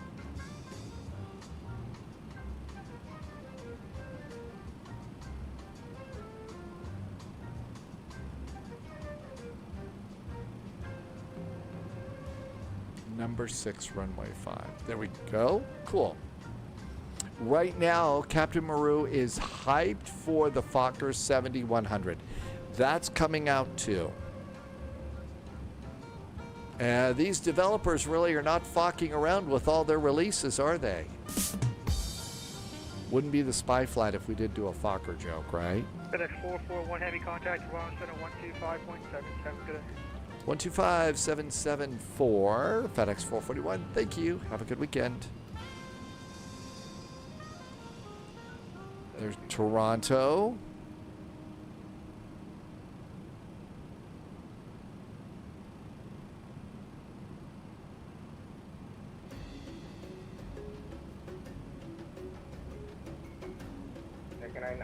And down we go. CLP says Charles Yerkes.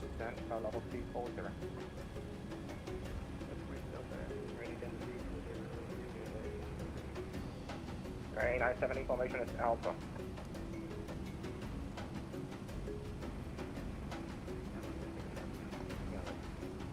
We have Zulu aboard.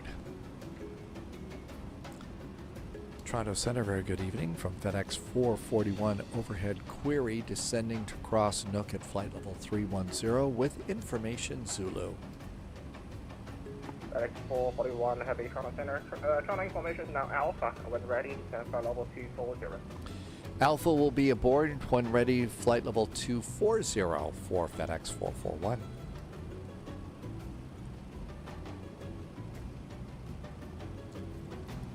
And Alpha's now aboard. Martel, very well. We shall release. Release. Brian. Martel, you're watching Life of Brian, aren't you? We've got more Monty Python in chat today. Nothing like adding Monty Python into chat. Profile to flight level 230. I keep looking over at the autopilot. Even though it's turned off and I'm not using it, I keep looking over at this autopilot for, you know, where we're supposed to be descending to. So like, no, we don't have a McDonnell Douglas autopilot.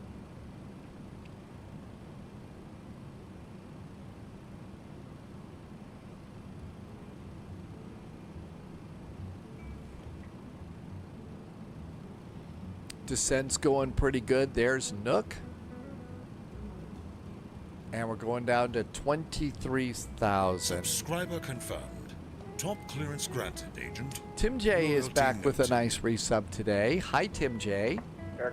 Thank you for a 21-month resub and some very nice jet fuel in the flight plan. Good evening to you. The overlay at the top is from Elevate X. We're giving that a shot. IQB is back. Welcome, welcome.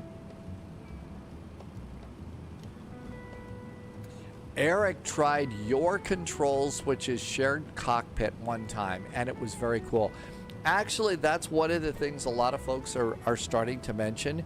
Now that we're starting to get some of these older airplanes that do have a flight engineer, now folks are starting to wonder, is there some shared cockpit that we can do? Because these airplanes are a lot of work. I believe... So Moose famously did a Cross the Pond event and in the Fellas 747-200, and I don't remember if Moose had a shared cockpit in that or not. It was on X-Plane, which has a very good shared cockpit, but that was a lot of work. Especially, you know, on Across the Pond. And I believe he also used the SIVA that day. I think he also used the SIVA for that Cross the Pond, which was sort of like, oh, SIVA. Eric says you have to be synchronized. It does not work seamlessly.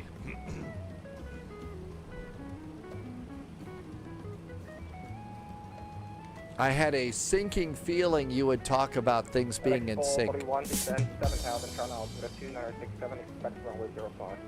Expecting runway 05, descend now, I think it was 7,000 feet. I had 29, was it 674? It's 2971 on Alpha for 441. FedEx 441, correct, it's 7,000 feet. 7,000 feet for the descent. Thanks from FedEx 441.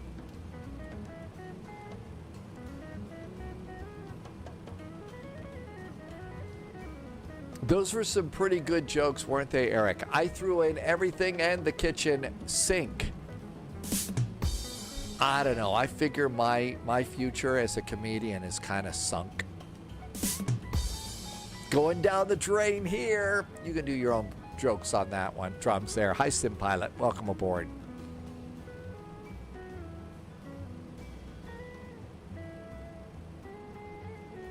All sorts of sync jokes here at the Spy Flight.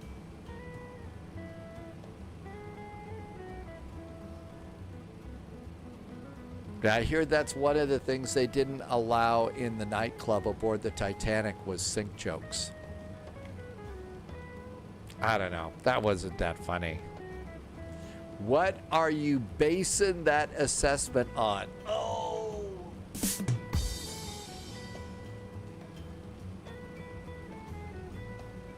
Need to go to the psych log.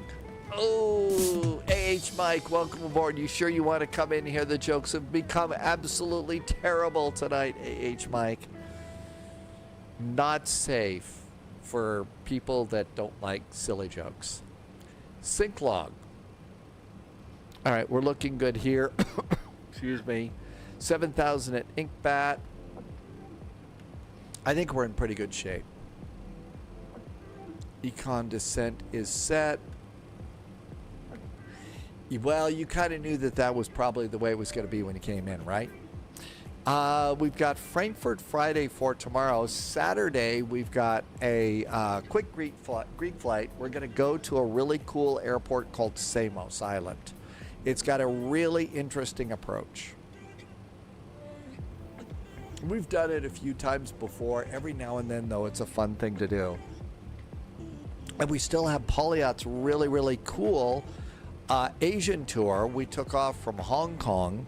And by the way, we also learned that the really nice new Hong Kong airport scenery has gotten an update recently. So if you've gotten the Hong Kong but not updated it, it's ready for an update as well.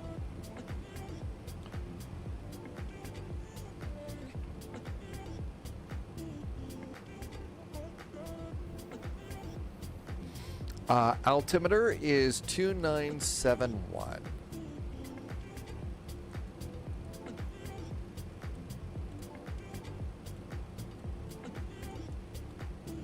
Altimeter's checked and set.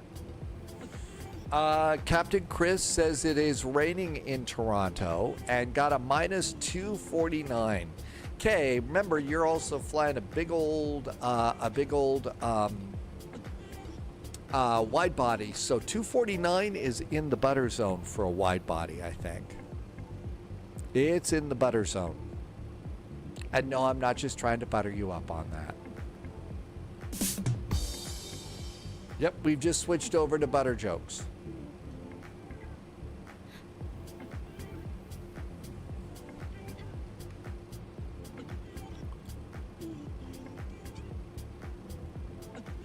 I've got an airplane about 30 miles ahead of me showing up on TCAS. It's that little diamond right there. It's a little bit above us.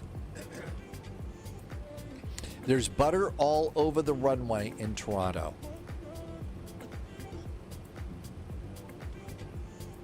I think we were expecting a little bit of moisture here. Any of it show up? A97 descend now. Not really. 2967.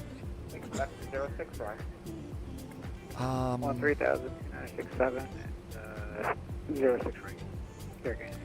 Just checking to see if moisture is indeed coming our way. Hey, DWD, are you a subscriber on YouTube? Thank you for being a subscriber on YouTube. And it says that you're on Twitch right now. Thank you for being a subscriber over there. I'm just kind of getting started on YouTube, so thank you for helping me to grow that a little bit. I'm just starting to close down. I usually like to close out a lot of tabs. So I like to close out tabs on browser tabs just so that the computer's not working really hard on stuff.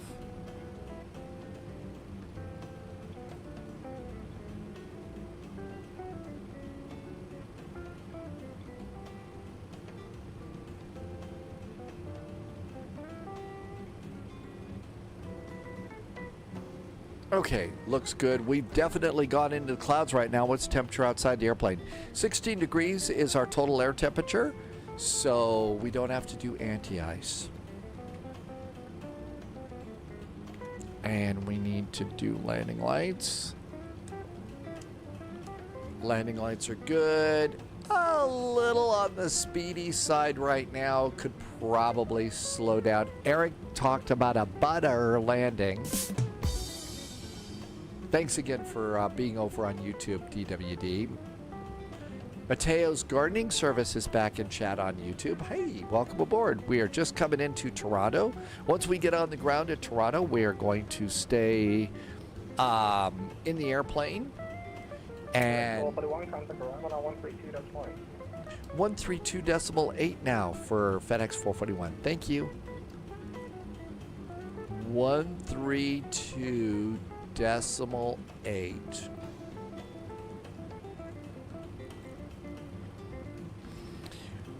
If you're sort of new on VATSIM and stuff. One of the things that I always like to say is flying around Toronto or Canada is a really great place to go flying, because especially the Canadian ATC, they're really, really good. They're also incredibly patient, which I think is nice, especially if you're new. Speed brakes, auto brakes. Try to approach. Very good evening from FedEx 441, about 9 miles from number, with information Alpha descending to 7,000. FedEx 441 arrival, hello, 05, altimeter 2967. 2967 on the altimeter, and we are going to runway 5 for FedEx 441. 2967 on the altimeter. All right, altimeter's checked and set. We're all set and ready to go there. Noah is over on YouTube. Hi, Mighty Morph. Welcome aboard. We are flying an MD-11. So, and it's a big tri-jet. And FedEx is still flying these. They have since transferred the teddy bear to the 777, though. I'm going to take control over my own speed now.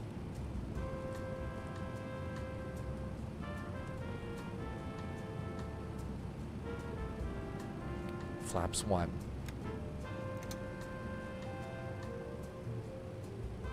Mighty Morph, we're stopping in Toronto and then refile a flight plan for Pittsburgh.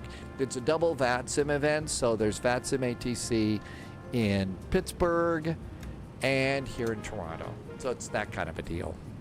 Flaps are 15, 220 knots, and there's our 7,000 feet.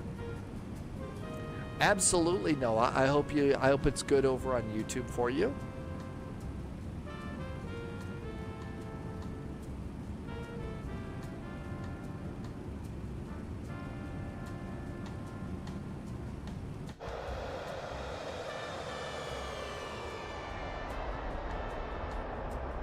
Always like flying cargo.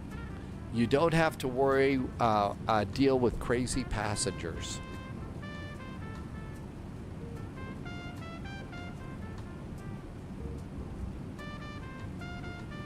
Okay, landing lights are on. Taxi light goes on when we're cleared to land. Cabin signs. 3000, cleared ILS approach to 6 range. Noah misses seeing the MD-11. I know, this was a really magnificent looking airplane. It absolutely was. Up close, these things were amazing. They're also huge. And to think that something this big could fly, but it actually did. Just like I said, a really, really amazing looking airplane. Pilots say the windows in the MD-11 cockpit were some of the best. You had the best view outside the MD-11 in this plane. So really a cool plane. FedEx 441, direct Delta. FedEx 441 is now direct to Dolpa. Well, the thing is, Noah, is the FedEx is going to fly these for about another 10 years or so. So they're going to continue flying this airplane.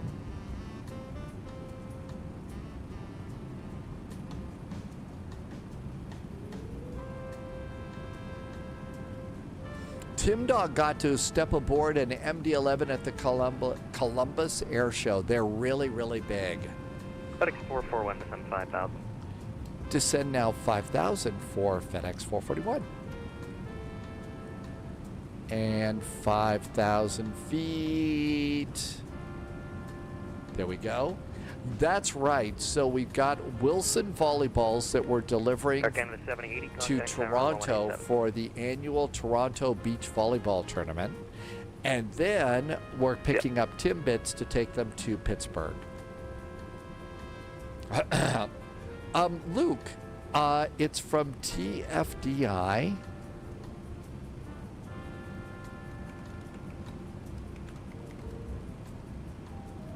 The website is called TFDI Design. I'm going to put a link into chat for you, Luke. There you go. Eric did a DC-10 from Rio to London. Oh yeah, my big time aboard a DC-10 was San Francisco to Honolulu and back to LA. San Francisco to Honolulu and back to LA. Just an amazing plane. I know, I really think that Timbits, it's time for them to sponsor us.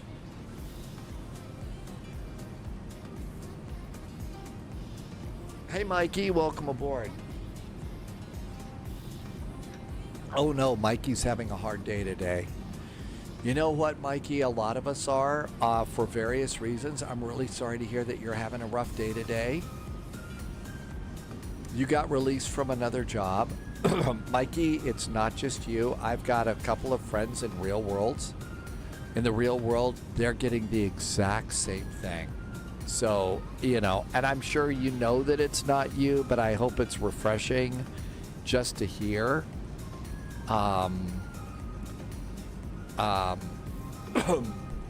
So I don't know. One of the things is with the economy so bad and crazy stuff happening, I kind of wanted to think about maybe having a page over on Discord for people that are looking for help trying to find a new job, trying to find a new place to go. I don't know. But it'd be kind of nice. There's so many cool people, and maybe that would be a nice place to go and say, hey, I'm looking for a new job in this area or something. Because it almost seems to me that, like, FedEx 441, descend 3,000, cleared ILS runway 05.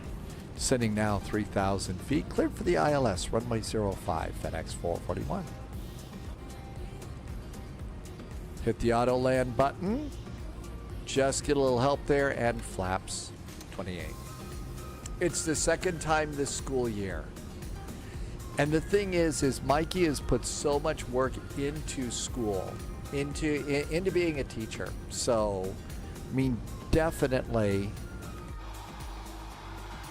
you know, if you know a place where they're looking for some teachers, that would be great. Gear down. All right, land is armed. Luke, I'm real happy with the MD-11.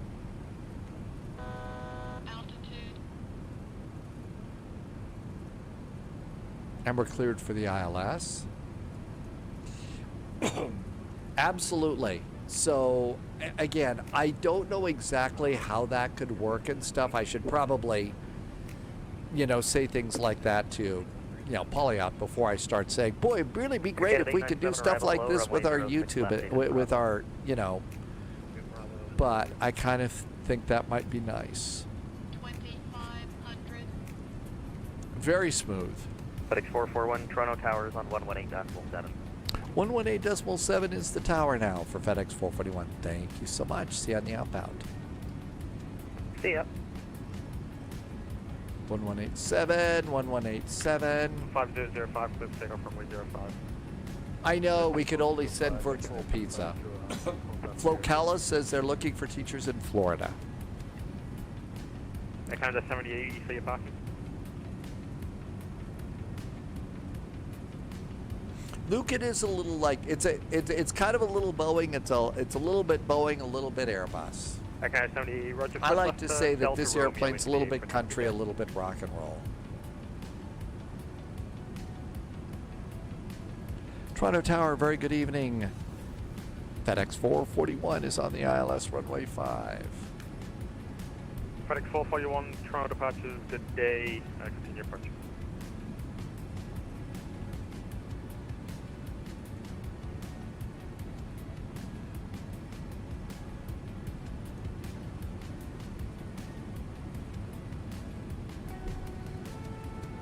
FedEx 441, you're number one behind the departing Air Canada A321, winds 15005, clear to land runway 05.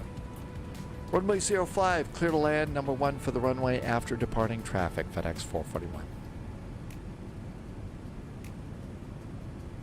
And speeds to land are 159. How about 162? Flaps? I don't see that. This is 2024, yes. In good news, Italy has taken one step closer to getting to the World Cup for the first time since 2014. That is pretty good. I didn't realize it'd been so long. Okay, gear down 3 green. Auto brake, speed brake, speed. The EAD box is groovy green, so that means it's landing time. I usually leave my autopilot on until I see the runway. It's a little hazy and little rainy here. Autopilot's off now. There's the runway. Canada 350 feet passing altitude. Oh, my apologies. 3,000 feet and climbing in Canada 350. Canada 350, roger, you're identified. Turn right direct Codal on course, climb flight level 230. Right direct Codal on course, Flight slow. 230 Canada 350. Flight slow. Flight slow. Flight slow. Flight slow. Flight slow. Flight Landing. slow. Flight slow. Flight slow. Flight slow. Flight slow. Flight slow. Flight slow. Flight slow. Flight slow. Reverse. Green.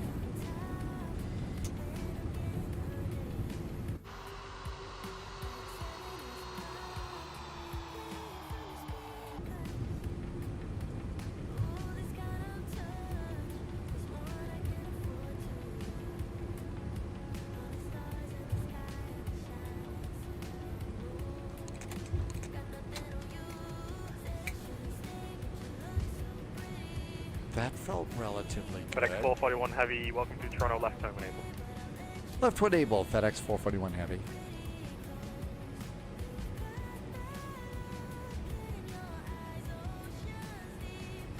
Mad Noob is back. Welcome back, Mad Noob.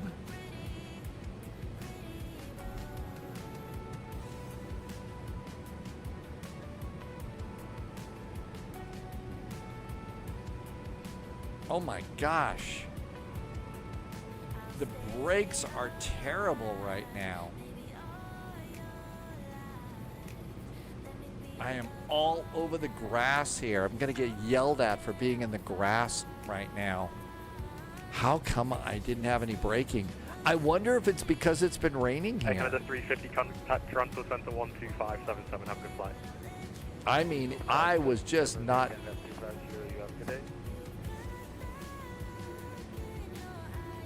I mean, you'd think we were in Tampa.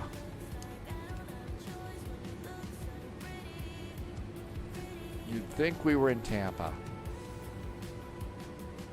Maybe I put too much butter on their runway. FedEx 441, left turn onto Juliet, and then Juliet Echo to the apron, cross runway 15 left and runway 15 right, have a good day. 15 left, 15 right, Echo and Juliet to the apron now for FedEx 441. FedEx 441, that's Juliet and Juliet Echo to the apron. Juliet and Juliet Echo will be our arrival in there for FedEx 441. Okay, looking good. Remember, we're basically going to do, let's see here. Was this nice? Shouldn't you tell me what my landing rate is there?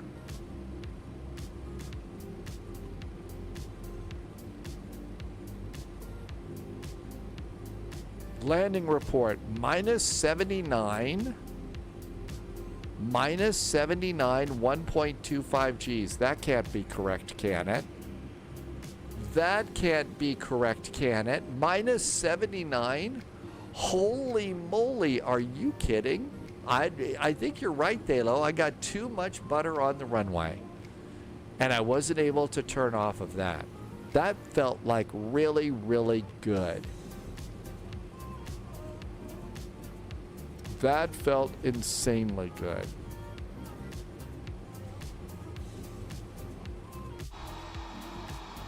Okay, we got speed brakes down. We got the flaps up. I just don't know why I couldn't turn the airplane well. Maybe I was going too fast on the runway.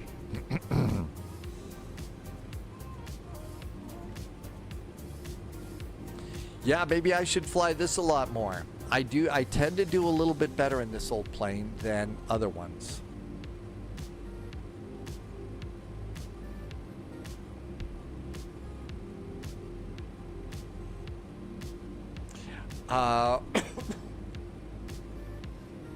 Mikey and Thalo are talking about some teaching. Thank you for doing that. Thanks for doing that. Yeah, you could DM on Discord, let me know. You could also, there's a, we do have a voice chat channel over on Discord that anybody on Discord can use if you'd find that easier.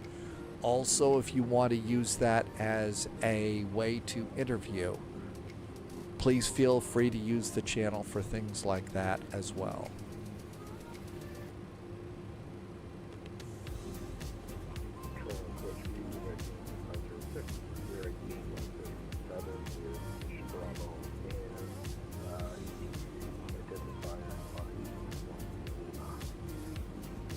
Canada 506 Toronto Tower, good day. Read back his correct information. Bravo is correct. Oh, somebody was asking about settings in chat. Yes. The settings that I use are almost all medium, except a few of them are high. And they wanted us to do Juliet Echo. So coming in on the north side.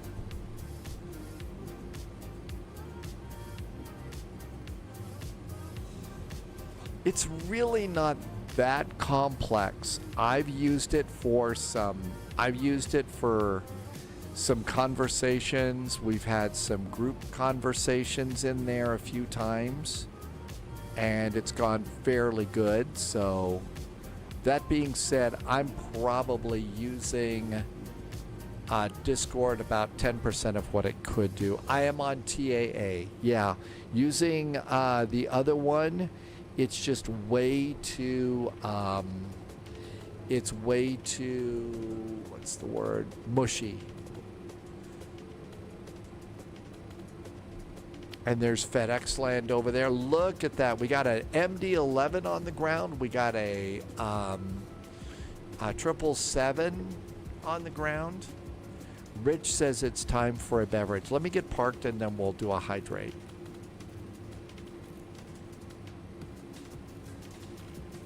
Yes, TAA, Luke, is what I used. Did I? Yes. Yes, the nose gear was mushy. Yeah, the graphics just look a little bit too mushy in DLSS. I think I said that right.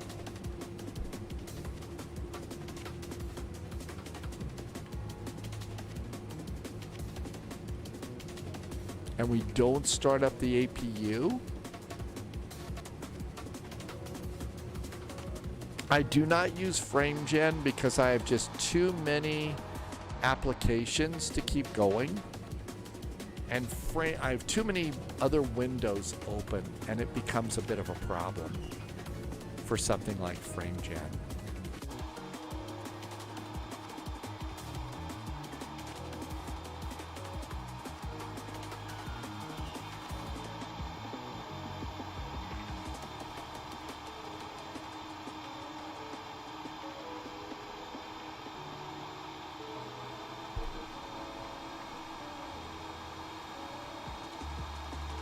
It is still raining here, so maybe I was having a hard time stopping because it's wet on the runways.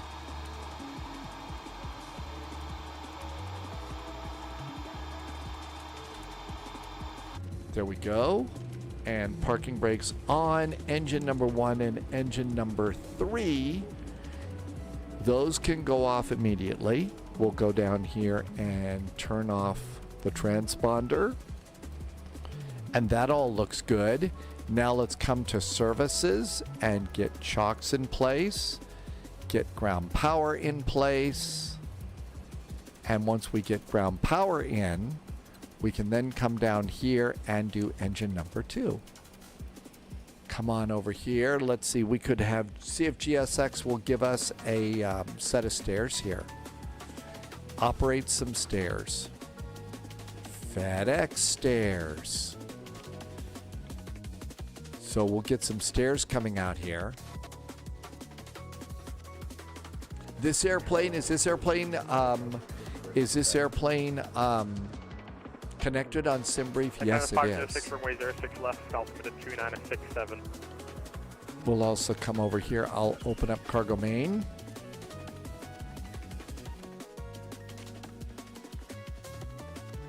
Whoops. Does go a little bit low sometimes. And boy, are those a lot of stairs to get up to this airplane. That's one of the things that the cargo pilots do get, is a lot of stairs to climb. No jetways for cargo pilots. And then we can come over and do the passenger 1L door.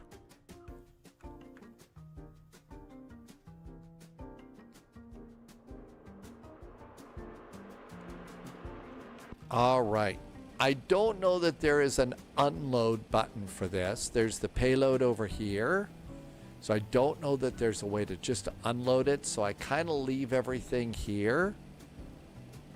And then what we'll do, excuse me, is after that we can go and start our next flight plan.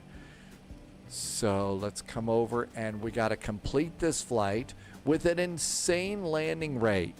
An incredible landing rate. Did I mention it's minus 79? Minus 79 and 1.25 Gs. That is like incredible. I think I get to be insufferable about that landing rate, at least until my next landing. Then at that point, it's going to be really bad again. Let's see. Dan is back in chat. Welcome back, Dan. Thanks for coming in. All right, so we're good there. And let's go and get ready for our next flight. So stay on VATSIM. Danny VDW is going to call it a night. Good night, Danny. Thank you for coming in. Hey, hope you've had a great week so far this week. We'll see you next time. Okay, so new flight. We're going to stay. And we're going to be CYYZ to KPIT Pittsburgh. Next airplane is a MD-11F.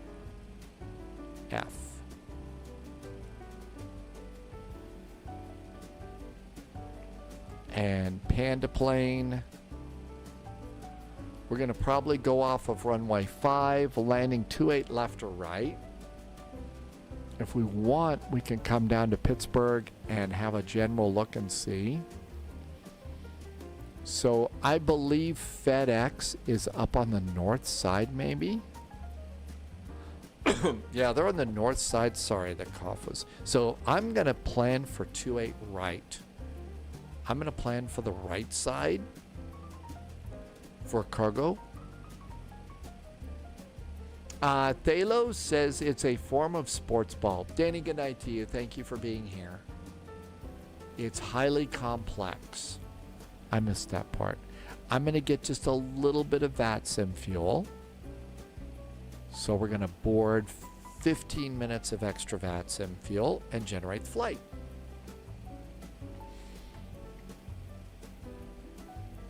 All right, this is looking good.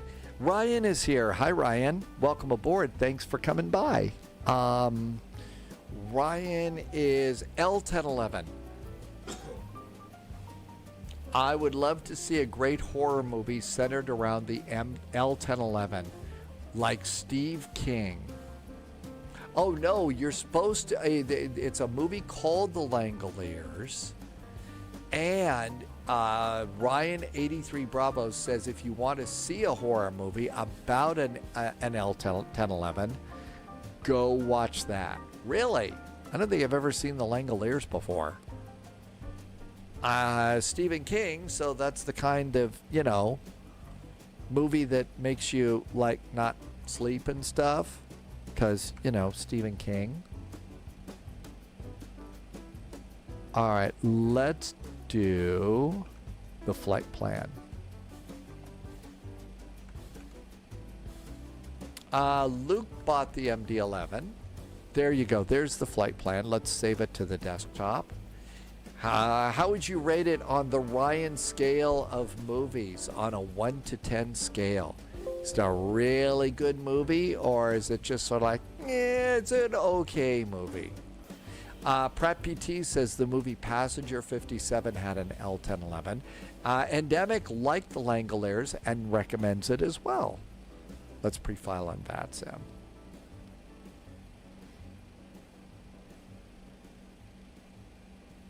And VATSIM's taking a little bit of time. Flo Callis says it was a bit cheesy. Okay, it's going to be a 30,000 foot climb. We are filed on Reinforcements VATSIM. incoming. More agents. We got a joining the raid spy from flight. Kurt Deasy just a second ago. Hi, Kurt. Welcome, welcome. We are just redoing our next flight plan.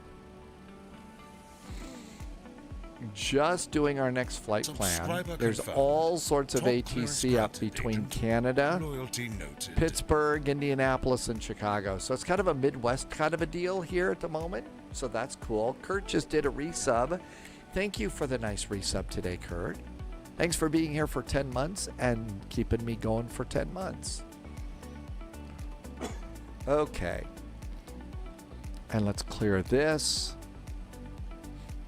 Howdy, Kurt. Thank you again for coming in. Thanks for the resub. Thanks for bringing your friends along. Welcome aboard. All right. Now then, I think the first thing to do is send the flight plan to the FMC.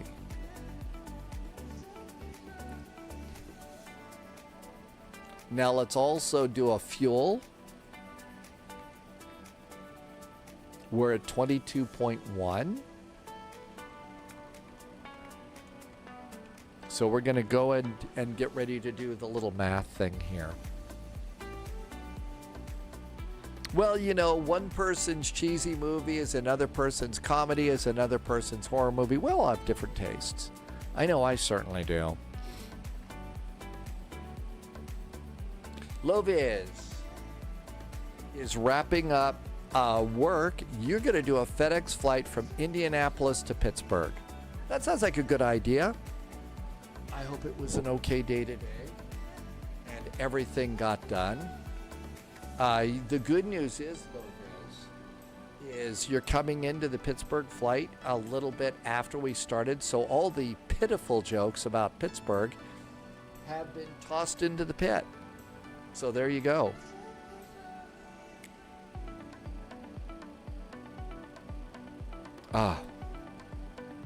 And we've just taken care of the sneezes too. And you're done now. All right, let's do flight plan init. And we need to go and let's do send the flight plan to the FMC. Indianapolis. Nope. This is not working. We need to reload the flight plan. YYZ to Pittsburgh. There we go. That's good. Yes, Luke, you need to put it in the community folder for Flight Sim 2024. Send the flight plan. And YYZ to Pittsburgh. Cool. And let's come over here. Flight level 300. Block fuel 47.5. And we need to get the flight plan in our notes so we can copy our clearance in just a second.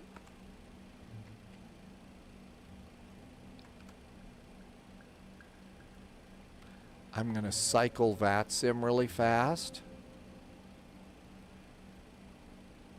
Let's see. This is not a long flight. No, this isn't. Flyer Studios, welcome aboard. Flyer Studios has done a whole big loop, lots of Kennedy flights. DFW this morning, and you, oh my gosh, you're doing huge. This is, yes. That's kind of one of the reasons why it is that I don't do that many long hauls, because guess what? It's like, it is exhausting. Rich, thank you for reminding me to hydrate. Okay, our alternate today is Dulles. KIAD, never a dull moment at Dulles.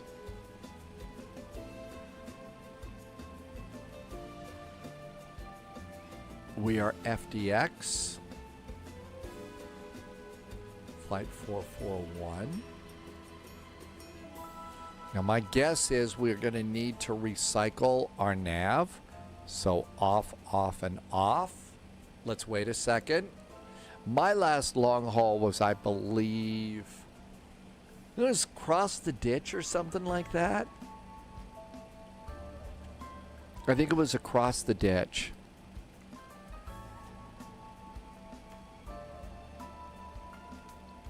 Yeah, see, the thing is live streamers can't really go and do the take off, go to sleep, and wake up deal. Nav 1, Nav 2, and auxiliary. And initialize and clear. Cool. Let's get a clearance. YYZ Towers 118.7. 118.7. Let's listen to the radio. Can I have your PC identifier? 441 Quebec. Wish 318, thanks for reback. Correct. Tron information. Delta's current push and starts approved on lane 2. Advise ready for taxi. Push and start on lane 2 approved. Advise on ready for taxi. Wish 318. Okay, let's check the latest data. YYZ ATIS. Information Delta. Toronto Tower, good evening, Arctic 101, PDC identifier 513 November, ready for push and start Bravo 13. Munich to Munich to Chicago is probably one of my long ones. Captain Chris has got orange WASM crashes. And Captain Chris, you're in the PMDG 777 right now, right? That doesn't sound good. Toronto Tower, good evening, Rouge 1812. PDC identifier 411 Lima, information Delta on board, stand to 177. Rouge 1812, Toronto Tower, good day. The reback's correct. Toronto information Delta's current. Are you ready for push and start? Ready for push and start, Rouge 1812. Okay, Rouge 1812, push and starts approved. Expect to vacate the ramp via Alpha Mike. Expect to vacate the Alpha Mike and push and start approved. Rouge 1812. Toronto Tower, very good evening from FedEx 441. We're a big old MD-11 down at FedEx land. We do have information Delta aboard requesting clearance to Pittsburgh.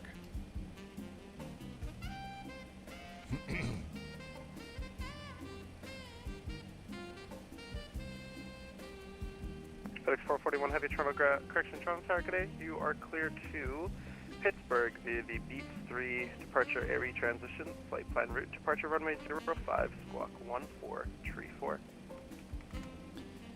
FedEx 441 going down to Pittsburgh on the Bets 3 departure with the runway number 5, Erie transition tonight. And our squawk is 1434 for FedEx 441. FedEx 441, thanks to rebest correct Toronto information. Delta's current advised ready for taxi and push. FedEx 441, Delta is aboard. Was that a call for taxi or a call for push for FedEx 441? FedEx 441, let's do push your discretion. Call me at Juliet Delta, ready for taxi. Give you a call at Juliet Delta for taxi. We'll avoid bumping into the other FedEx planes. Thanks so much. Yay. Yeah, that'd be helpful. Always try to avoid bumping into other airplanes. We're not here to play bumper planes, even simulated bumper planes. So flight level 300, and now we just go ahead and pop things in. Cost index is 147. 147. Wow, that's big. Low vis, they need to sort that out. There are other planes now more reliable, like the MD-11 and the A346. If you're flying the event. Yeah, I think so. I was really surprised, but I've been hearing about some more 777. Some more 777 WASM problems.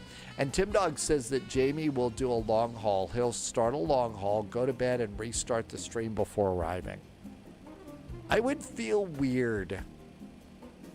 But, I mean, I feel weird about all sorts of stuff. So welcome to my crazy world. Okay, let's do payloads and fuel. Payload and fuel is aboard. There's payload. And it should be 437.9, and it is 437.9.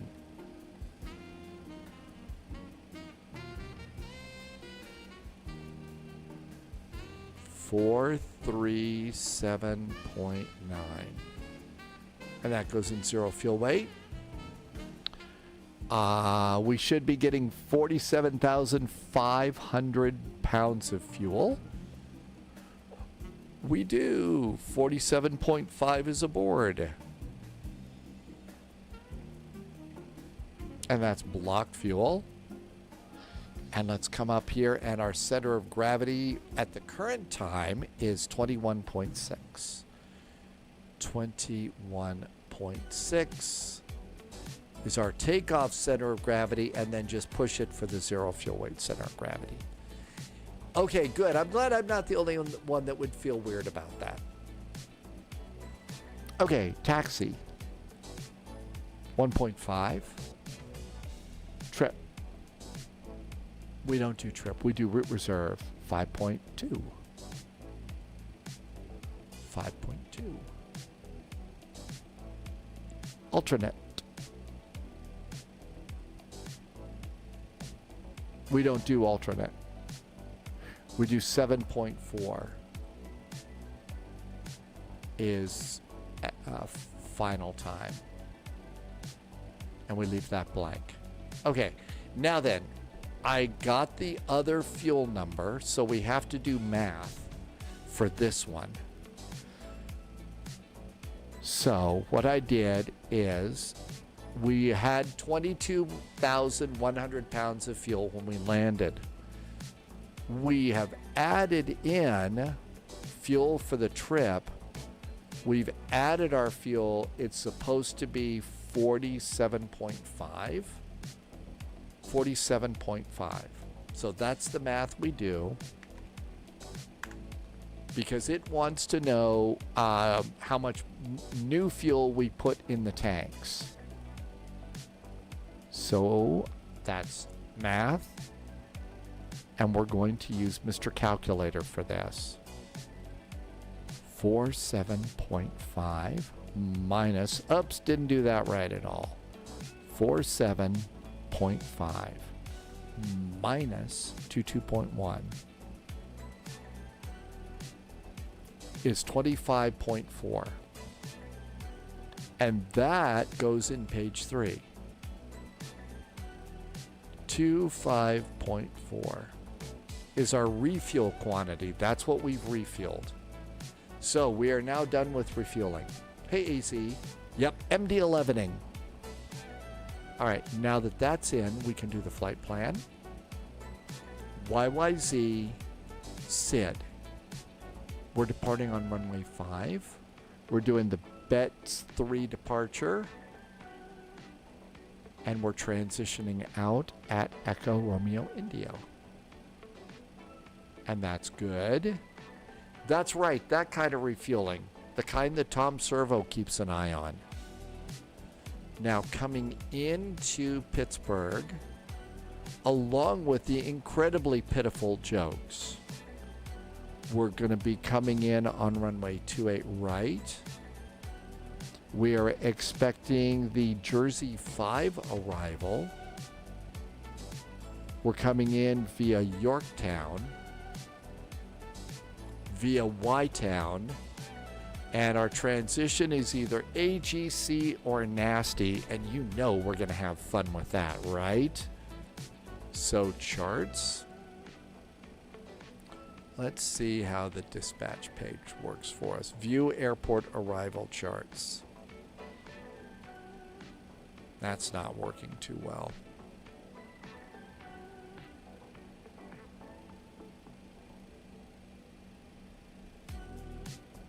All KPIT. Nope. Pittsburgh. Typing is hard. All right, Pittsburgh. So it's going to be the Jersey 5 RNAV star. And Jersey 5 is going to put us out here. It's going to put us out at Rusa. Probably what? Rusa for the ILS 28 right.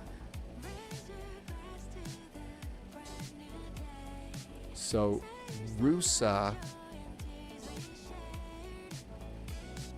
Okay, AGC is the one to the south. Nasty is this one here. I'm going to do that just so that I can be all nasty about it. Because, you know, that's what we do. Okay, all of this looks good. And we did get a squawk code. For this flight, it's going to be 1434. 1434. That looks good. Tower remains up. That looks good too. I don't know if we have to do the hydraulic pressure test every flight though. We'll start the APU and see if we can get away without doing it this time. And while the APU starts, we'll go to services, close the big cargo door, and close the passenger door.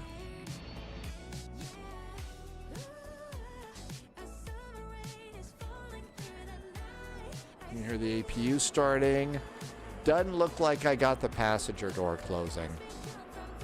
The cargo door, I mean. Cargo main. There we go.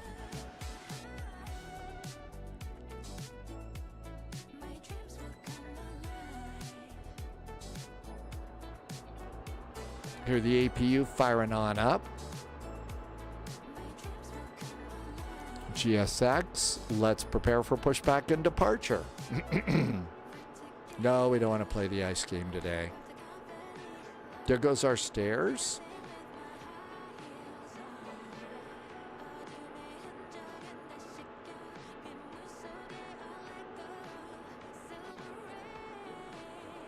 So there goes our wing walkers as our wing walker walks right through the stairs, totally ignoring the laws of physics. Hello, Captain. We're ready for pushback. Due to icing conditions, please stand by for engine start until push completed and brakes set. APU bleed can go on. Ground power disconnect. And I'm going to disconnect ground power. I'm going to look at my parking brakes. Parking brakes remain set. I'm going to pull my chocks. And that should get us off this page. Bypass pin inserted. Okay, back to charts.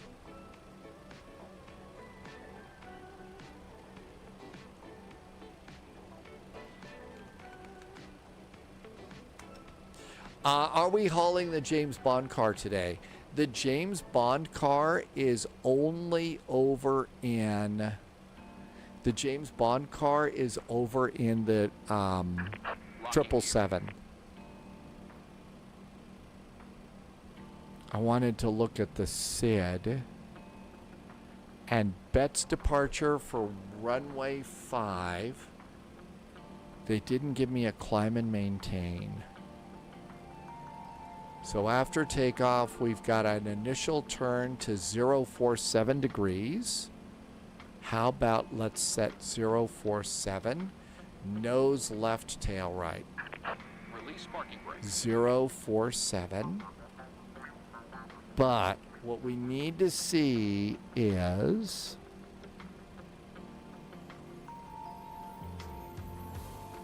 maintain 5,000 feet unless otherwise assigned by ATC. ATC didn't assign us to do anything, so we maintained 5,000 feet. Good. DWD, I'm live on Twitch doing the weather today. Really? That's pretty cool, DWD. Have you got weather to talk about today? Okay, that looks really good. Let's come over and do Performance for departure. All right, we need to CYYZ, it's runway 5, get departure information. 2970 on the altimeter.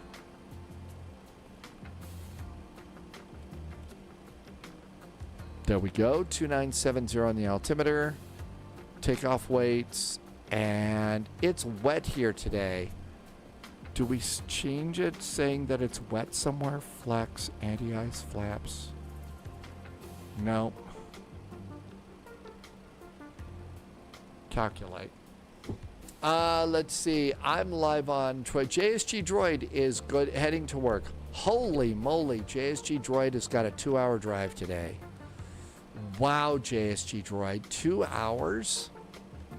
All right, well, let's see. JSG Droid, we are in Toronto.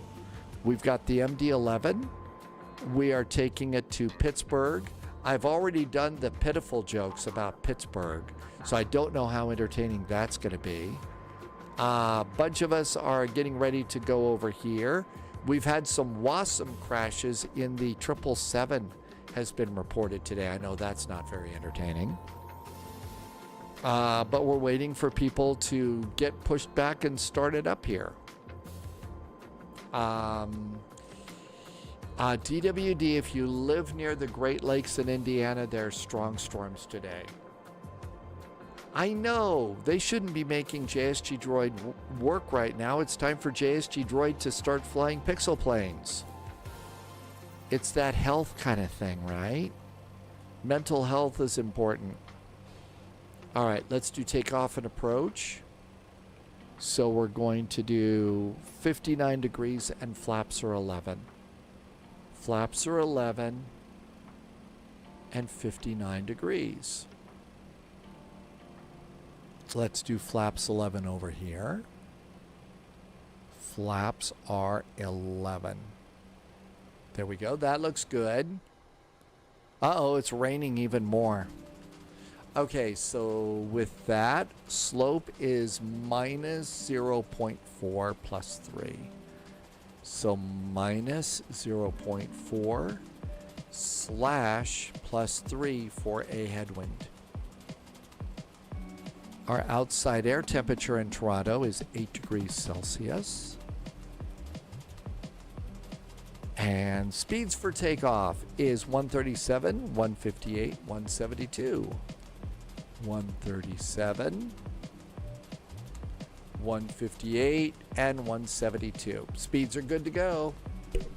Let's see. Salty is ready for the storms. You've got your sim on battery backup. See, Salty, that's what you got to worry about. You're all set. This is this has been rough for JSG Droid. Second shift today. Wow. Second shift today. Oh, you get paid to do the drive too? Wow, that's good.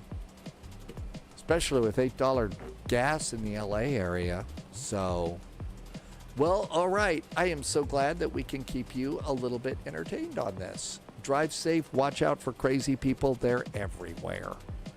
Okay, all of this looks really, really good.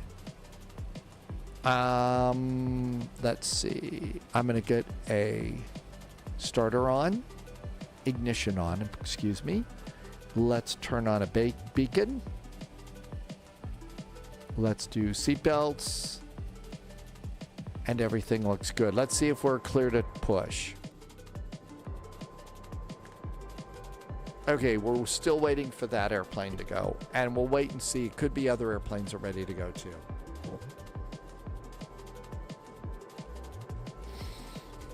And they wanted us to call short, so we need to do... Actually, we need to change direction and just push straight back. Change direction. And straight push. Release parking brakes. Now if we go, we can go and push out of here. Shall we go? I don't want to get in other people's way. Parking brakes. Commencing push. Due to icing conditions, please stand by for engine start until push completed and brakes set. Fortunately, Polyot told us that even though it says don't start your engines, you can start your engines.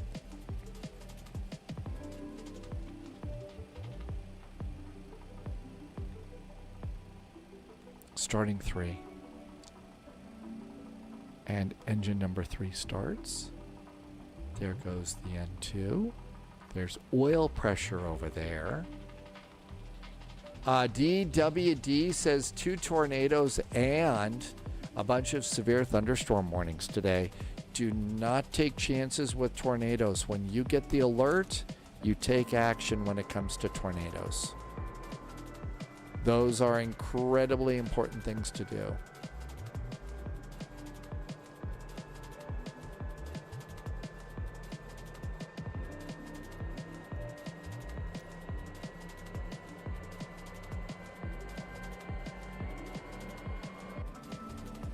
JSG Droid is building an automation. I'm going to be on the rooftop in San Bernardino testing air handling equipment. Well, I would think that that would probably be lightweight because, you know, it's air, right? It's as light as air. Unlocking gear. You know, that joke just totally fell flat. Didn't even come close.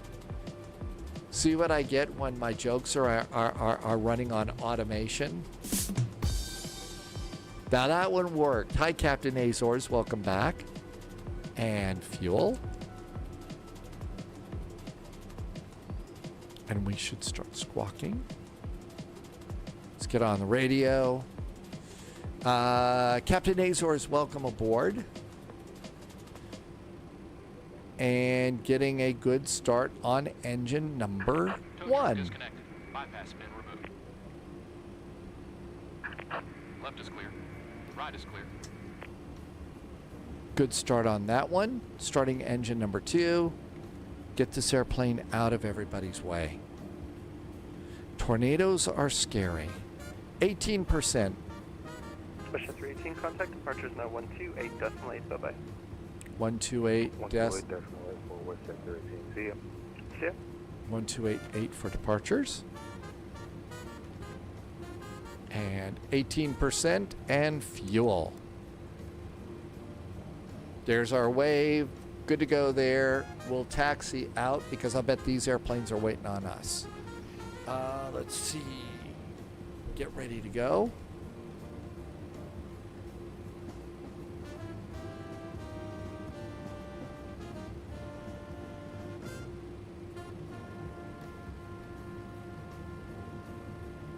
Okay, that looks good. And all 3 engines are good. Right? Yep, all 3 engines are good. APU.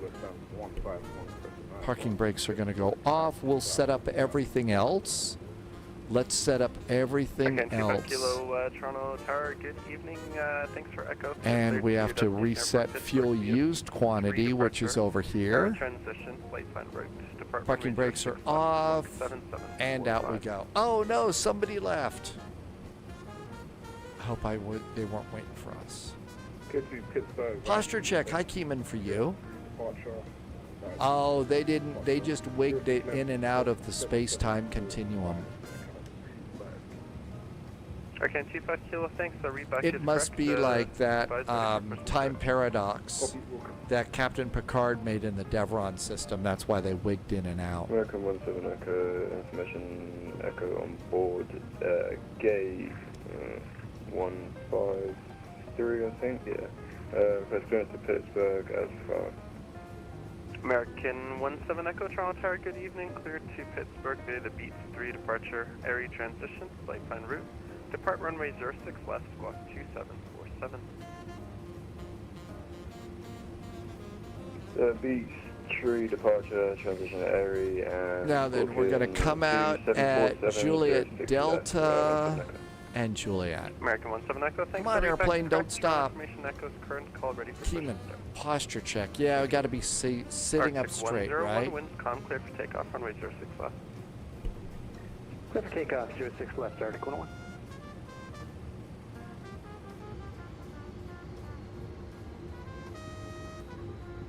FedEx 418, line up runway 05. Line up 05, FedEx 14.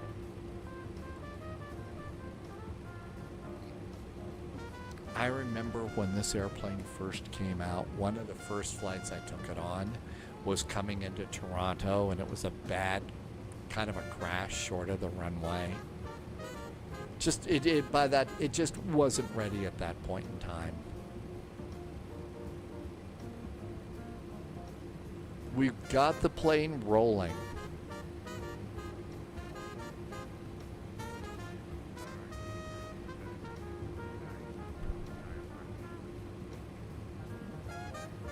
You were George, you remember that flight? Yeah, I mean, we really fought to try and make that work. We did, but it just wouldn't do it. Depart runway 05. Profile. 1066. Going to be a heading hold departure. And we stop here. Okay, we're all good to go. We are holding short of Juliet Delta. Push and start your discretion. Call me at Juliet Delta, ready for taxi. We're at Juliet Delta. We think it's going to be Juliet to runway 5. Air Canada 119er Heavy, request taxi 06 left. Air Canada 119er Heavy, runway 06 left. Toronto information Foxtrot now, altimeter 2970, taxi via Alpha Lima. Flaps. Bravo, Delta, cross runway 33 right. Taxi 06 Auto left, brakes. Alpha Lima, Bravo, Delta, Speed brakes. Toronto Tower, hello from FedEx 441, holding short of Juliet Delta with information Foxtrot, requesting taxi. Arctic 101, contact departures now 128.8, have a good day. 128.8, Arctic 101, good night. Good night. FedEx 4. Toronto Tower, hello, it's Pilot Clip 73 over at FedEx, looking for IFR to Pittsburgh with Foxtrot. FedEx 418, Toronto winds 330 at 9 or not, clear for takeoff, runway 05. 05, clear for takeoff, FedEx 14. FedEx 441 Heavy, runway 05, altimeter 2970, taxi via Juliet Delta, Juliet, advise ready for departure. Juliet Delta and Juliet for runway 05 for FedEx 441, and we are fully ready at this time. Roger. Okay, 6.2. It's Pilot Clip 73 with Foxtrot. We're going to Pittsburgh with IFR. No flight plan, just refile and come back. There's somebody taking off. There was that FedEx that was taking off. Rouge 119. When you were in Oklahoma, Martel remembers tornado warnings in the car. Oh yeah, you would get those sorts of things in the car. Absolutely. Departure runway 06 left, squawk 4277. And in fact, AM radio used to be the only place, the fastest place to get those. Now it's mostly digital. You can still get them on weather radios, and there's some radio stations that'll probably still do that. 6.2. FedEx 418, contact departures now 128.8, bye-bye. 28.8, FedEx 14, take care. Bye-bye. Tower Pilot Clip 73, you should have that flight plan on file now. Let's go Air Canada 809. Two tornado warnings right now in Indiana. Sounds like there's a really big storm over there. DWD, as always, stay safe in the storm. Clear to land runway 06 left. Clear to land 06 left, Air Canada 809. And Pilot Clip 73. Landing lights out.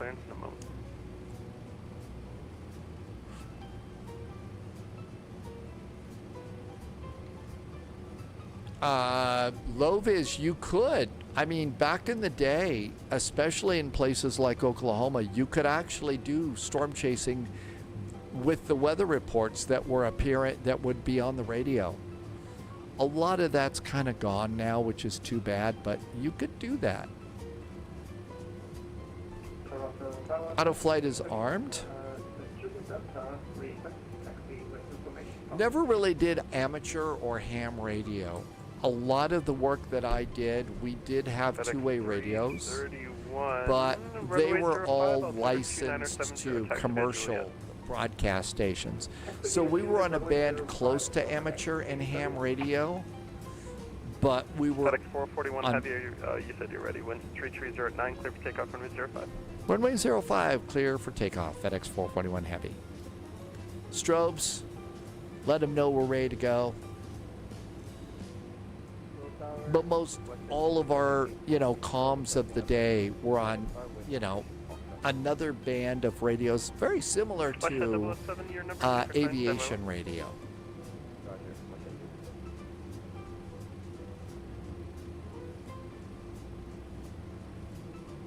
And we would have our own call signs for those, along with, of course, the call sign for the big radio station, the AM, FM, and transmitters. Low vis, I'm exactly the same way. I've been in both. And yeah, I'll take hurricanes over a tornado any day. Hurricanes, you just have to prepare and be smart about. Tornadoes are so much more unpredictable.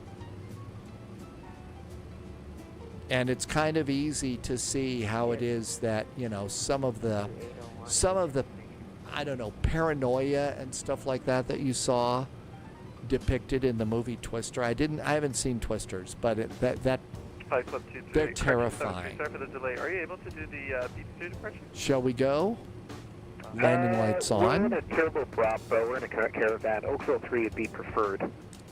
Okay, stand by 1. Let me do one little bit of coordination, and you're number 1 on my list, I promise. 7-3.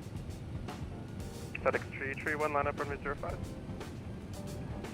No, your question. Toronto Tower, Canada 508. Air Canada 508, Toronto Tower, good day, wind 3309, clear to land runway 06 left. Air Canada 809 Heavy, welcome to Toronto, exit left when able. Join Charlie, and then just stay parking when able. V1, hands off the throttles, we're flying. Rotate.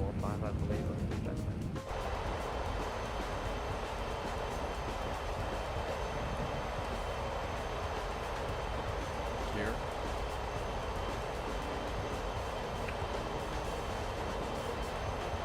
Air Canada 809 will be sent 173 if you will. Air Canada 809, that's available. You can text via Charlie Alpha Alpha Mike to 173. Good day. Charlie Alpha Alpha Mike to 173. Thank you, Air Canada. My pleasure.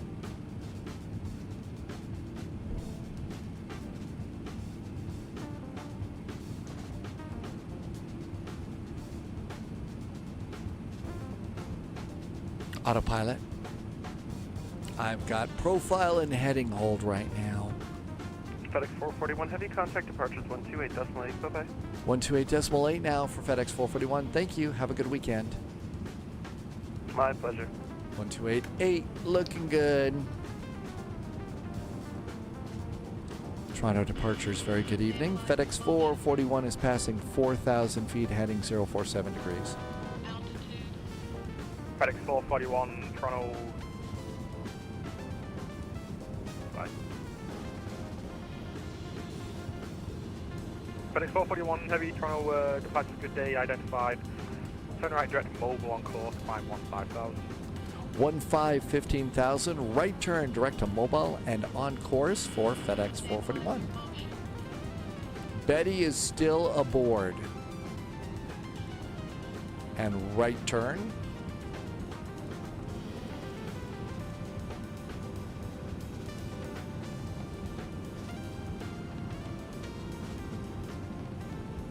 When Rynormal was working for a newspaper in the area when the Greensburg tornado hit, aftermaths of these really big storms are they're huge. Martell used to do CB radios a long time. CB is Citizens Band here in the U.S. Didn't require as many tests as before.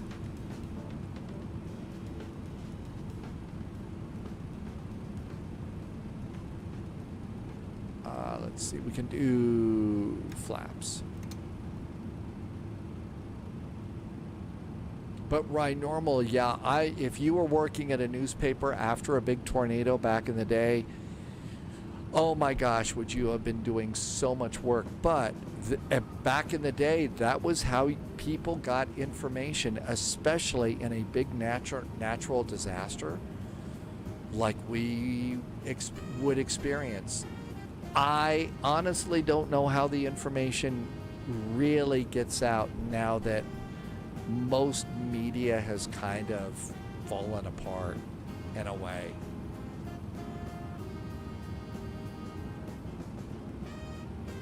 Okay, looking good there, looking good there. Climbing to 15,000 feet, almost to mobile. We'll start our own turn here in just a second. All right, let's start our turn to mobile.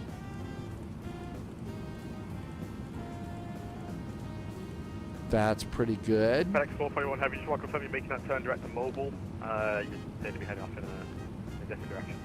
FedEx 441, we waited just a little bit too long for that final turn, but we're making it now. Should make mobile just fine. No worries. I'll do you one better. You can turn right direct Vidra on course. Now direct Vidra on course for FedEx 441 Heavy. Thank you. New recruits detected. Welcome aboard. Direct to Vidra. Salty just did a follow on the channel. Hey, Salty, thanks for the follow.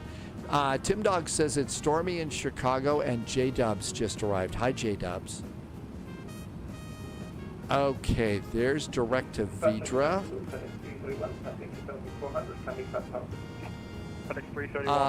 Tim Dog is departing Martel. Martel, you did. That's right. You really didn't have to do tests at all. It was 60 Deutschmarks per year. So 60 Deutschmarks a year is what you had. Okay, direct Vidra. Direct to Vidra. And engage. And nav. Betty remains aboard and is very happy. And slats up. And flaps back to 15 on dial a flap for landing. And that looks good. FedEx 331, turn right heading Lights. 100. Lights. And everything looks good. So Tim Dog is doing midway right now and says it's stormy in Chicago. And direct Vidra, and life is pretty good. Speed's coming on up. And away we go. 331, climb 15,000. Pittsburgh, here we come.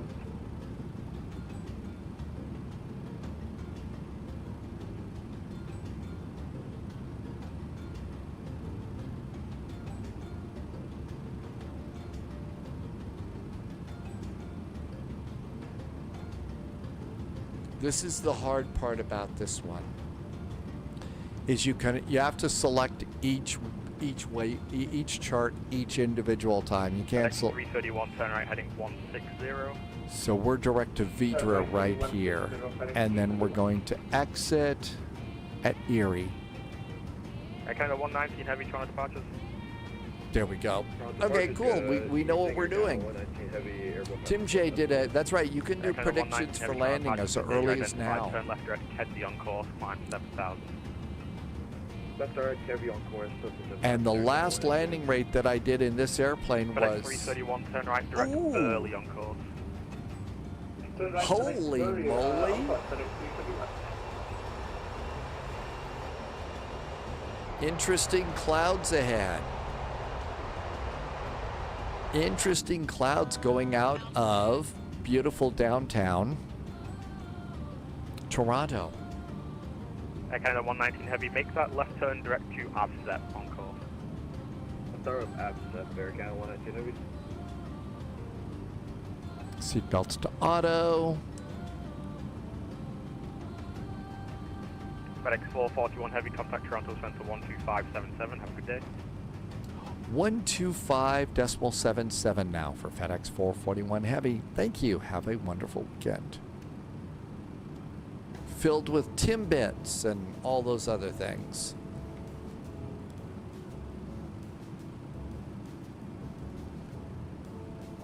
Toronto Center, good evening. FedEx 441 Heavy just passing Vidra at 15,000.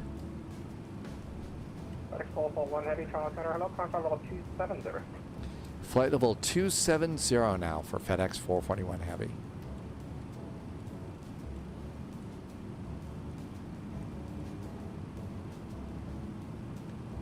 That's right, a fun weekend full of Timbits and all the other fun weekend things. And Terrence and Phillip concerts. Salty says the weather is good at Indianapolis at the moment. The worst right now is to the north.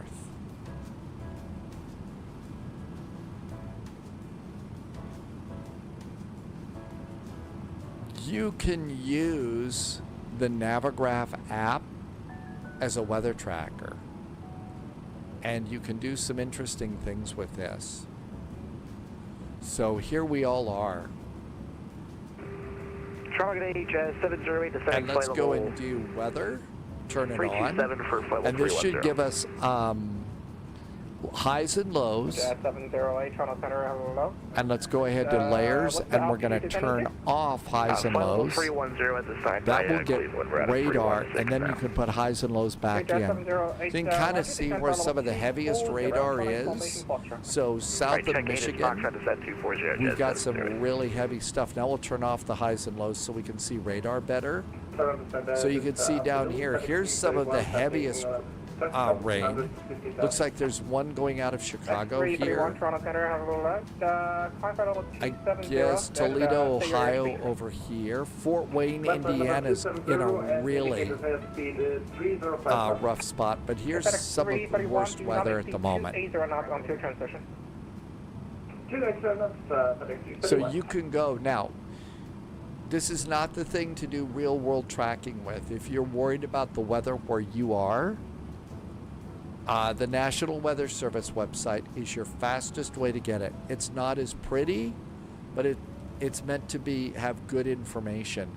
But you can do stuff like that with the Navigraph website. It's pretty cool.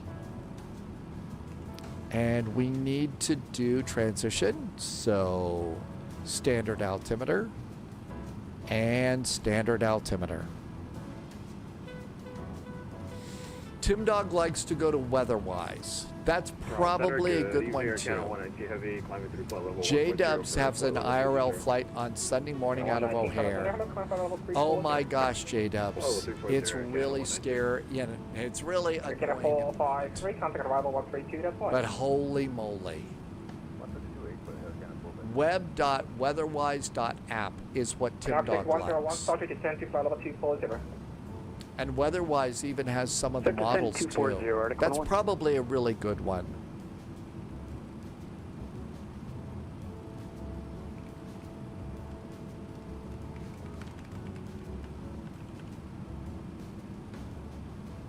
So this is what Tim Dog is talking about. And I'll just pop this in here. Well, the thing that you've got is in Florida. Yes, I think everybody. 12802 for FedEx 441. Thank you. Yes, Arctic 101, Montreal offline, 7 service now terminate, training down rate. 12802. Frequency Arctic 101. Thanks for the service. Good night.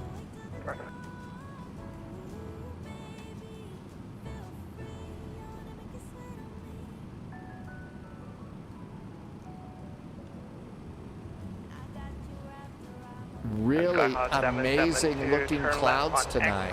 Then Echo Delta 3. Holy moly, how about the view outside the airplane? Pretty amazing right now. Pretty amazing.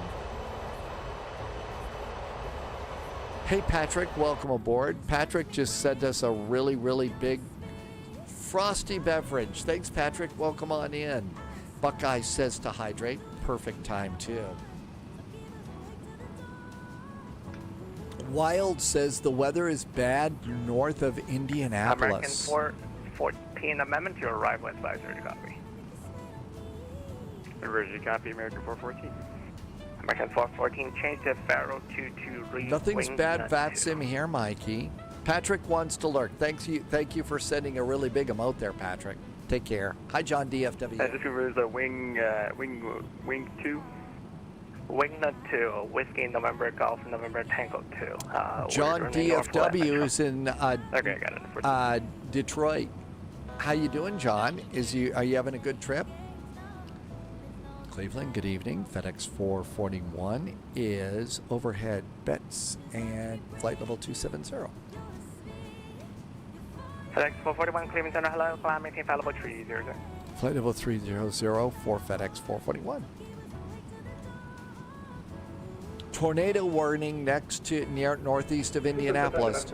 Really, really, really watch if you're around Indianapolis. Take this seriously. All tornadoes go. 331 Cleveland Center, hello, climb maintain flight Wild level says hi to Tim Dog, and somebody just became a subscriber on YouTube. Thank you for coming in. Low Viz is departing Indianapolis right now. John DFW is on a busy business trip. Safe travels, John DFW. Air Canada 779, contact Toronto 125.77, have a good night.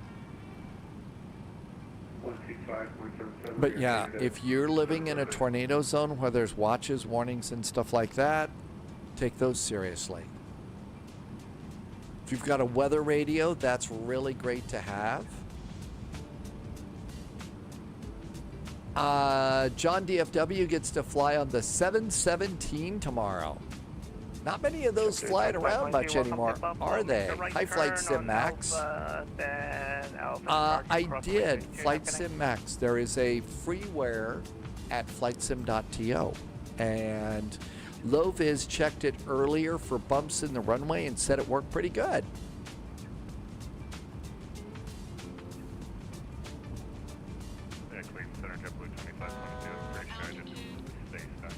Pittsburgh ATIS is up. Information Whiskey. 10 miles visibility. It's a little bit gusty. Visual approaches 28 left and 28 right are the runways. Turn on Alpha crossing 32 over to parking. JetBlue 2522. Hi, Peter. Welcome aboard. Brand new to the channel. Welcome aboard, Peter. Thanks for coming by. We are flying a FedEx MD-11, and we've got a really nice sunset going on here. We've got a big old MD-11, and we're going into Pittsburgh. We left one VATSIM event. We're flying into another VATSIM event. So you never know what could happen here. Tomorrow, we're going to be departing out of Frankfurt. Not sure where we'll go yet. Look for some ATC, look for some other stuff, and maybe find a fun departure, don't know. And then we're flying to our first flight on Saturday is going into the Greek island of Samos, which is a tough approach. Also, Dallas Love Field is a VATSIM event on Friday that we're going to be doing. So we've already got really nice flights. I'm doing my own thing on Saturday. I wasn't able to make the logistics and stuff work out for Cross Africa for Saturday, so I'm sorry about that. I'm just turning on a little bit of the backlighting here in case it gets dark. The route for Dallas, I'm not sure. It's probably going to be, since we're going into Love Field, we need to figure out a good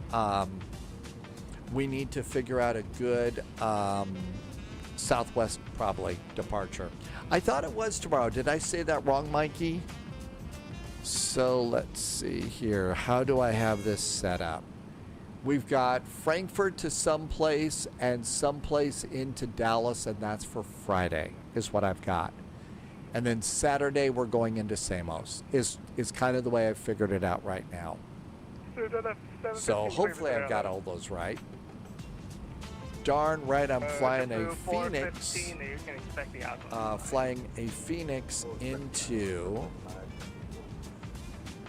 Frankfurt, or out of Frankfurt. 29 miles to top of descent. Information Whiskey is aboard. We're all ready to go in.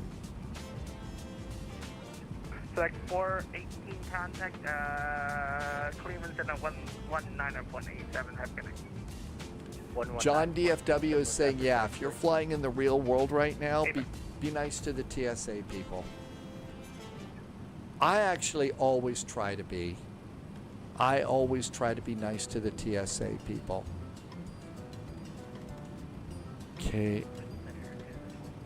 KPIT. Pittsburgh. Peter is watching 1 hour. Peter, you are how do you like your new Stream Deck? I love my Stream Decks. They are the greatest tools ever. Hello back to Belgium. I hope it is a beautiful night in Belgium. That is one of my favorite sim places that I hope to go in the real world someday.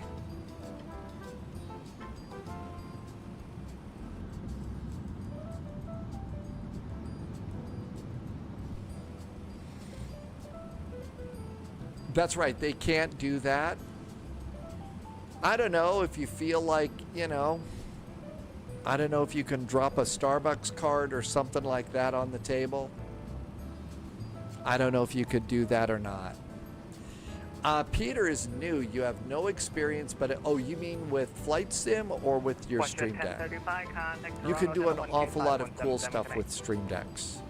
Mostly, I use it to control my live stream stuff. Is what I do with the Stream Decks. But you can also get some plugins for your Stream Deck and have it. And all the aircraft in the areas report of moderate to heavy turbulence. You can use it, get some plugins and turn it into an autopilot if you want.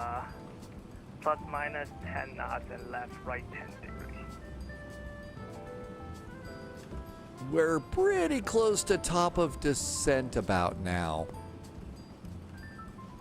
Pretty close to top of descent. 415, turn right, 143 miles from Pittsburgh. Right,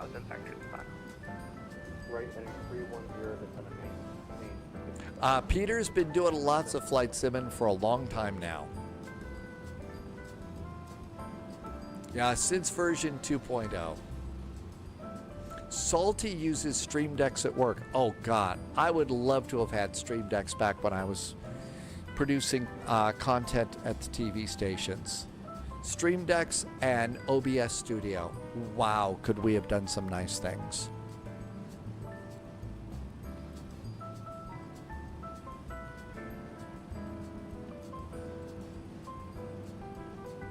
And just, you know, even when the live stream isn't on, I've got some standby applications all set up in my Stream Deck for time and weather and stuff. So just, you know, when it's chill time. John DFW did yours with Microsoft Flight Simulator version 3 in 1988. So Peter, was the 2.0 flight sim on an Apple or a Commodore? Was your first flight sim the Apple version or the Commodore version? Cleveland Center, hello from FedEx 441. We're at top of descent. FedEx 441, descending maintain flight level 240. Descending flight level 240, FedEx 441. Cleveland Center, good evening, American 906, grounding level 230. Pittsburgh, here we come. Peter was on a PC with a 5.25 inch floppy. That was the big one, right? The 5 inches. And they really were floppy as opposed to like the 3 inches that were encased in like a hard plastic shell. Those really did flop around. And if you weren't careful, you could damage them really easily. FedEx 441, contact Cleveland Center 119.87, connect. 119.87 for FedEx 441. Thank you. 119.87. Enter 4947, contact Pittsburgh approach 123.95. Wasn't there like the 7-inch floppy too? There were 5-inch discs, 3, 5, and 7, if I remember. Or was it more like 8 inches? Cleveland, good evening. FedEx 441 is descending to flight level 240. FedEx 418, turn left heading. Tim Dog says it was more like 8 inches, probably. That's right, Lovis. Big old. FedEx 441, Cleveland Center, is that you? FedEx 441, hi. We're descending to flight level 240. FedEx 441, please descend, hello, descend, cross cutter at maintain 10,000 to Pittsburgh, altimeter 2967. 2967 on the altimeter. It is 10,000 at cutter for FedEx 441. 04 turn, you're considering Federal, cross Federal at below 3,000 at Federal, please ILS 6 at approach, from 6 left to the land. 2967. 5, 8, and 10 inches, says JSG Droid. 8, 5.25, and 3.5. I don't know. I was glad to be a part of that time. I love the world that we're in today, though. You know, and we don't have to have, like Lova said, a stack of discs. I mean, I played it on a Commodore and had to load it in via cassette tape, which took forever. So, despite the long load time that we have for Microsoft Flight Simulator today, oh, I'm glad I'm not watching a cassette just spin, spin, spin, spin.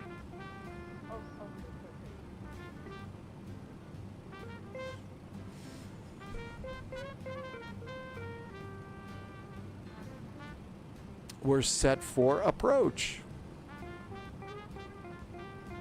FedEx 418, decision by cutter. Cutter at cutter, FedEx 418.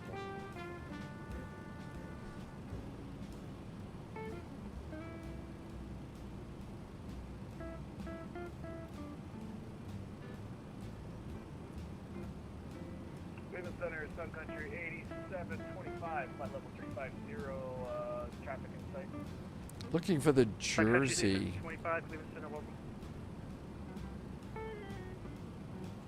I don't think it changed it. United 1349 cross cutter at maintain 10,000. There we go. That's what I needed. Jersey arrival. NATO 49er honestly disliked CDs. Floppy disks were physically more convenient. Well, CDs, when they also first came out, I mean, we were all so scared to touch them. Oh my gosh, we don't want to scrape it. It's digital content. Oh, it's a compact disc. We, you know, I mean, we really treated them like, you know, if you even breathe on them, it's going to scratch the optical. So I was, you know, we also used the CDs in the radio station when they first came out. I mean, you honestly, you know, you had to have a really good ear to tell the difference between a CD and the music that we're playing off a cartridge or something like that. But, I mean, a floppy would just so much easier to pop into the drive and do that thing.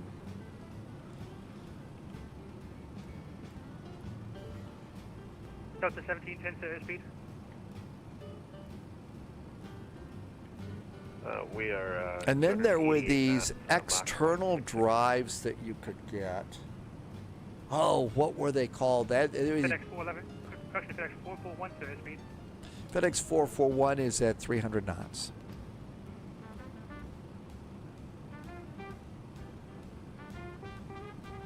FedEx 441 maintain 300 knots or greater, please. 300 or greater for FedEx 441. Zip drives, George, that was it. Remember the zip drives? And then after zip drives, there was another that had even more storage. But yeah, George, I remember those big old plastic things and stuff. You had a big external, and that we used that for storage.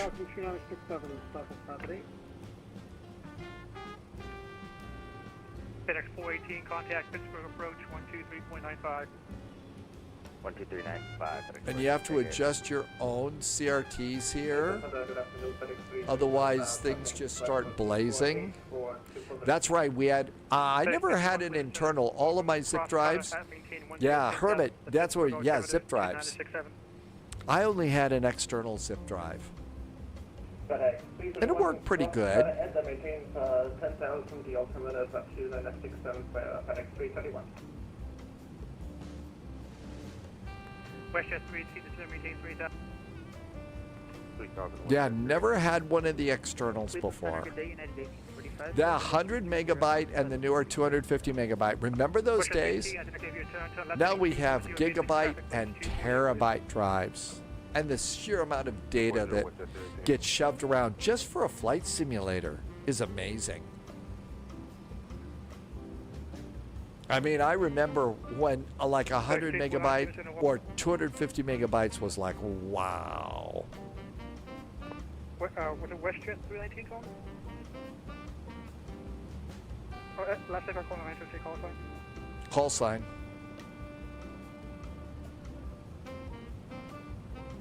That's right. You would connect them to a parallel port. I mean, now everything's just a USB, right? But we had all of these different ports. And then sometimes you had to configure inside the computer to tell it which port to look for and stuff. 57600 cross. Computers today are so much nicer.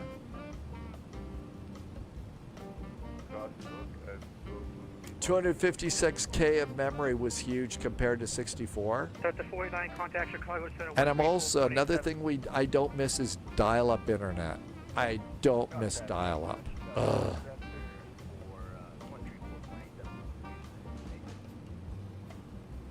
Yep, AZ, I know. I got something kind of fell in here, so I will go wash it out properly in just a second. That's when Peter started doing IT jobs, really, in those days. That's the 17. Well, yeah, IT in those days, you really were like Merlin the Magician and stuff like that. NATO dreamed of upgrading to a 14.4K baud modem and retiring your old 2000, yeah, those days. And 10,000 feet.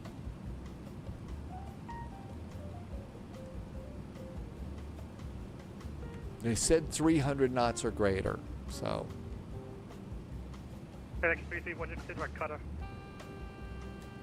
FedEx 671, Roger. IRQ was witchcraft, says Martel. And back in the day, too, when we had these, we were just starting to do digital communications. Remember, there was a communications app called ICQ? That was like one of the first like instant messengers and stuff. I was really excited about that, but I didn't have anybody to ICQ with. FedEx 441, resume, no more speed, contact Pittsburgh approach 123.905. 123.905, and it is normal speed for FedEx 441. Thank you.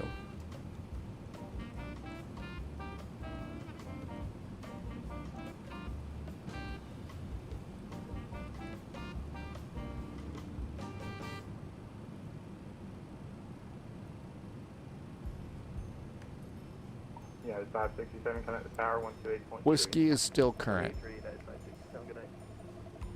Good night. You had, Tim Dog had all of them. ICQ, AOL, MSN. ICQ is just too modern.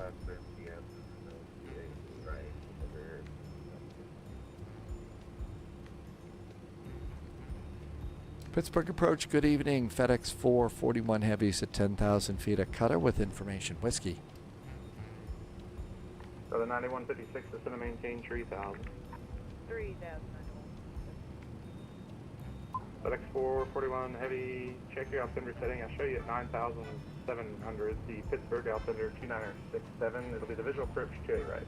Visual approach is 28 right. Yep, you're right. Our altimeter could use a quick adjustment. We'll get there for FedEx 441 heavy.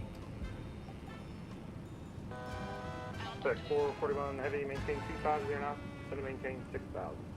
Descend to 6,000 and maintain 250 knots for FedEx 441 heavy.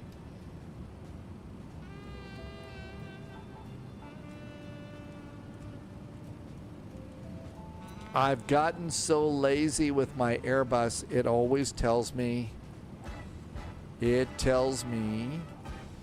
when to change the altimeter, and I totally forgot. So to maintain 6,000 and 250 knots. AZ met a former girlfriend on IRC. Oh my gosh, SCSI. That, boy, that takes you back a little bit. doesn't it? 9156, looks like you're turning, you're not missing the turn, fly heading 100. I never met anybody on the internet, so, you know, girlfriend. I never met girlfriends on the internet. On the chart, if you look at the chart, after I think that I'm last probably 60 lucky. just, flew past, it has a arrival, a correction of heading.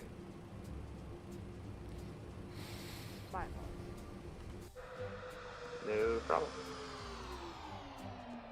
Go to 9156, turn right. AZ says if IRQ is witchcraft, SCS. FedEx 418, descend and maintain 3000. 3000, FedEx 418. Pittsburgh approach, Delta 17. Oh, the old days of computers, they really were a little bit of witchcraft, weren't they? It was a little magic. If you knew what you were doing, you really didn't need a wand for a swish and flick. You could do some pretty cool stuff. And if you also knew what you were doing, you could also, I could do so much. One of the best things that ever happened to me was WordPerfect. One of the original word processors. I mean, having to type a school paper on a typewriter and stuff like that was absolute torture for me. Having a word processor, oh my gosh, that was amazing. Shenanigans on a computer, I'm shocked. Microsoft Works before we had Office, right? NATO 49er, I loved Works. I used that all the time. And Lotus 123, the things we could do with that. And the other thing from a programming standpoint that I used a lot was DBase 3. DBase 3 and Clipper. I could make my own applications. And there was a radio station that I worked for, and the program director and I cooked up a really cool music rotation software that we would use. So instead of having the little flip cards to play music, you know, so we would have a tight rotation of power current songs, you know, about 12 songs. Instead of that, we would use DBase 3. Yeah, the Plus version was better with Clipper, and we could go and put our own applications together and rotate music. FedEx 441, maintain 210 knots, then descend 3000. 210 knots first, and then it's 3,000 knots for FedEx 441 Heavy. Delta 1710, maintain 210 knots. 210 knots, Delta.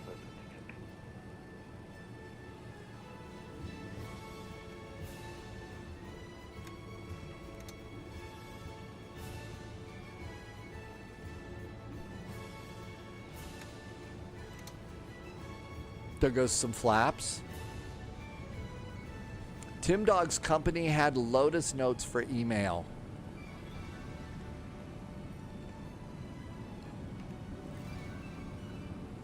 FedEx 418, turn right, heading 260 on the Salty says the storms are north of Indianapolis. Okay, take really good care. Keep an eye out for the storm, Salty.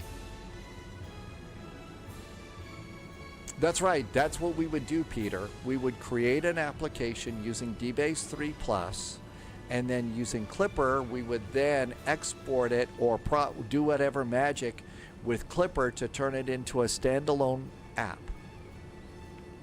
And we could also set it up so it was auto run, so you just put the disk in the machine and run it, and it would start it. And it worked really, really well. We had some pretty cool stuff, and we were able to do some neat things with the radio station's music. Maintain 250 knots. Maintaining 200 knots. 331. Negative 250, 250. 250 knots for FedEx 321, sorry. And Delta 17, look alike. maintain 3000. Descend and maintain 3000. Hermit has a copy of Wildcat BBS. FedEx 418, clear. But no drive. Yeah, I know. We don't have any of the drives to run those things anymore, do we? 170, so 5 miles. And you know, when you would buy something like D-Base 3 Plus, it came in a really fancy book. You know, a real fancy packaging. I mean, real fancy packaging. It was amazing. 2-8 right. FedEx 331, just going to maintain 6,000. Just going to maintain 6,000, FedEx 331. FedEx 441 heavy, turn right heading 200, vectors for the approach. Right turn now, 200 vectors for the approach, FedEx 441.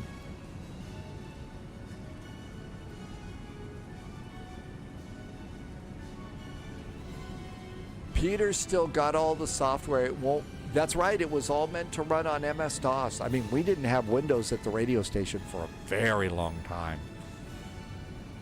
In fact, I don't think we ever had it at that radio station that I was at. So it was all MS-DOS there. It was not pretty, but it would print out, you know, a really good playlist and stuff that you needed. I have the Orbix TFDI MD11 is the one I have, Luke. This is TFDI. Yeah, it's 1349, just going to maintain 10,000. 10,000, yeah, 1349.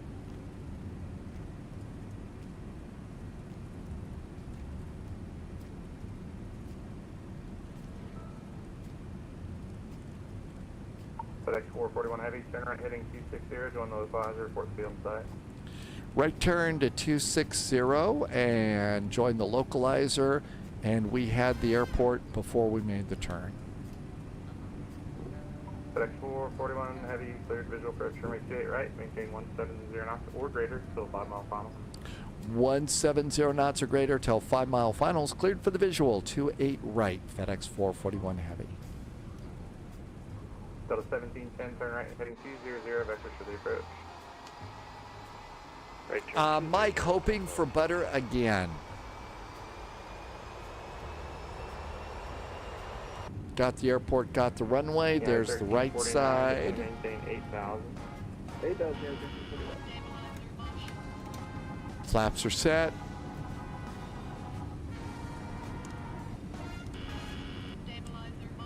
Betty remains aboard and happy. And 441 heavy, connect tower, 128.3, we'll see ya. 128.3 for FedEx 441 heavy. Thanks. Have a good weekend. You as well. 128.3.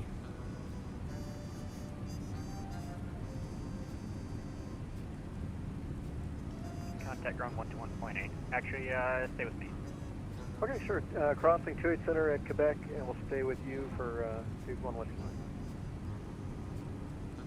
Pittsburgh Tower, very good evening. FedEx 441 is turning finals for runway 28 right. FedEx 441 heavy metro, or correction, Pittsburgh Tower, good evening. Reduce the final approach speed. I'm going to have hopefully one departure prior to your arrival. FedEx 441 reducing to final approach speed now, and we'll watch out for the departure.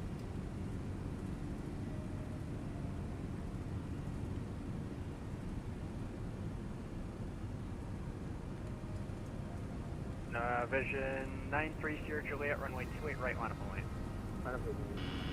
Stabilizer motion.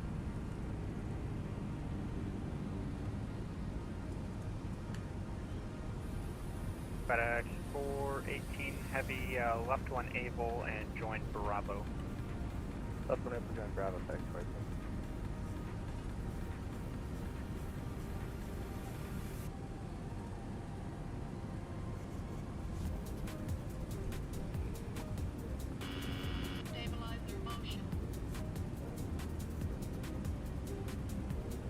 Betty's still happy. George says we've got a crosswind.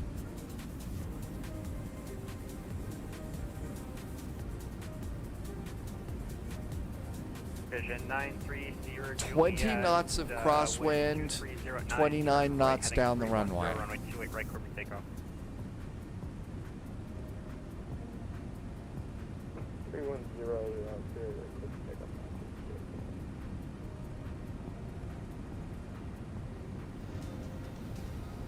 traffic's a 3-mile final, heavy MD-11.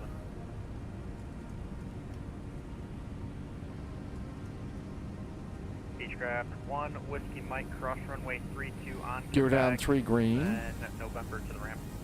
Crossing 32 Quebec, November to Atlantic. Out of brake, speed brakes. No problem, that's good. You too. And FedEx 441 heavy, the traffic's on the roll. FedEx 441 Heavy has the traffic in sight. See their little lights right there?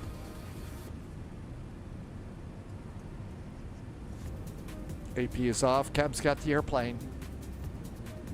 FedEx 14 heavy, contact ground 121.9. Luke is installing the MD-11 through, yeah, you'll need, yes, through the TFDI manager.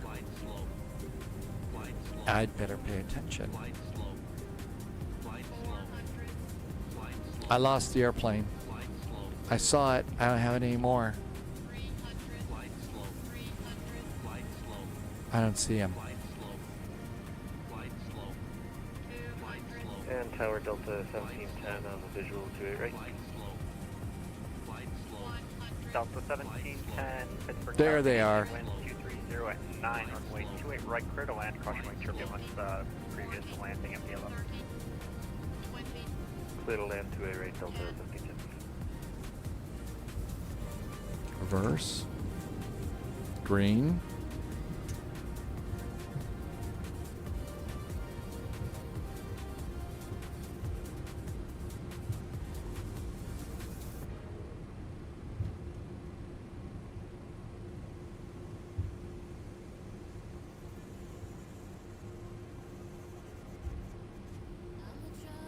FedEx 441 heavy, welcome to Pittsburgh, left to enable, joint Bravo, contact ground 119, have a good one.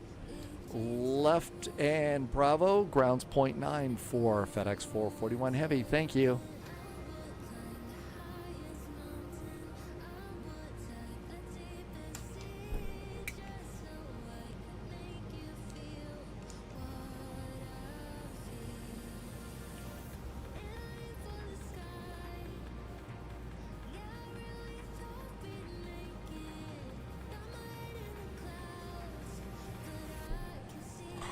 Worst part of the day is tuning the radio. Blue Flamingo. I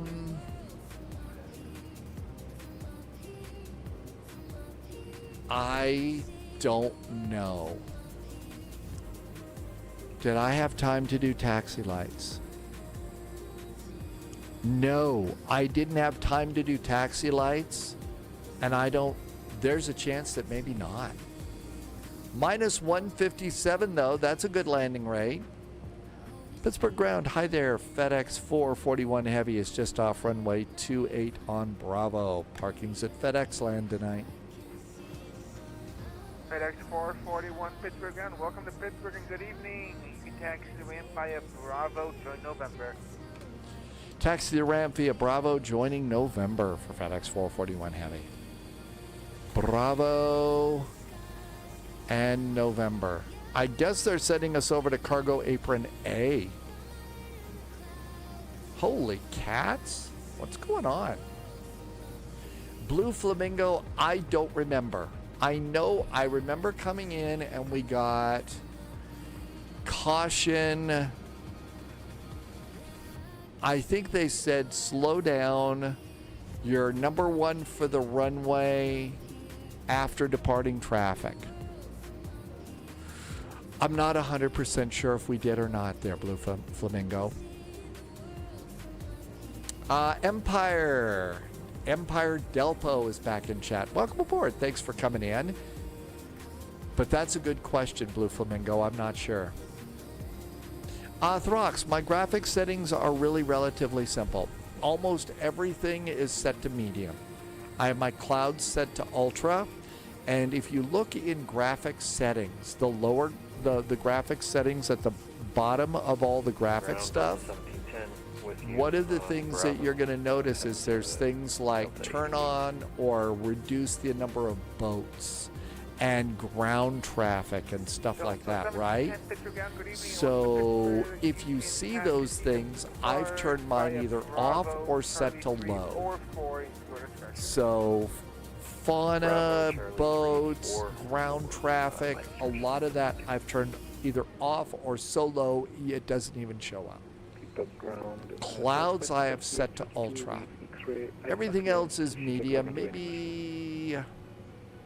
Calling ground. I think that's really about it. I try to keep them simple. JSG Droid has been enjoying the talk about old school IT days. JSG Droid has done an awful lot of IT as well. That's correct.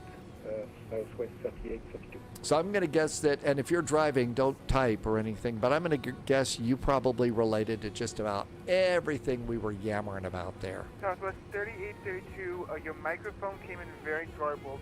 It's going to be a few minutes on that clearance. You are number 1, so stand by, please. Sorry, I did not put up my flaps.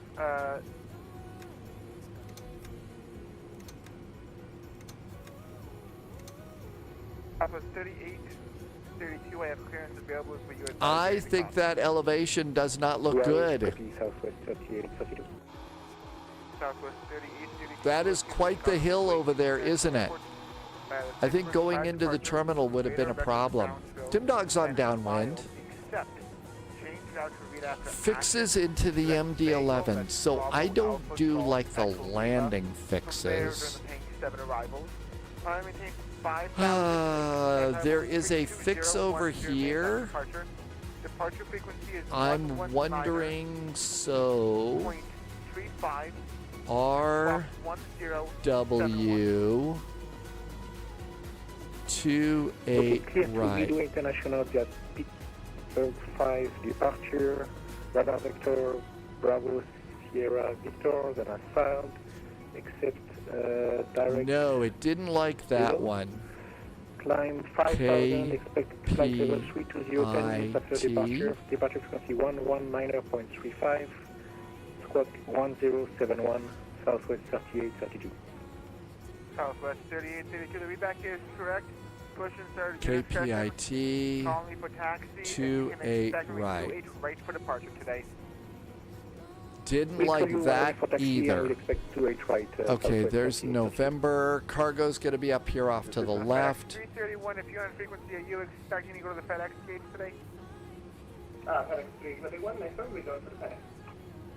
FedEx 331, taxi to the park via Bravo November. Okay, so you can go and do KPIT. Uh-oh, we just went over a huge big huge bumps over there. Ramp is dodgy. Okay, so we're coming in over here. There's November. We come down here. Looks like we're getting more big bad bumps here. FedEx 441, hold short of November 5, please. Holding short of November 5 for FedEx 441. Citation 7471, X-ray. I think that's right here. We stop right here. So, Loviz, I was able to put in a fix called KPIT. FedEx 441, the citation that comes off the ramp, and then FedEx 441 will follow that citation.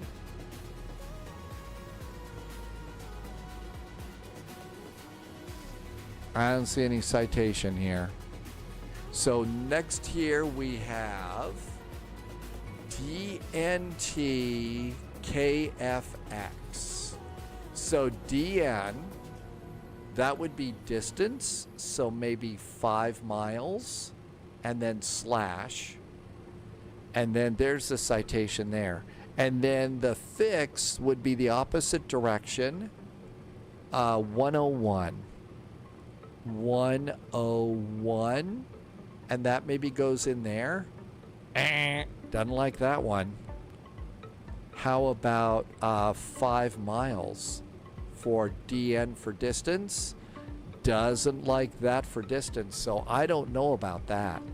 That doesn't seem to be working out so good. Tim Dog's on final. Welcome in, Tim Dog. Watch out for an incredibly bumpy ramp. Ground, good evening, Alaska. Stand by. And there's cargo over there, off to the left. So the freeware looks okay, but like Loviz said, the ramp's a bit on the dodgy side. Ground, Alaska, some pretty big bumps there. Yankee request after clearance to Seattle International Airport. And there's our cargo ramp over there. Liver Dumpling, welcome back in. First flight tomorrow is Frankfurt to someplace. Not sure where we'll go.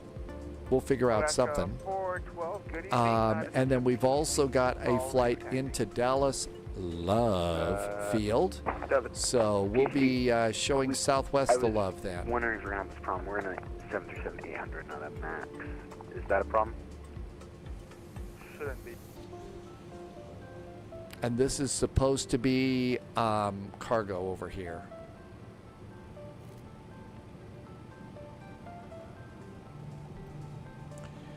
So yeah, our third flight is going to be Southwest ops. We could also just go ahead and do Southwest into Love, so we could depart someplace. Last aircraft calling ground, was that United? And come in. Yeah, Argo, welcome aboard. We'll probably wrap it up after this one. We got some VATSIM about ready to go. This is coming up on hour 7 of the live stream, so. Probably Victor 2 or 3. Oh, okay, yeah, good. Then Bravo, Victor, Victor 2, good night. Bravo, Victor, Victor 2, 1349. I'm guessing this is about as good of a parking place as we're going to get here. So it is a freeware. I think it's probably a little bit on the old side. I think that this one was also made for Flight Sim 2020. All right, let's go to services. Wheel chocks.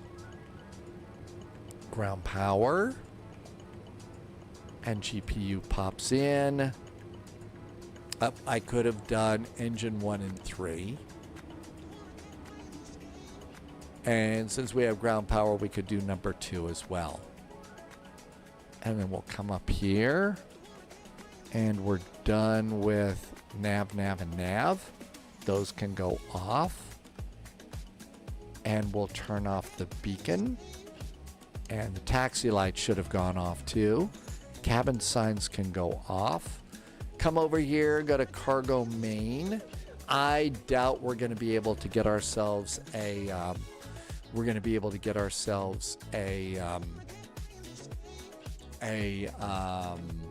set of stairs out here.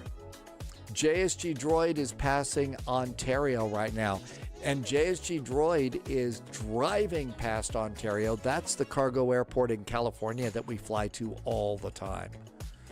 Tim Dog is on a 5 nautical mile final, and we've got an arriving FedEx over here, so we got more FedEx coming in. How is the weather today in Ontario? Is it a good flying day for Ontario flying? Ontario is actually kind of a cool airport, and you can see they just turned off their taxi lights. So you can see the taxi lights are off, you can see their nav lights are on, and their beacon will go out as soon as they shut down the engines over there. So that's pretty cool. This airport is not a bad little airport.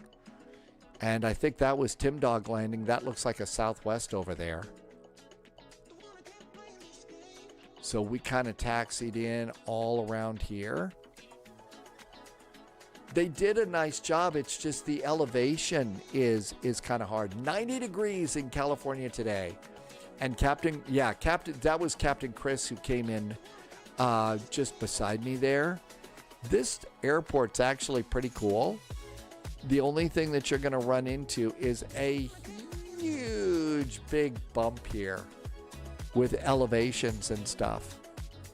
So I don't know how you get around that right now with this. And I'll bet this, looks like we've also got some bumps over here. Lots of ATC all around Pittsburgh today. But it's great. No WASM crashes. Yep, there's the Southwest. That's got to be Tim Dog.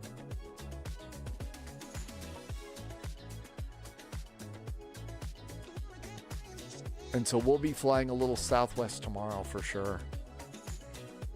They did a really cool job of putting a big crane. Yeah, the apron is a goat pasture. Yeah, the apron is a bit of a problem here.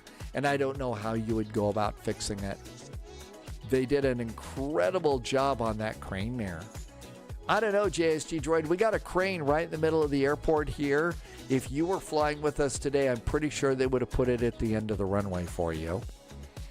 And that is an old joke a long time ago because one day JSG Droid got the We Love VFR plug-in and was coming into Chicago, and there was all of a sudden a big crane like this one right at the end of the runway. I mean, you couldn't not hit it. So Captain Chris had a minus 200. They did a nice job on this terminal. If they would correct the elevations, this would be an awesome airport for big VATSIM events and stuff. It really would. So yeah, they did a great job on this. Yeah, was a nice crane. So if you're wondering what we're using, JSG Droid, we are in Pittsburgh. It's a freeware. And it looks like pretty much, is there a big... Yeah, there's a big elevation error on this side too. So if you got damage turned on, you're in pretty bad shape. It is a little outdated.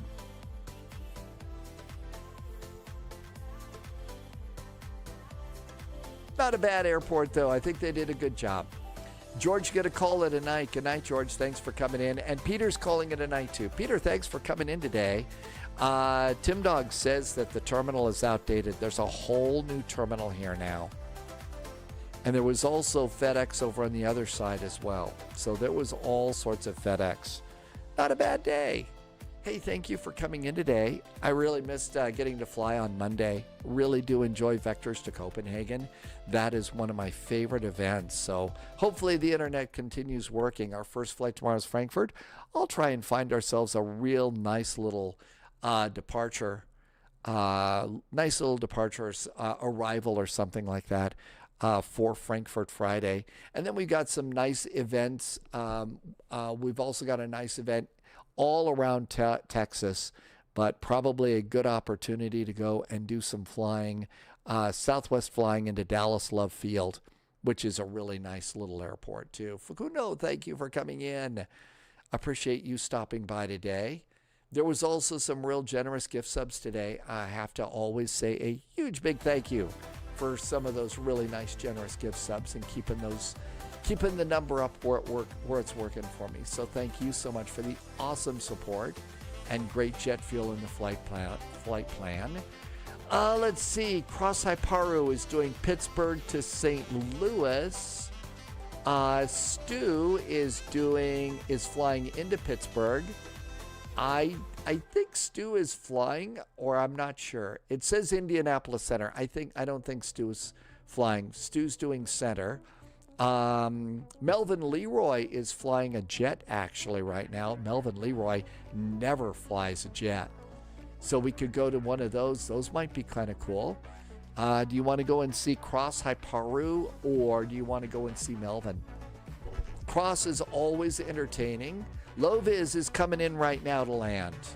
Loviz, I think that the storm is starting to increase a little bit. I think the storm is getting a little bit nastier out there. Why don't we go see Cross? Just don't call Cross Hyparu a hedgehog. It's not a hedgehog. You might get banned. Thank you for coming in today. I sure hope you are doing good. Loviz, have a really great landing. I'm glad you got to go and do a little bit of flying as well too. And I can't wait to see you tomorrow. Departure time is our normal time, 1800 Zulu. I know there's a couple of new channel members over on YouTube. I'll have a video for you over on YouTube and Patreon first thing tomorrow morning, all about Frankfurt Friday. In the meantime, it's time for me to say thank you for being here. I hope you're having a really great week and can't wait to do a weekend of flying and spying with you then. Till we get together, though, it's crazy out there. Take a little bit better care of yourself. Be sure and relax a little bit. Be nice to yourself. Take time out from the news and the crazy stuff and everything else. And I can't wait to see you tomorrow. See you in Frankfurt. In the meantime, as always, please stay healthy, stay safe. We'll see you in the friendly sim skies. Cheers. Good night.